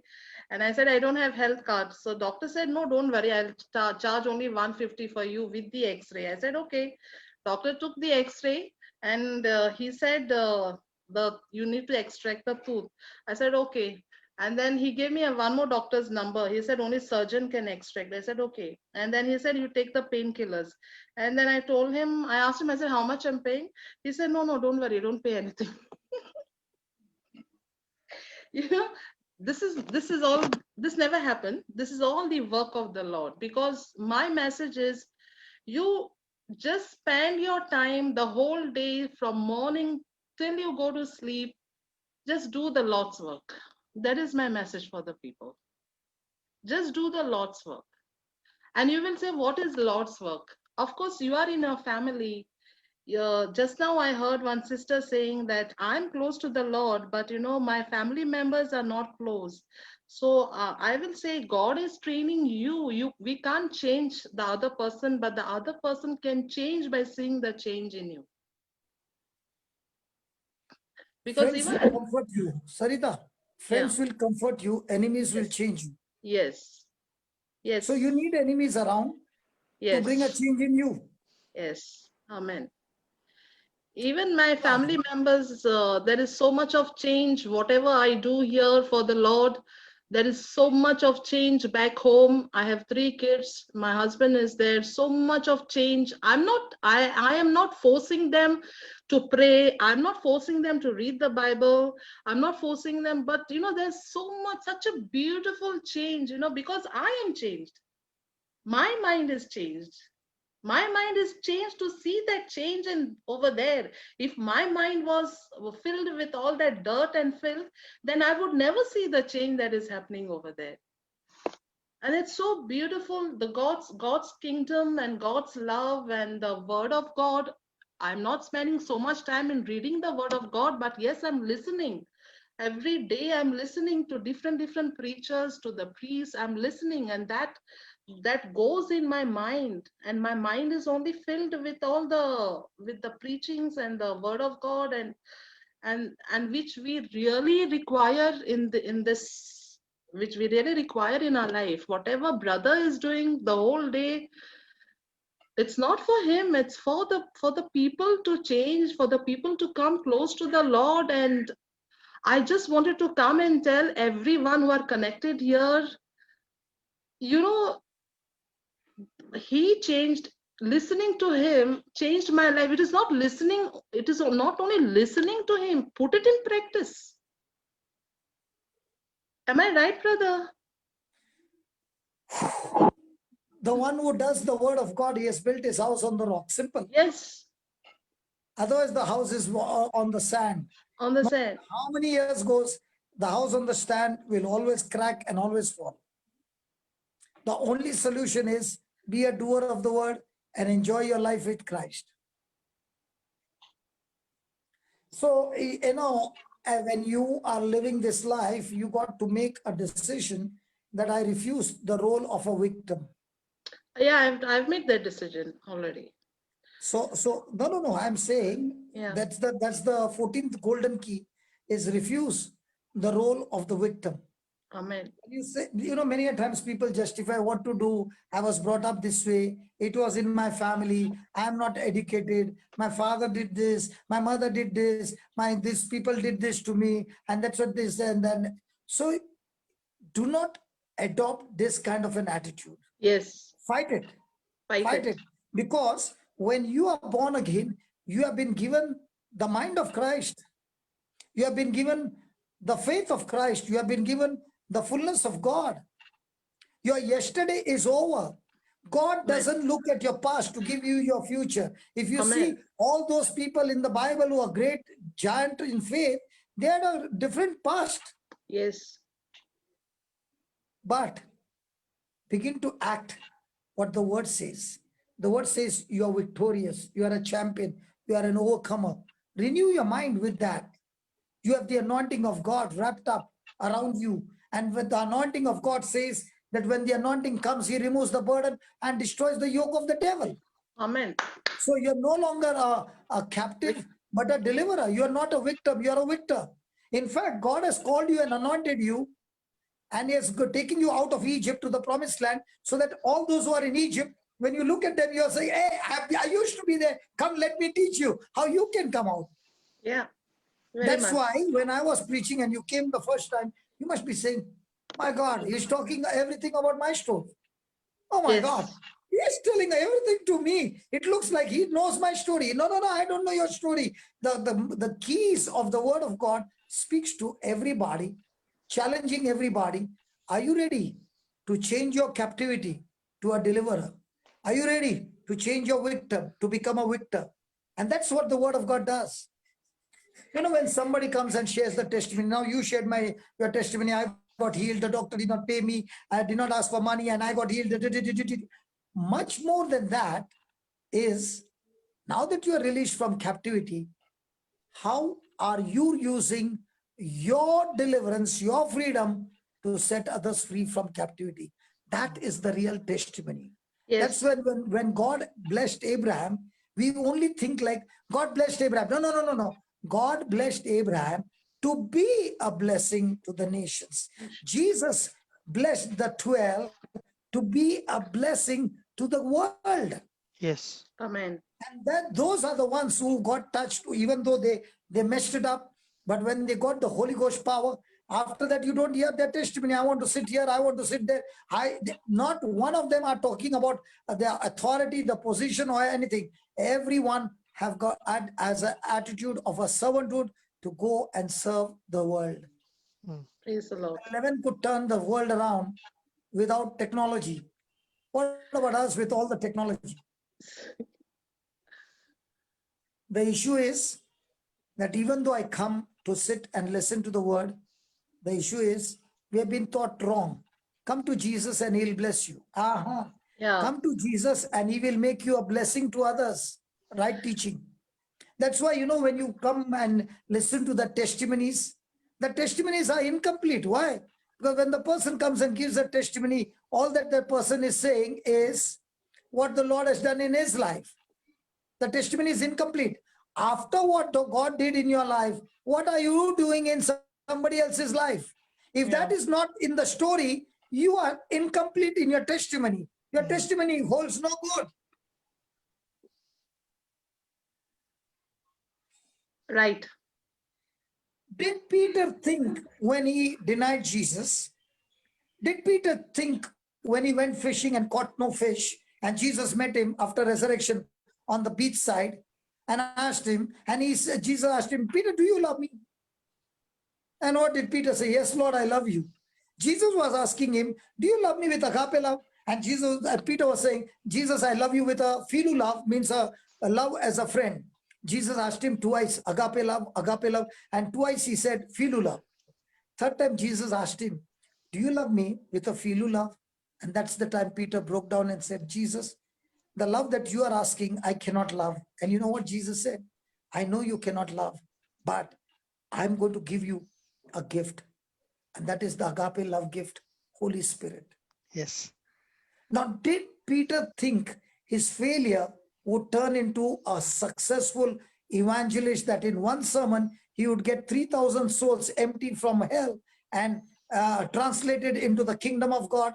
Come on, just because you fail doesn't mean that's the end, man. That is a proof to tell people that we are people of mistakes. We are people who are weak. But look at our God. Even in this broken earthen vessel, he still pours his greatest treasure of the universe and says, I'm still going to put this treasure in you, and you, the earthen vessel, will go with all your brokenness and heal broken hearts. Praise God. Also, and that's what God's word says. 1 John 4:4. You are of God. We are born of God. We belong to God. 1 John 4:4. Jocelyn, you can put that. And this is the master key. 1 John 4:4.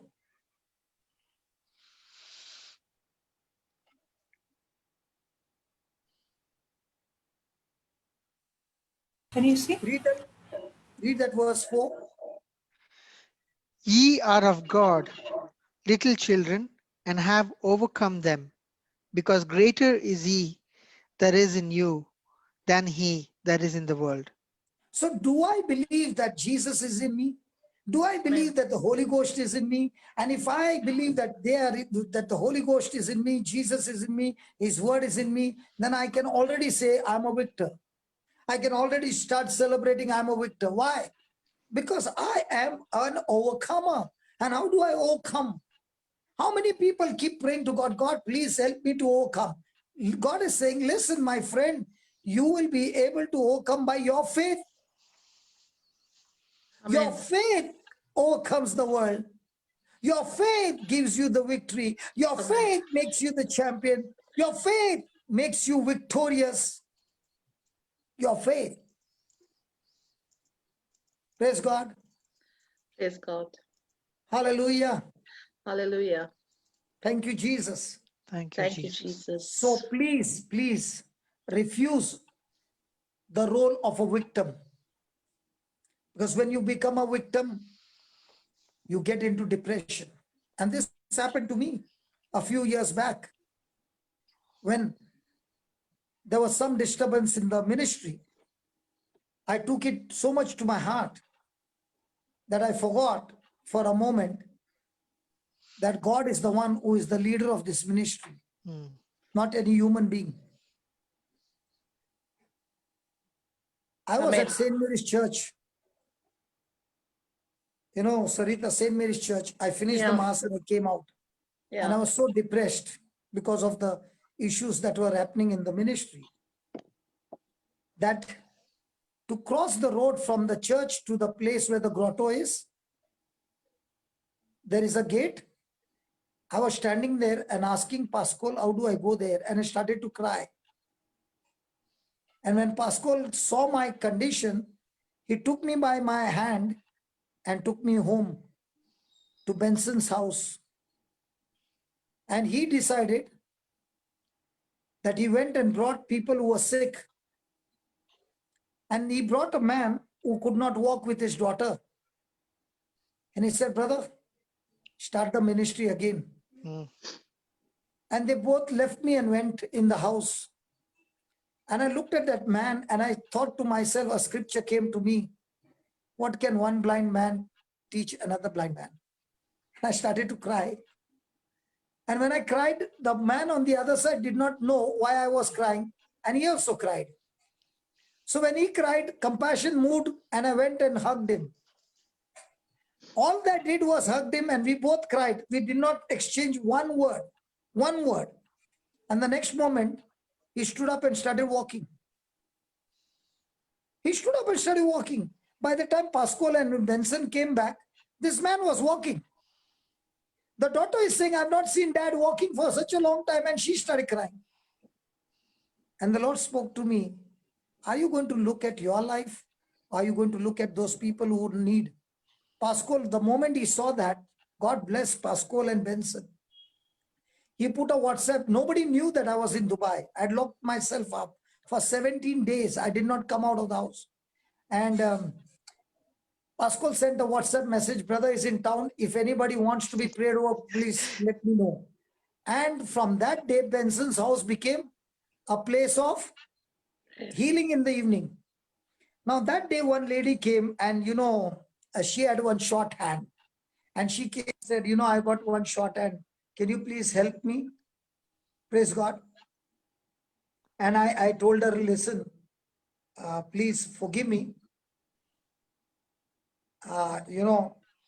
Jocelyn, can you tell Lawrence that I'm in a meeting and you can go to Melbourne and teach over there? I forgot about that meeting. Okay. Jocelyn, Yeah, you go to okay. Melbourne, Lawrence is calling, and I'll go to Sri Lanka. Okay. Okay, Papa. Yeah. Okay, thank you. Yeah. Praise God. I was so excited about today's meeting, I forgot to tell him that I'm caught up over here. But praise God, we got warriors who can do the replacement. So when this hand was shot, I told Pascal, faith is rising, man. Can you put the camera on your iPad and we'll do this recording? And I said to that hand, in the name of Jesus, grow now and become equal. It was not even a minute. I saw with my eyes, Pascal saw with his eyes, the hand just grew by inches, about 2 inches. And that day, I decided not to go and preach in Dubai. And I was crying. And Pascal said, listen, brother, let's not call off the meeting.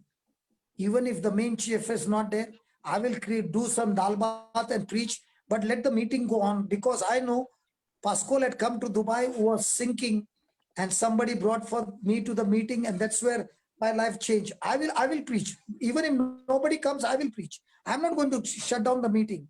So he said, no canceling the meeting, will go through. Then he said to me, brother, if at all in my spirit I know, God will speak to you surely.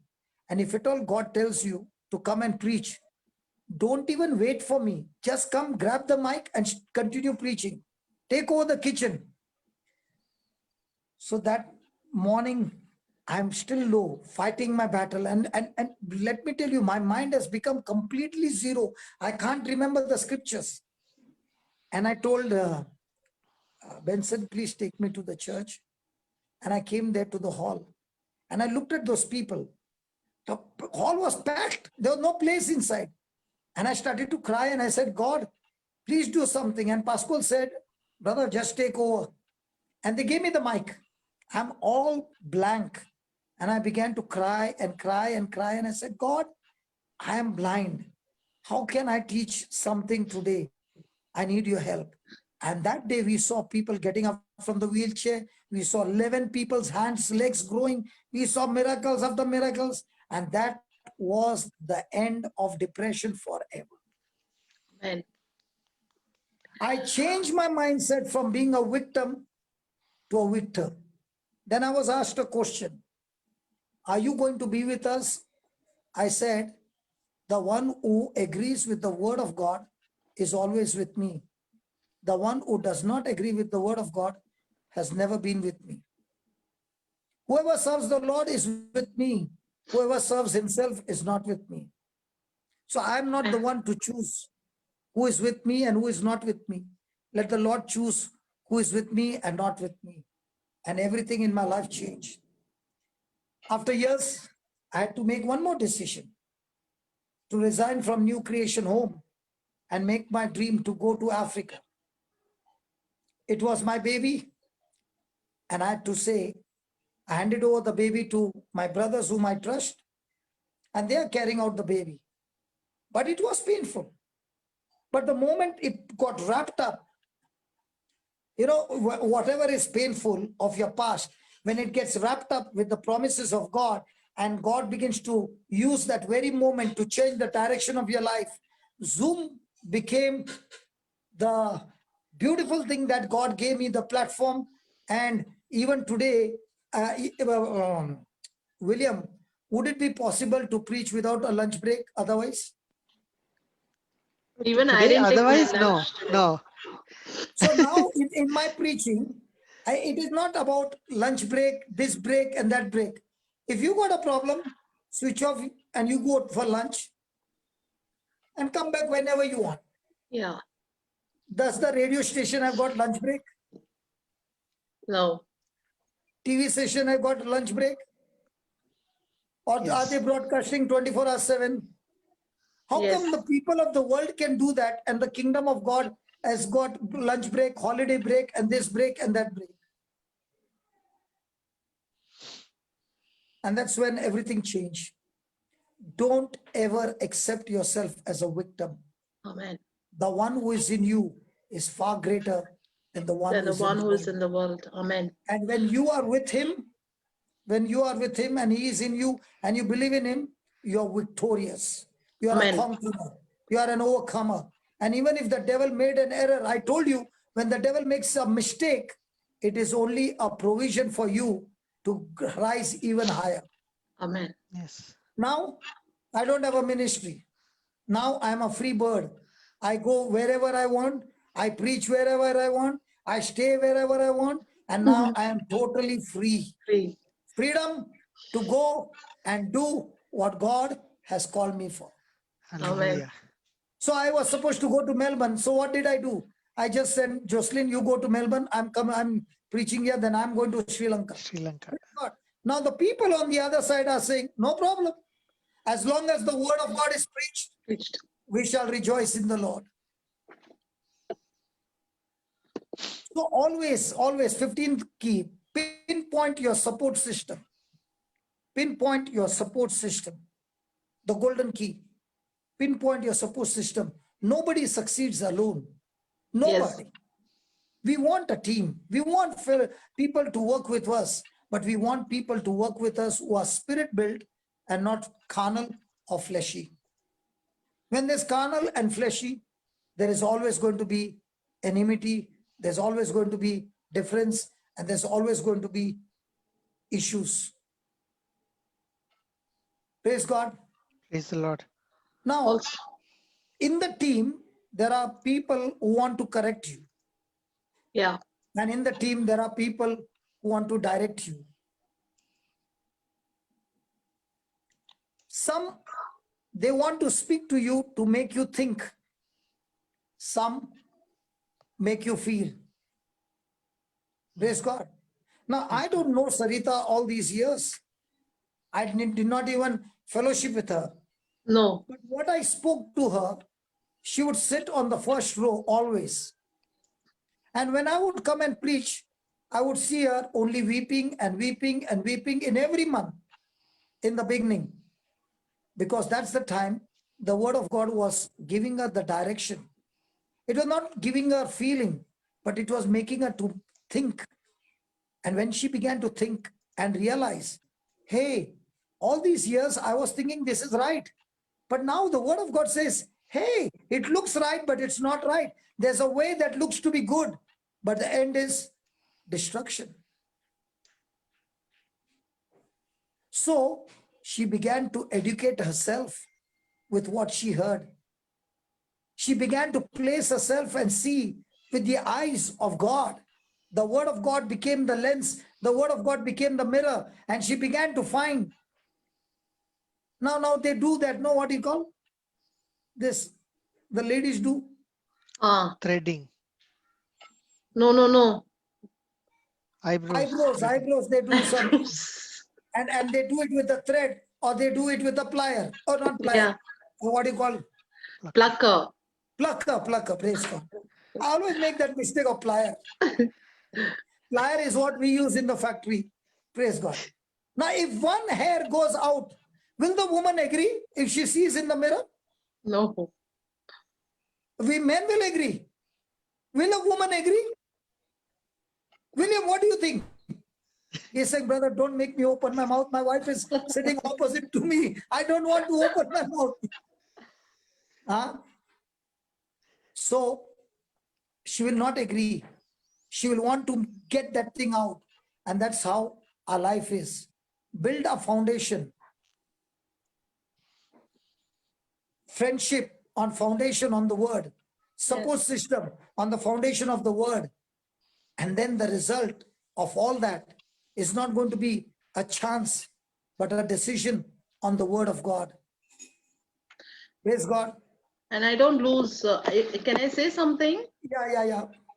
I would like to share a testimony of a lady. I don't lose the opportunities that come my way. And I was also with the people who had COVID, and God's grace that didn't touch me. I was attending a lady. She was so sick that she went to a clinic, and from there the doctor called me. She gave my number to the doctor, and she called me, and the doctor said, you must take her to emergency Rashid hospital right now. I said, doctor, how will I take? Then he said, I don't know, she has very less time with her. And by that, I just dressed up and I ran to the clinic. By the time, and I made a simple prayer to the Lord. I said, the Lord, this looks very complicated. Just make it so simple, Lord, that we can handle this situation with your strength. And this woman is here illegal. They don't have a visa. They are into some issues. And it is very difficult also to admit them in Rashid hospital. By the time I reached the clinic, the doctor arranged the ambulance. The ambulance came and they took her to Rashid hospital. I was with her. I was talking with her in the clinic. I was consoling her. Don't worry, everything will be fine. So when she was admitted in Rashid hospital emergency, they kept her in the isolation ward. And they took my number, and then they said, if anything happens, we will call you. I said, anytime, 24/7, you need me, you'll call me. I told the nurses, and I came back home. And from the ward, they have a Wi-Fi there. So after I reached home, I was all the time with her. I didn't know anything. After I reached home, she's testing me, saying that she is COVID positive. So I came home, and then I immediately went for bath, and I said, Lord, you are there for me. You will take care. I didn't know what was the situation. I just ran and I came back. And then, but by God's grace, nothing happened. Till today, I am fine. And then after 3-4 days, she again said that the hospital is telling her to take plasma transfusion. I just told her one thing. I said, look, you have Jesus' blood in you. Don't take that transfusion. Don't take that plasma transfusion. Nothing will happen for you. The blood of Jesus is running from head to the toe in your veins. Why you should take something which belongs to someone else? She didn't listen to me, and it was my deep faith for her that she will not go for that plasma transfusion. And this woman didn't listen to me. She signed the paper and she told the doctors, you can go ahead. And you know what happened? From Rashid hospital, they took her to another hospital, Tumbe hospital, and they said that they will do the transfusion over there. She went to Tumbe hospital for the transfusion, and in Tumbe hospital, they said, we don't have this facility of doing plasma transfusion. And the next day they checked her and they told her that you don't require plasma transfusion, you will be perfectly fine. And then after a few days, she was COVID negative and they discharged her home. Then again, after a month, she was again sick and she was admitted to Rashid hospital. So when she was admitted to Rashid hospital, she was admitted due to high blood pressure. And in 3 days, they discharged her. And she has no money with her. And they discharged her and they said, you must pay 39,000 dirhams. And she texted me saying, I must pay 39,000 dirhams. I said, what we will do? From where we will get the money? Then I said, you tell them that I have no money and let us surrender it to the Lord. I said, Lord knows the whole situation and he will take care of it. So she told them that I don't have any money. I am here illegal. There is no job, nothing. And then they brought down from 39,000, they brought down the bill to 19,000. So, and they're telling her to pay 19,000. Again, I told her, I said, you only stick to one word. I don't have money to pay. And frankly speaking, we don't have money to pay. I told her why we should borrow from someone, why we must go to any person and say, give me money, give me. I said, that is not what I will also teach you. Let us only depend on the Lord. And the Lord will intervene in this situation right now. Then she said, I can't pay the money. And they said, okay, tomorrow morning, come to the charity office and you discuss with them. So I told her, okay, fine, you be there. Let's see tomorrow what happens. And brother, that evening, the tomorrow's day didn't come. Lord intervened that same day. That evening, they came to her and they asked her how much you can pay. And she said, I can't pay any money. I don't have any money with me to pay. And they just said, and she called her friend and they said, how much you can pay. And that person said, okay, I can pay maybe at the most 2,000 dirhams and take her. And they said, okay, pay 1,000 and take her from here. This is how the Lord intervenes in your life, in your situation. When you believe. Yes, when you believe and when you trust. Yes. That's why the friendship or the support system should be strong. Yes. Who is going to build up another person's faith. Faith. Say, it's not that you are lying. No. She was jobless, she has no visa, she is illegal, she is whatever is the fact. And there was no money. No money, yes. So now, did the Lord intervene and brought mercy? And brother, I could pay something. At the most, maybe I could pay 3,000. I said, why will I pay 3,000? Let my Lord intervene this, because this is my faith. God will step into this situation and God will do something. So that's what I'm saying. Our problems are only meant to turn that problem into glory when you step out in faith and begin to speak in faith. Today, the first word we said was, what you talk will begin to increase. What you think in your mind will begin to become large. And that's why in the support system, you should have people around you who are spiritual people, spiritually minded, spirit-minded people, and not carnal-minded people.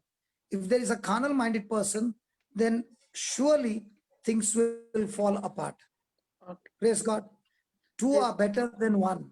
So if there is one person falling, then the other person who is in faith will lift up the other person. Amen. But woe to him that when he is alone and he falls, there's nobody to lift that person up. Praise God. Amen. Hallelujah. Hallelujah. Thank you, Jesus. Thank the you, 16th key, the 16th key is reflect on the victories of Bible champions. Reflect on the victories key, reflect on the victories of Bible champions. Now, this is a very powerful key because those Bible battles are given to us to take a point of reference and practice and imitate the same. Yes.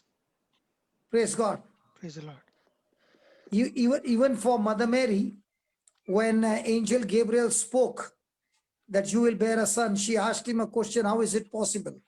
And he also gave Mother Mary a testimony saying that your cousin Elizabeth, she's already an old lady. She's past childbearing age. But yet, in this old age, she's already pregnant by 6 months. So even the testimony given to Mother Mary by the angel Gabriel was to build up her faith. In the same way, the Bible is written of great men and women of God.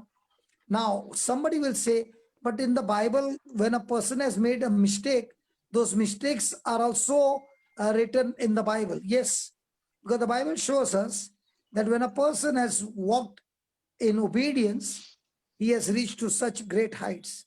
And the same person, when he fell into temptation and fell into sin, that sin brought him into such a mess, but it did not remain there. When the person repented, that repentance also brought him out of that mess and once again began to flourish. So if you look at David, David took a slingshot. Now, that slingshot in the eyes of the army of Saul and his soldiers was, what kind of a weapon are you taking and going for war? Come on, wear our armor. Come on, take my sword. And David was uncomfortable because he was trained in the field to fight the lion and the bear using a slingshot. So God has been training us right from childhood with weapons that look to be useless in the eyes of others. But the weapons that God is teaching you is for a particular battle. So David, with a simple slingshot, killed Goliath and eventually became a king. In the same way, in your everyday life, God is training you to use certain tools. And those tools are, you become a specialist in those tools. And those are the weapons of warfare for your life, which will help you to take you from the lowest position to the highest position. Praise God. Praise the Lord. Thank you, Jesus. Thank you, Jesus. Hallelujah. Hallelujah. So you find David sticking to what God had taught him. What about Joseph? Joseph overcame the hatred of his brothers, overcame false accusation, and became second in power to Pharaoh. How did he become like that? He began to practice God's instructions. So whenever a person is coming to God and saying, God, I need a miracle, the first thing God will say, are you willing to follow my instructions? The person who is willing to follow God's instruction will live an undefeated life. His promotion cannot be stopped by the devil. And that's why the Bible is full of instructions, not instructions to put burden on us, but show us the system, how it works. And people who walk in the system of God by faith, they live not natural lives, but they live a supernatural life in the ability of God. Praise God. Hallelujah. Hallelujah. So when you look at these champions, you will find that they began to pick up on the system that God had given. And now you and I, we ponder and meditate on the lives of such champions. For example, 2 Chronicles 20, chapter 20.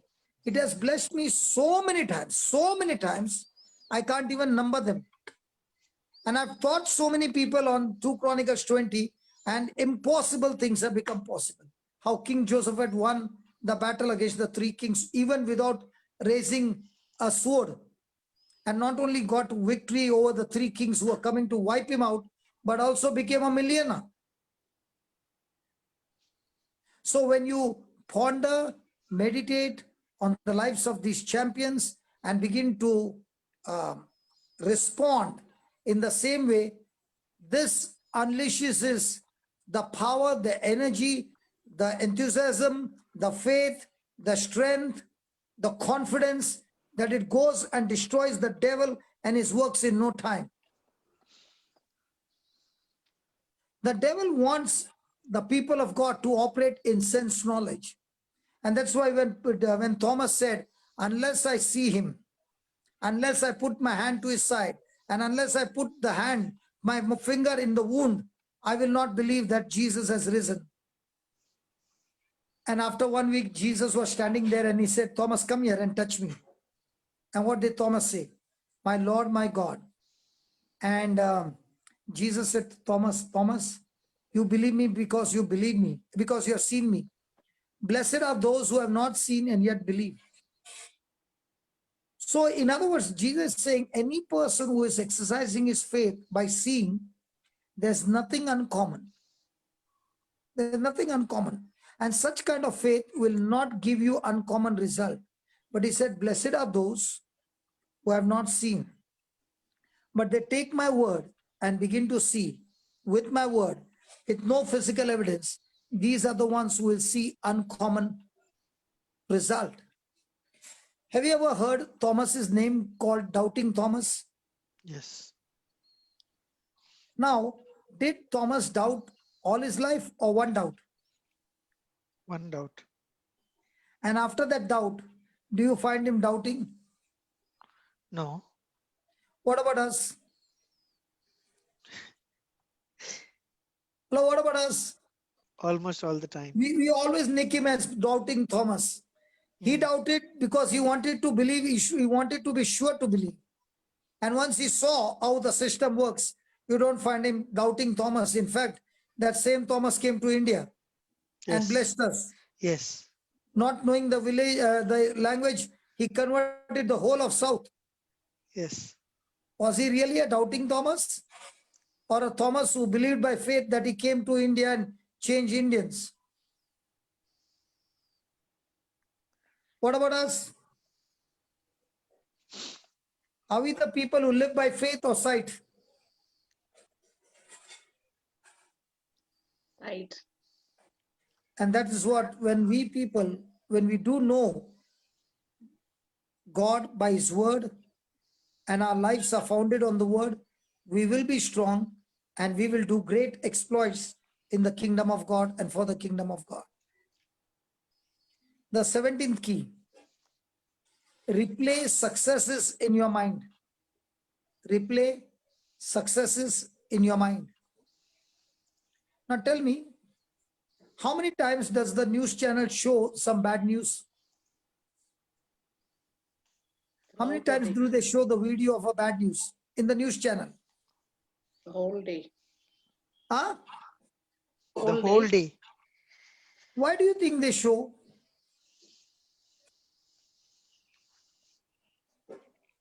This world is ruled by Satan, right? Why do you think this bad news is shown again and again? So that people can get gripped into fear.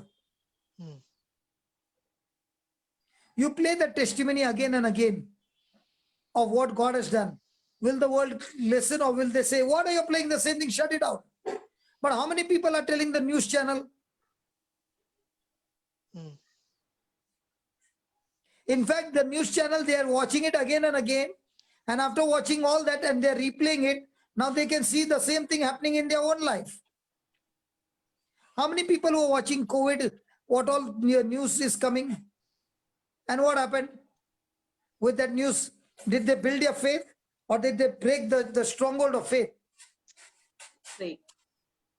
When you are watching the same thing over and over again, which is a bad news, you are building a stronghold of destruction in your own mind. But a person of faith thinks about the past battles and struggles and the victories that he has won. And that's why when David was brought before Saul, he remembered and replayed his victories over the bear and the lion before he ran towards Goliath. What was he doing? Building up his spiritual muscles. What are we doing? How many times are we talking to others what people have done to us? And how many times are we talking to people our own testimony over and over again?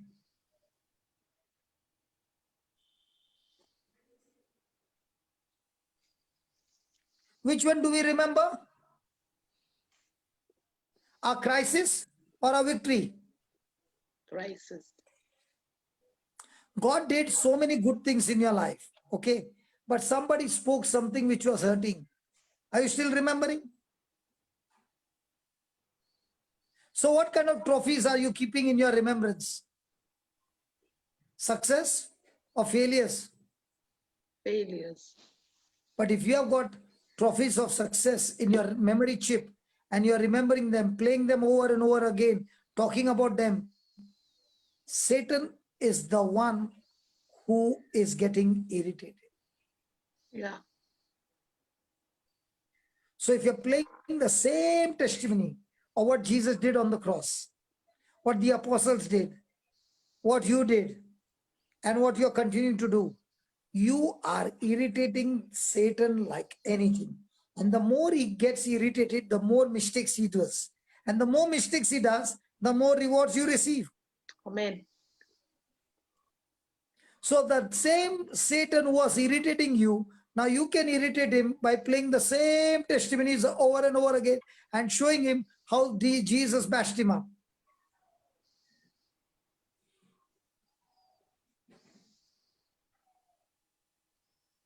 Praise God. Praise the Lord. Put Joshua 4, 5 to 7. This one is gone. Jocelyn is gone. Yeah, You put it, Baba. William, you put it. I don't have the host access, bro. Jeevan, you have the host access, right? Yeah, okay. Joshua Thanks, 4. Jeevan. Joshua 4, 5. 5. Okay.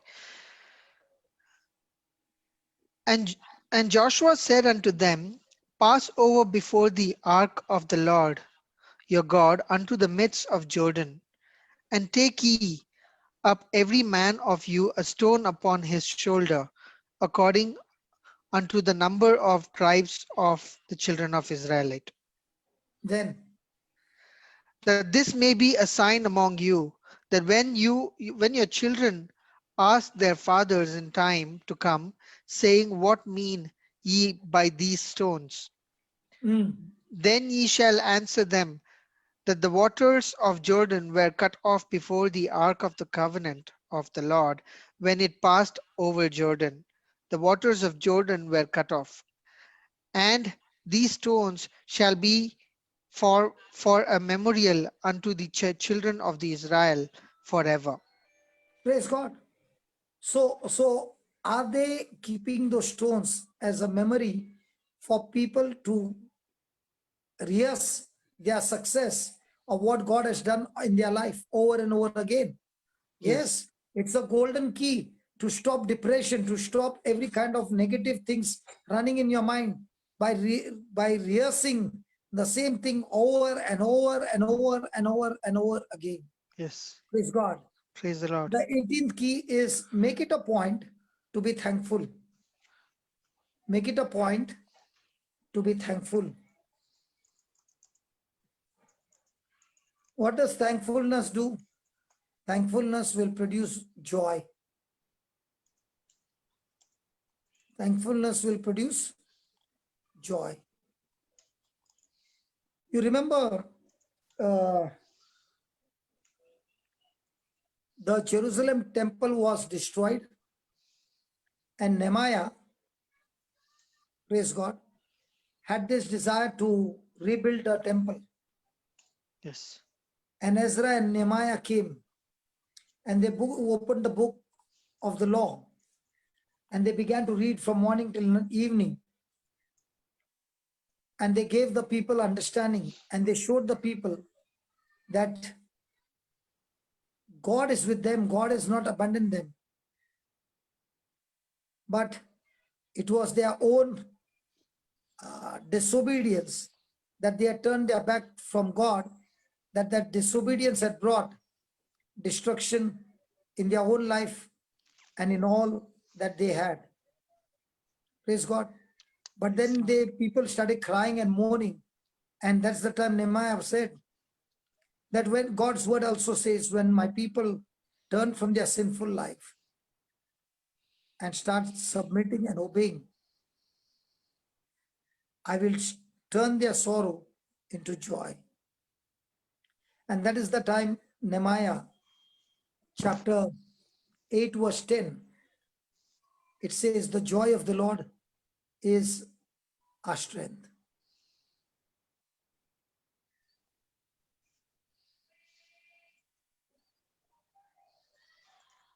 Praise the Lord. Yeah, read that. Then he said unto them, go your way, eat the fat, and drink the sweet, and send portions unto them for whom nothing is prepared. For this day is holy unto our Lord. Neither be you sorry, for the joy of the Lord is your strength. If a person, now they began to rejoice because God had told them that he is once again going to build up the temple and restore everything. So they were joyful. Now, in our everyday life, are we blessed with eyes? Yes. Are we blessed with ears that I can hear? Yes. Have I been given the ability to speak? Now, there are so many things that God has done in our life. And if you start praising and thanking God for every one of them, will you be filled with joy of the Lord? Yes. So Romans chapter 1:21. I'll just have some sip of water and come back. Yes, please. Romans 1:21, read it.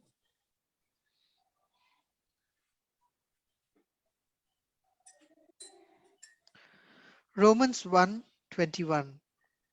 Because that when they knew God, they glorified him not as God, neither were thankful, but became vain in their imaginations, and their foolish heart was darkened.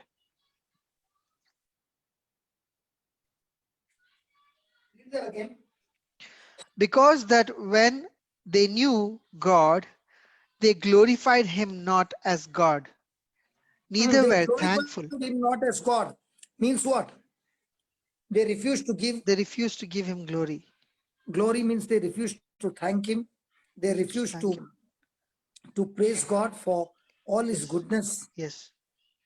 So when a person has no gratitude of thanksgiving, he ends up grumbling.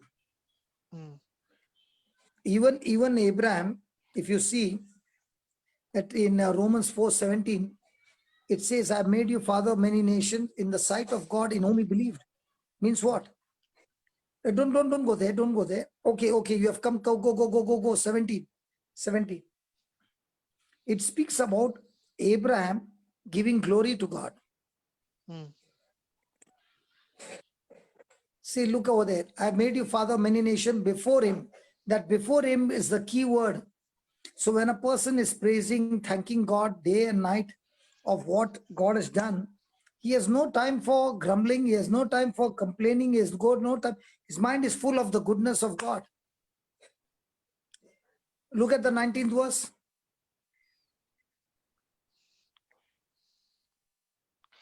And being not weak in faith, he considered not his own body now dead. He considered not his own body now dead, when he was when he was about 100 years old, neither yet the deadness of Sarah's womb. So he was not considering his current situation, but he was considering what God had given him all these years for 24 years. His journey with God for 24 years. He was praising and thanking God. And in verse 20, He staggered not at the promise of God through unbelief, but was strong in faith, giving glory to God. so how does a person get strong in faith? Giving glory to God. How does a person get deliverance from unbelief? Giving glory to God. How does the person stay in the presence of God? Giving glory to God. How does the person is able to consider the right thing from the wrong thing? By giving glory to God for the right thing. So how can a person stay in the presence of God even in the storm? By giving glory to God that he is still alive. Praise God. Praise God. So if a Praise the person Lord. is growing in giving glory to God, will his life begin to change? Yes. Yes. The 19th key is turn little blessings into celebrations. Turn little blessings into celebration. Praise God. So This is there... reminds me of, sorry, Papa, sorry to interrupt you. Go This ahead. I reminds me want of you to... the parable that Jesus was sharing, where this lady, out of 3 coins that she had, she lost 1 coin and she lit up all the house and she started sweeping the entire house. And when she found that 1 coin, she called all the neighbors and said, let's celebrate. Yes, she had 10 coins. Out of 10, she Out lost of one. 10 coins, yeah, sorry. Out of 10 coins, she lost 1 coin and she called all the neighbors to celebrate because she got that 1 coin. So that when you say the turn little blessings, for me, this, I could see it like, okay, you have lost 1 coin, you still have 9 coins with you, right? But that 1 coin is like a little blessing here. And when she got it back, she started celebrating with our neighbors.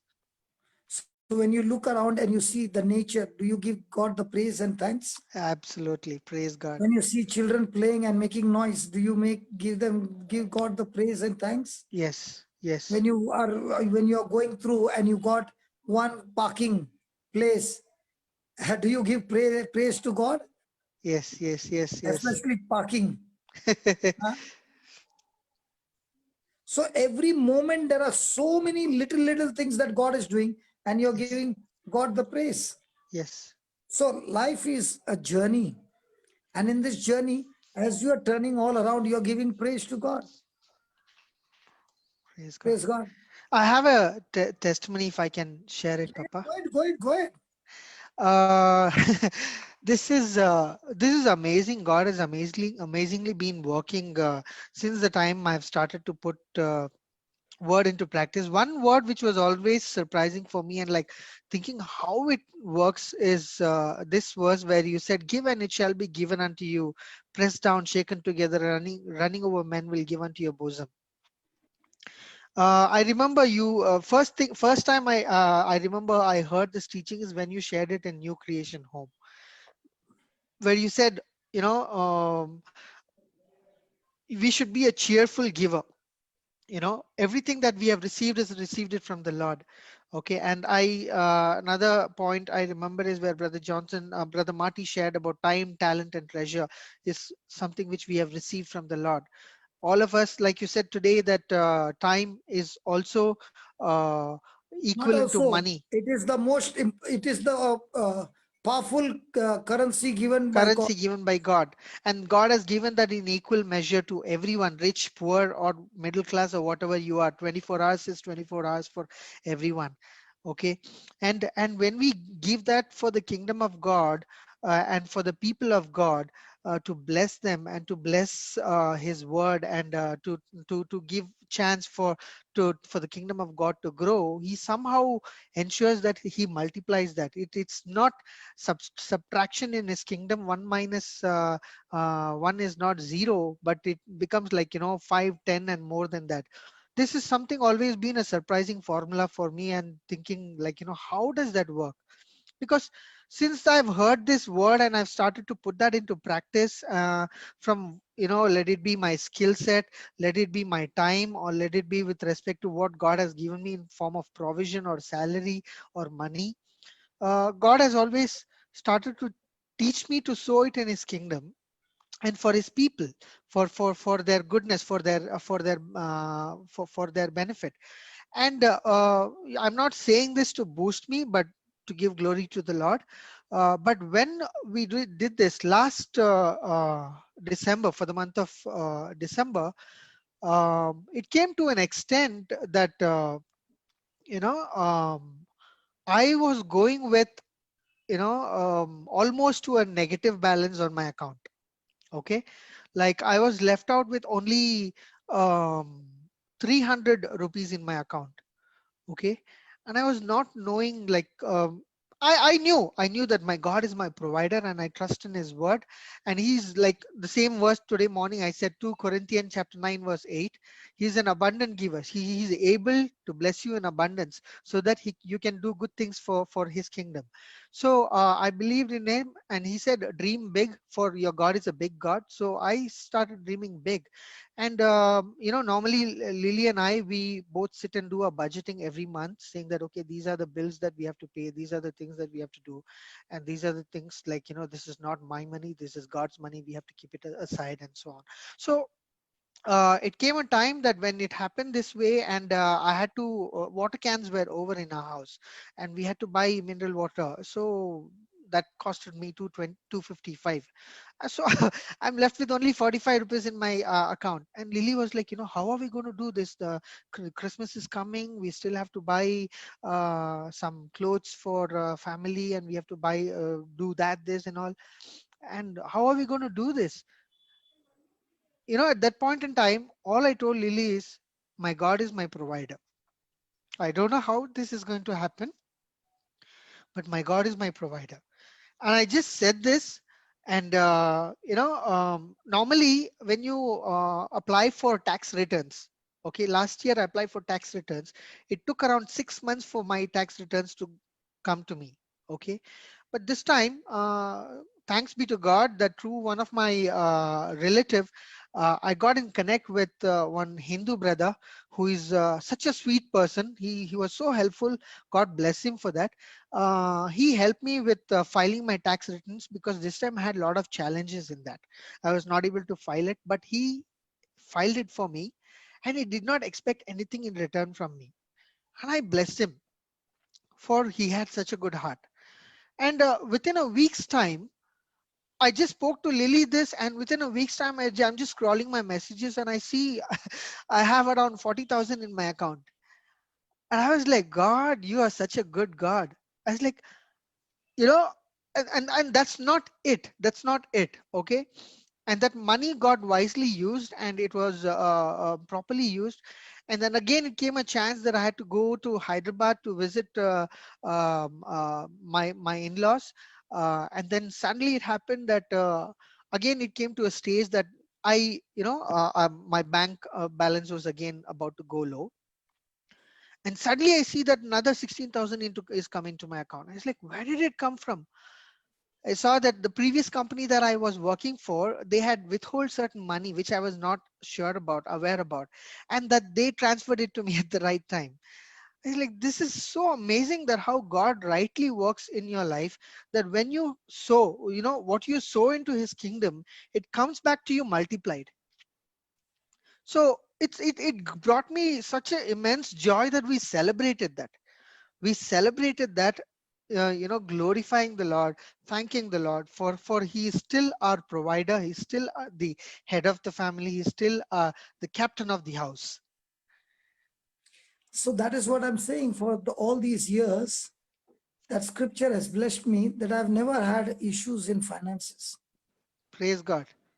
And if you see, everywhere we don't have, and thank God, people who have been connected with me, they also learned that our ministry is not operating on donation box or love offering or collection. And with this practice, I've never found lack in the in the work that we do. In fact, it is always surplus. So life is a journey, and when I focus on the little things that God has brought manifestation, it gives great pleasure. And when God does the little things and you start praising and start magnifying it, you're not taking God's move for granted. Yes. And as you are celebrating the little things, it opens the door for big things. So remember, you have already received so much from God, that now you are only saying, thank you, Jesus. I've received the manifestation as well. Praise God. Praise the Lord. And that's why the Bible says in Ephesians 5:20, Ephesians 5:20,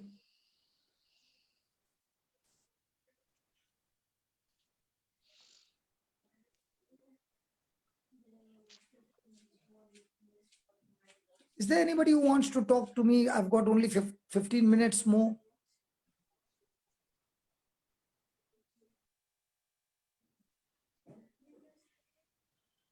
It says, giving thanks always for all things unto God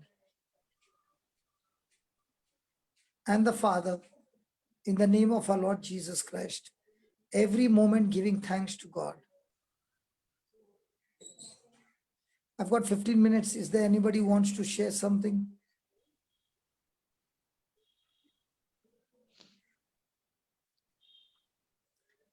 Because I'll be leaving to Sri Lanka.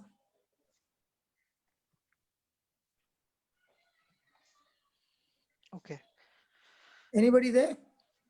No, I don't see hands raising, Papa. Can you lift your hand, please, if there is anybody? Before I go, if there is a possibility to make you a co-host, I want to see my brother. If he's still there, trying to trouble you, brother. Willie? Okay. Jeevan, can you make me co-host? Please.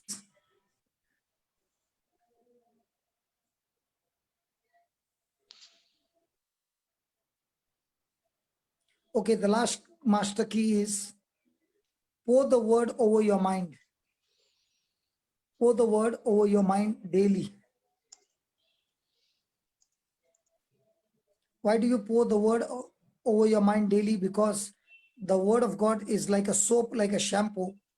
You need to scrub it and scrub it and scrub it, and it will wash your mind, because the tendency of mind is to gather the dirt and the dust of, you know what is each one's opinion, that you go around and you begin to hear, it begins to accumulate all that dirt inside your mind.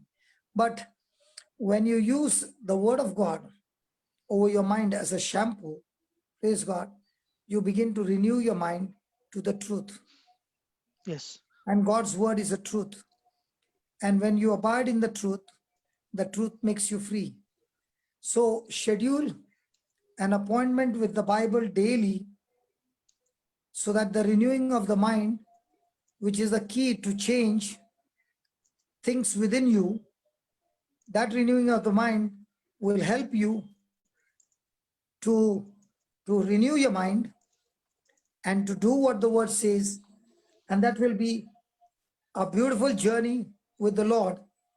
And that's why reading the Bible is not for a season, but reading the Bible and studying the Bible is an everyday journey.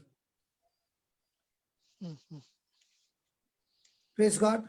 Praise the Lord. Bro, we have Amala who wants to speak to you. Yeah, because the word of God purifies our mind. Yes. Jeevan, can you unmute Brother, Amala? praise the Lord, brother. Praise the You are Lord. here. Yes, sister. Unmuted, brother. Yes, sister. We can Unmuted. hear you. We can hear you. Yeah, brother. I'm from Bangalore, Amala. I'm in prison ministry. Yes. Yes, brother. So I praise God for Brother Johnson for such a wonderful the preachings of the Bible, the Word of God. Morning, the first thing when the incident happened, I was in tears in praying that it has to be go away from this, but still 1 hour it went on and on and on. But praise God, with all our prayers and glory to God, that it went on smoothly. Thank you very much. I continue my prayers to you, brother Johnson. Thank you, brother. And I pray that you continue in the faith on the word of God, that you will use the word and get your mind renewed on the word of God. And every decision you take is going to be the word of God. Because the faith comes by hearing, and hearing by the word of God, and faith gives you the victory. So this is my prayer, that you will use faith every moment and not emotions and feelings, but stand on the word of God. Because emotions and feelings will take you on a defeated side, whereas faith will always take you on the right side. Any emotion or feeling that contradicts to God's word is going to end up with self-destruction. And that's why when it comes to feelings and emotions, you got to be very careful whether it is coming from sense knowledge or is it coming from word knowledge. If it's coming from word knowledge, go and celebrate, whistle, dance, do everything. But if it's coming from sense knowledge, contradicting to God's word, you are in a danger zone. Yes. Praise God. Anybody else? We have Brother John who wants to speak to you, and Sister Nancy. John. Good evening, brother. Praise the Lord. Praise the Lord. Brother, can you one more time Explain that point 13. Focus on the rewards of the finishing a task, please. Yes, what happens is, like for example, I'm working in a company. Yes. When I brother. finish the project, okay, Yeah. and I Yes, brought the company lots and lots of business, will the company reward me? Right. Yes, sir. Yes, brother. Okay, now let's take for example 2 Chronicles 20. There are 3 kings coming against the King Josaphat. And in the natural, King Josaphat is no match because the army is so big. But what is King Josaphat applying? His reasoning Prayers. of faith. Yeah, prayers. Faith. Now, does Yeah. he fight the battle by faith or by sight? By faith. So does he select the choir members? Yes. Does he Yes. put the choir members before the army? Yes. Yes. And why are the choir members also going before the army? Because they have heard a prophecy saying the battle belongs to the Lord, that the Lord will fight the battle for them. Did they Right. believe it? Yes. Did they Yes. march? Yes. Yes. Did they follow the instruction? Yes. Were they joyful? Yes. Yes, sir. But in the natural, it was death. But did they believe in the spirit? Yes. What Yes, happened? The reward was they not only fought the battle without fighting, because God fought the battle, but they also got the reward. Right, brother. So every time you fight the battle of faith, you get reward. You know, I would love to see before I go that William is made a co-host and he puts something on the screen, because I still want to see whether my brother has changed or not changed. But in my heart, I've planted the seed of faith. And my seed of faith says his heart Yes, is touched, his family is touched, his household is touched.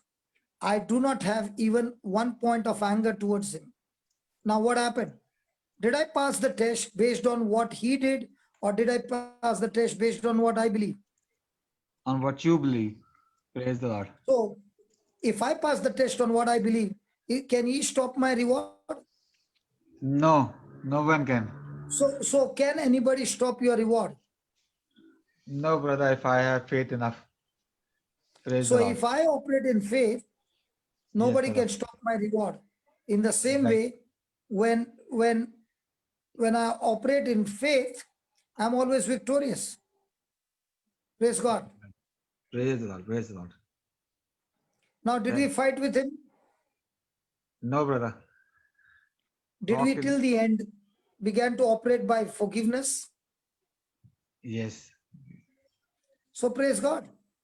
Praise the Lord. Praise the And Lord. that's why today's meeting has become more fruitful, because there was a battle and we operated in the battle and we started doing things in what the Lord said. Now, what if he shows up now?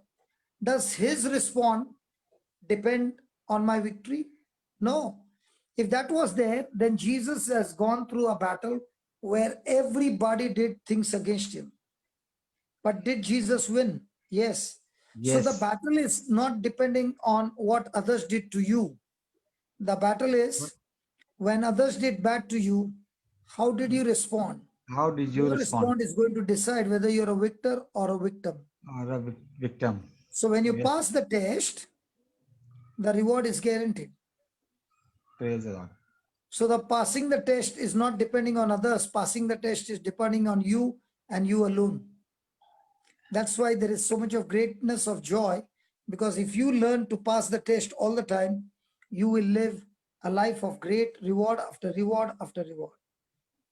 Praise the Lord, brother. Now, Praise William the has put the screen. Is there any problem? Lord. No problem. Praise the Lord, brother. So when we put our faith and we are patient and holding on to the patient and continuing our journey, after some time the enemy got fed up, left the place and went off. But by the time, did the enemy get a chance to get irritated? Yes. And what Yes. about the brother, our friend? He's not the enemy. What did he get? He got chance to listen to the word of God, which he had Yes. never heard before. Yes, brother. So in this, Not only we got the reward, our brother who was listening and doing, he also got a reward to repent and change his life. Change his life. Now, did we plant incorruptible seeds? Yes. Yes. So, are we going to believe for the harvest? 100%. Yes. 100-fold. Okay. Yes, brother. So Thank we you, brother. can continue. I'm leaving. Praise the Lord, brother. Thank you so much, brother. William, Praise the Lord. Yes, Papa. we got 50 minutes more. So I give the mic to you. So you can do a quick revision of those 20 points. All the 20 in the points. next 30 minutes or whatever you have planned. Okay. I have made a note of points. I can share the points if Okay, anybody is has there missed out. anybody else? We have Nancy who wanted to speak to you. Okay, put Nancy. Okay, Nancy.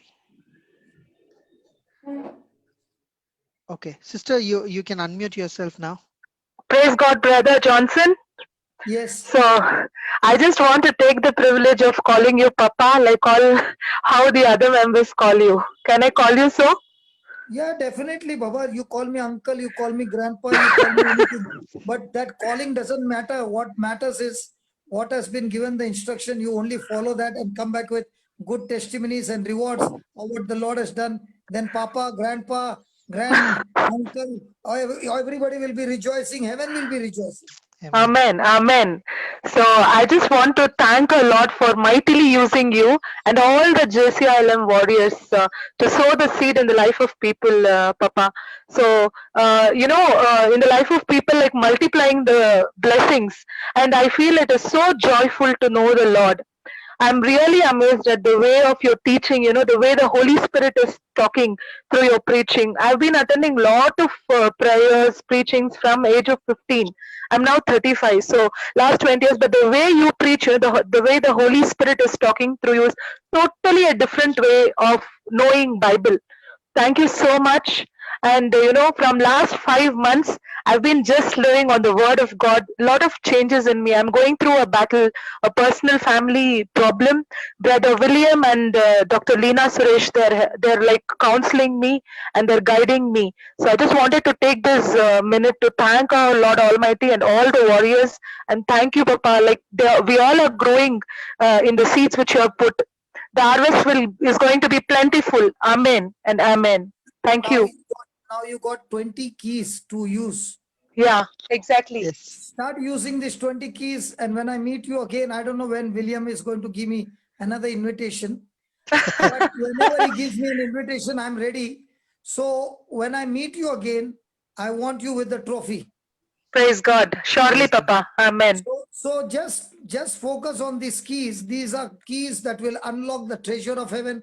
And Satan has got no defense against these keys. Sure, Papa. I will. Yeah. Thank you. Okay, William, over to you. And I'm checking out. God bless you all. And Father, we thank you. We praise you.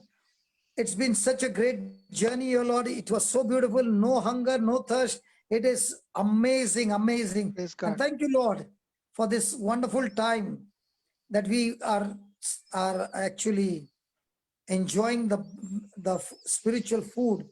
And now William is coming with the dessert after this good spiritual food with his own teaching and whatever he has planned. I thank you. I praise you. And all glory and honor, O Lord, that it was you, Almighty Holy Spirit, who gave us this excellent, excellent teaching. We bow down to your Lordship and we thank you and we praise you in Jesus' name. Amen. Amen. Amen. Amen. God Thank you bless very you all. much, Papa. Bye-bye. God bless you. God bless you. Thank you very much. So, okay. So I think, I don't know if everybody has got all the points that was being shared by Papa Johnson. I will share the 20 points on the screen here. Okay. So what you can do is you can make a note of those 20 points, and if you have missed out any,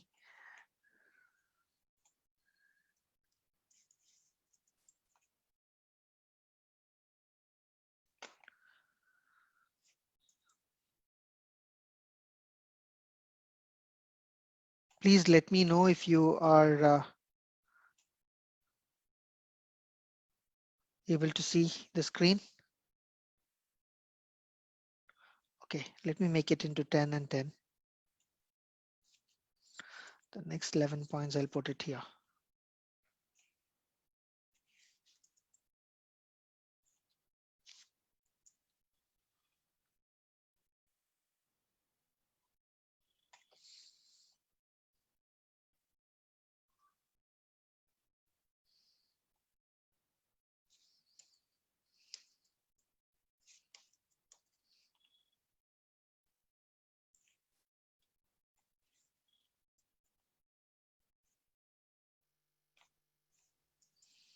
Praise the Lord. Hallelujah. Thank you, Jesus. Okay, so I'll read out the 20 points. You can make a note of it if you have not made a note of it. The 20 golden keys to unlock the heaven's treasure. The first one is say what God wants you to hear. It's like what do you think God wants to hear? God wants to hear you speak according to the what the word of God says, not according to what the world says. And point two, talk expectation and not experience. Okay, the experience might fail, but what are you expected uh, for the outcome to be, the results to be? Speak those. Don't speak what the reports are saying, what the past results are saying. 3, picture your desired future. Start making a vision. Write down your vision statement. You know, Habakkuk chapter 2 verse 2 and 3, where it says, the Bible says that write down your vision, make it plain and clear. Okay, put it somewhere where it is visible so that the runner can read it. You get to see it, and every time you see it, lay your hand over it and declare that thank you, Lord, it is already done. It is already done in the spiritual realm, and you will see it manifest in the natural realm. Okay. 4, listen to mentors of faith. Okay. 5, respect your tongue. Respect your tongue. 6, talk to yourself. Talk to yourself. 7, pursue faith food. 8, loosen up and laugh.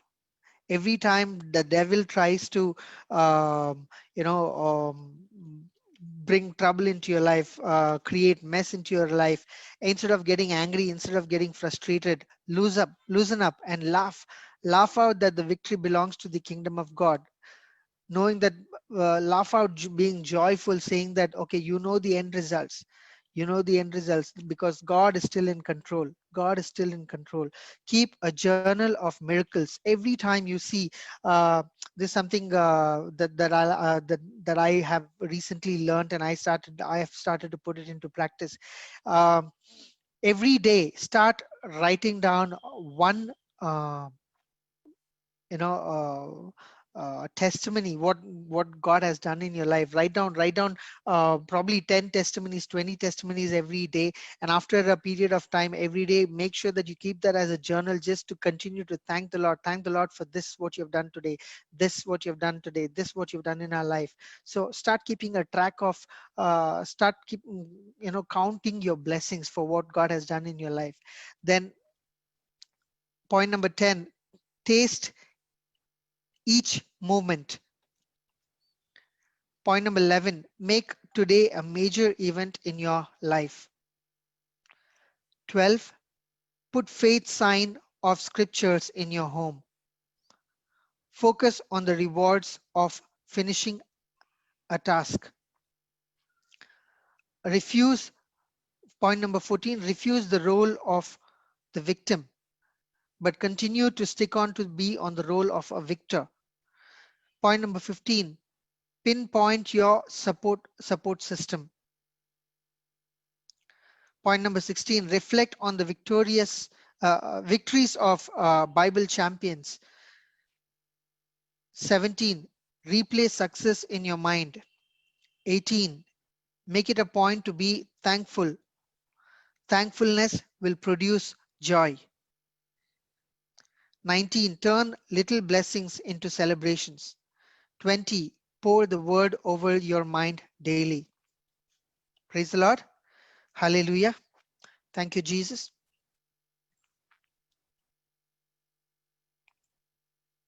Okay.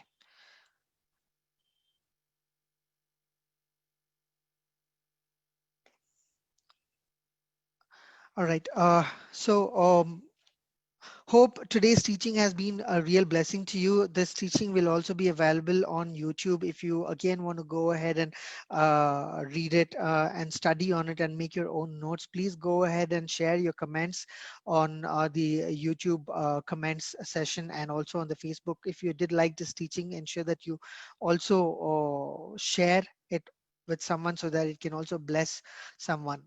All right. So we are a cheerful giver. Let's continue to be a cheerful giver. Um, and then so with that in mind, we can close today's session. So let's close with thanking the Lord and giving glory to him for all that we have learned this evening. In the name of the Father, and to the Son, and to the Holy Spirit. Amen. Heavenly Father, we thank you, we praise you, we give you glory, Lord, for the word that you have shared with us today. We thank you, Lord, for the 20 golden keys that you have shared with us, that we will continue to meditate on this word day and night, the way Joshua meditated on it, that the way Joseph treasured it and meditated on it, keeping the end result as the goal.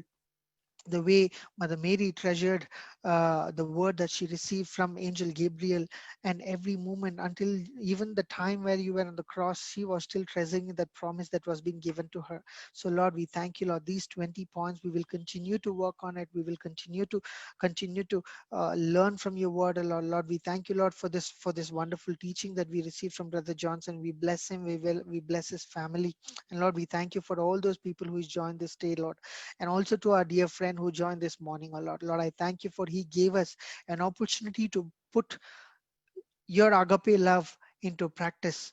We thank you, Lord. We bless him, Lord. We bless him. We thank him, Lord, for today. He would have heard even even if he would have had a chance to hear a little bit of your word, oh Lord. I thank you for that is going to be rolling in his mind again and again and again. He's going to meditate on that word, and you will speak to him. I thank you, Lord. Lord, today everybody who is joined this day, Lord, is praying for that person, Lord. And Lord, we send forth our angels to go ahead and minister to our dear brother. And I thank you, Lord, Lord, today is the day is going to be noted in your kingdom, Lord, because today you have encountered in his life. And Lord, the way you encountered in our life, and our life was changed, and we were born again, Lord Jesus. We were born again. We accepted you as a Lord God and Savior. Even though we were born Christian, we were born Catholic, we used to go to church every day, we used to attend mass, we used to read Bible, we used to say family prayer, Lord. But until the day when we were born again, we were really not knowing you as having a personal relationship with you, Lord. But we were only seeing you as a religion, Lord. But we thank you, Lord. Now we get to see you as a personal relation, in that personal relationship, as a lover, as a friend, as a husband, as a wife, as a father, as a mother. Lord, we thank you, Lord. We thank you, Lord, for your word that we are receiving every single day. And Lord, today's word has really blessed us. We praise you. We glorify you for that, oh Lord Jesus Christ. And Lord Jesus, and I pray and declare that every word that is being sowed today is fallen in a fertile ground, and it will surely bring harvest in your kingdom, in multiplied, Lord, not just in 30 and 60, Lord, but 100 folds and even more than that, Lord. Lord, I thank you, Lord, for the angels which is moved in action right now, Lord, as the word is being preached. And I thank you, Lord, for every single person who's going to be putting this word into practice, oh Lord. Help us, oh Holy Spirit, that we continue to practice this word and learn from our mistakes, learn from correcting ourselves. But Lord, how Brother Johnson said, when you lose, when you fail, do not get worried, because when you fail is when you're going to learn from you. Lord, teach us from our failures, teach us from our mistakes, that how we can be still connected to the word and live our life according to your word, Lord. We praise you, Lord Jesus, for all that you have done so far in our life, and all that you're doing right now, and all that you continue to do. In Jesus' mighty and matchless name, we make this prayer. Amen, amen, and amen. Praise the Lord. Hallelujah. Thank you, Jesus. God bless you and have a good night. Good evening. Bye.